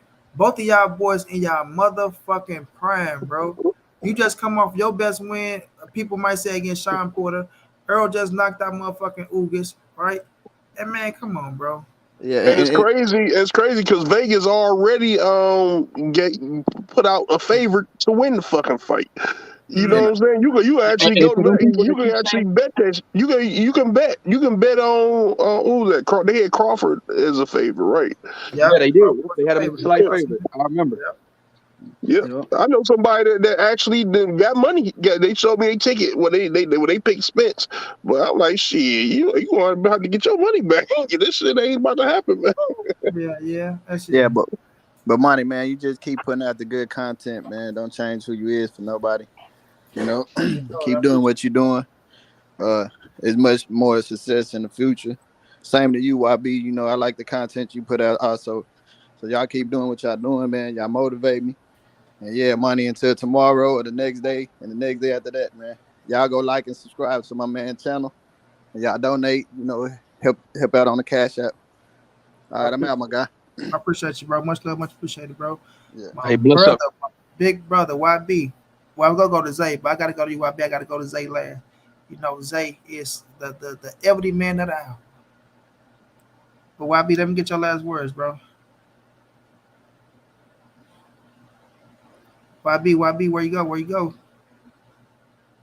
Oh, Megaton, fucking go all night, money. I'm at work. Shit, we did that the last time. Shit, then we all got up the next day, tired in the Tired of motherfucker. I was tired that night. I'm like, shit, I still felt that shit. Shit. I had to be at work at 6 o'clock that morning. I think I got. Man, Tired. my last words is the biggest scam in boxing history. That's, Jeff, I'm going to take Jeff, my ass to sleep on that. you ain't got your damn last words, Jeff. They ain't gonna come back. Niggas like he Man. got no last words. That nigga goes last words. Give me your last words. Okay? I'll give my last word. Me personally, I think Bud mentally checked out at the Hall of Fame shit. You know what I'm saying? Everybody was blowing up his head. And I think, like I said, he's just looking for a retirement check. At that point, he's checked out of the sport, looking for a check. He's just looking for the right check to walk out with some money in his pockets. You know what I'm saying? And he's looking for the easiest way to walk away with money in his pocket, because this is the fight that everybody wanted. This is the fight that would have solidified everything, you know, his career, everything. This fight does so much for him. And if he really wanted to become undisputed, there's no better chance than now. Because if Earl drops them belts, that means you're going to have to be in the sport another 3 years trying to chase these belts down from the young lions, and you're going to have to start your race all over again, which makes no sense whatsoever. That boy never wanted to be undisputed at 147. He wanted to keep undisputed away from Earl, bro. That's what he wanted to do. Like, he know he feel like he gonna have the up one on the dude to where he feel like, I got this, and he never beat me, and all the way to the motherfuckers sitting on the couch, if they ever sit on the couch with one another, talking about what's the reason why the fight didn't happen, why they talking to the other young killers that's in the fucking sport. And Terence Crawford sitting right there. I wanted to fight this guy. His people didn't want it, right? They kept telling me to get a belt, right? I was calling for this fight before I was even undisputed. And then when I come to 47, they tell me get a belt. And then when I get a belt, I'm gonna clean up this side of the street. And then like, nigga, stop acting like people were just treating you so goddamn bad. You know what I'm saying? Like, oh shit, they treat Terence Crawford so bad. You know what I mean? Or he shouldn't even work with them. Like, man, cut all that weak ass shit out, bro. You know damn well y'all had 2 different promotion companies, but fuck all that. This where we at right now. All that stuck in the past ass shit. Now both of you niggas bigger than what y'all was back then. The fight bigger than what it was back then. You know what I mean? You ain't got Bob Burnham up your ass where you got to come up out your pockets. Man, make the damn fight happen. You ain't want that damn fight like Bob Burnham said, bro. Bobby wasn't no fool. Bobby knew what was going down. That's why Bobby wanted to keep your ass off, because you want to recuperate shit off your ass. When it comes to the point of trying to make the Errol Spence fight, I knew you was gonna beat around the bush. That's why he was done with your ass, man. Period. YB, you there? Yeah, I'm right here. Let me get your last words, Shaq. Oh yeah, man. Keep supporting Monty, bro. This fight, people that still think that this is a possibility, this fight gonna happen. It's not, man. When you burn bridges like the way you did and do the things in an unprofessional way, like he did, and take it for the cash grab, I better not hear that Bud Crawford getting ducked no more. I better not hear that he's the boogeyman. I better not hear none of that. Because this ain't boogeyman like moves fighting David Avenesian when you had Spence in front of you, bro. Like Bud remind me, what it's starting to look like is Bud reminding me when you don't get picked on the team and you take your ball and go home. That's what it look like. Well, y'all can't hoop with my ball. I'm going home then. That's what it look like. I'm holding my belt and going home. Fuck it. You ain't gonna get a chance at undisputed. I already did that. Ha ha. That's what Bud looking like. Ha ha. I was undisputed at 40. I already did it. I don't need to do it at 47, but you do, and I ain't gonna give you the opportunity. That's what it looked like. And because of that, I lost a little respect, or if not a little, a lot, for everybody involved on Bud's team that's still making excuses for this. Everybody it's always somebody else's fault. The numbers was bad because we fought on the app. Now I'm fighting on the app that nobody heard of for real. And I'm not even gonna promote it on my Instagram. I ain't said shit in 3-4 days since the news broke. I ain't even put the fight poster up.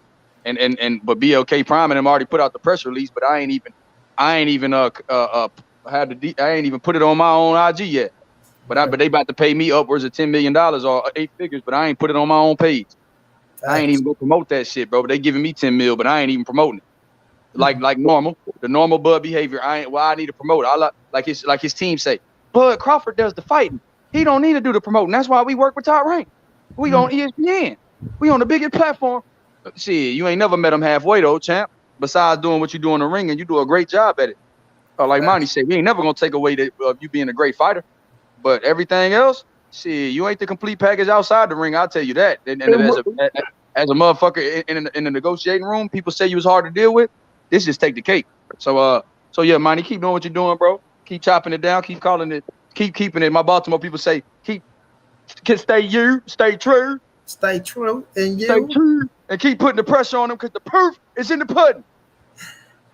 This what we do. We keep doing what you do, Monty B.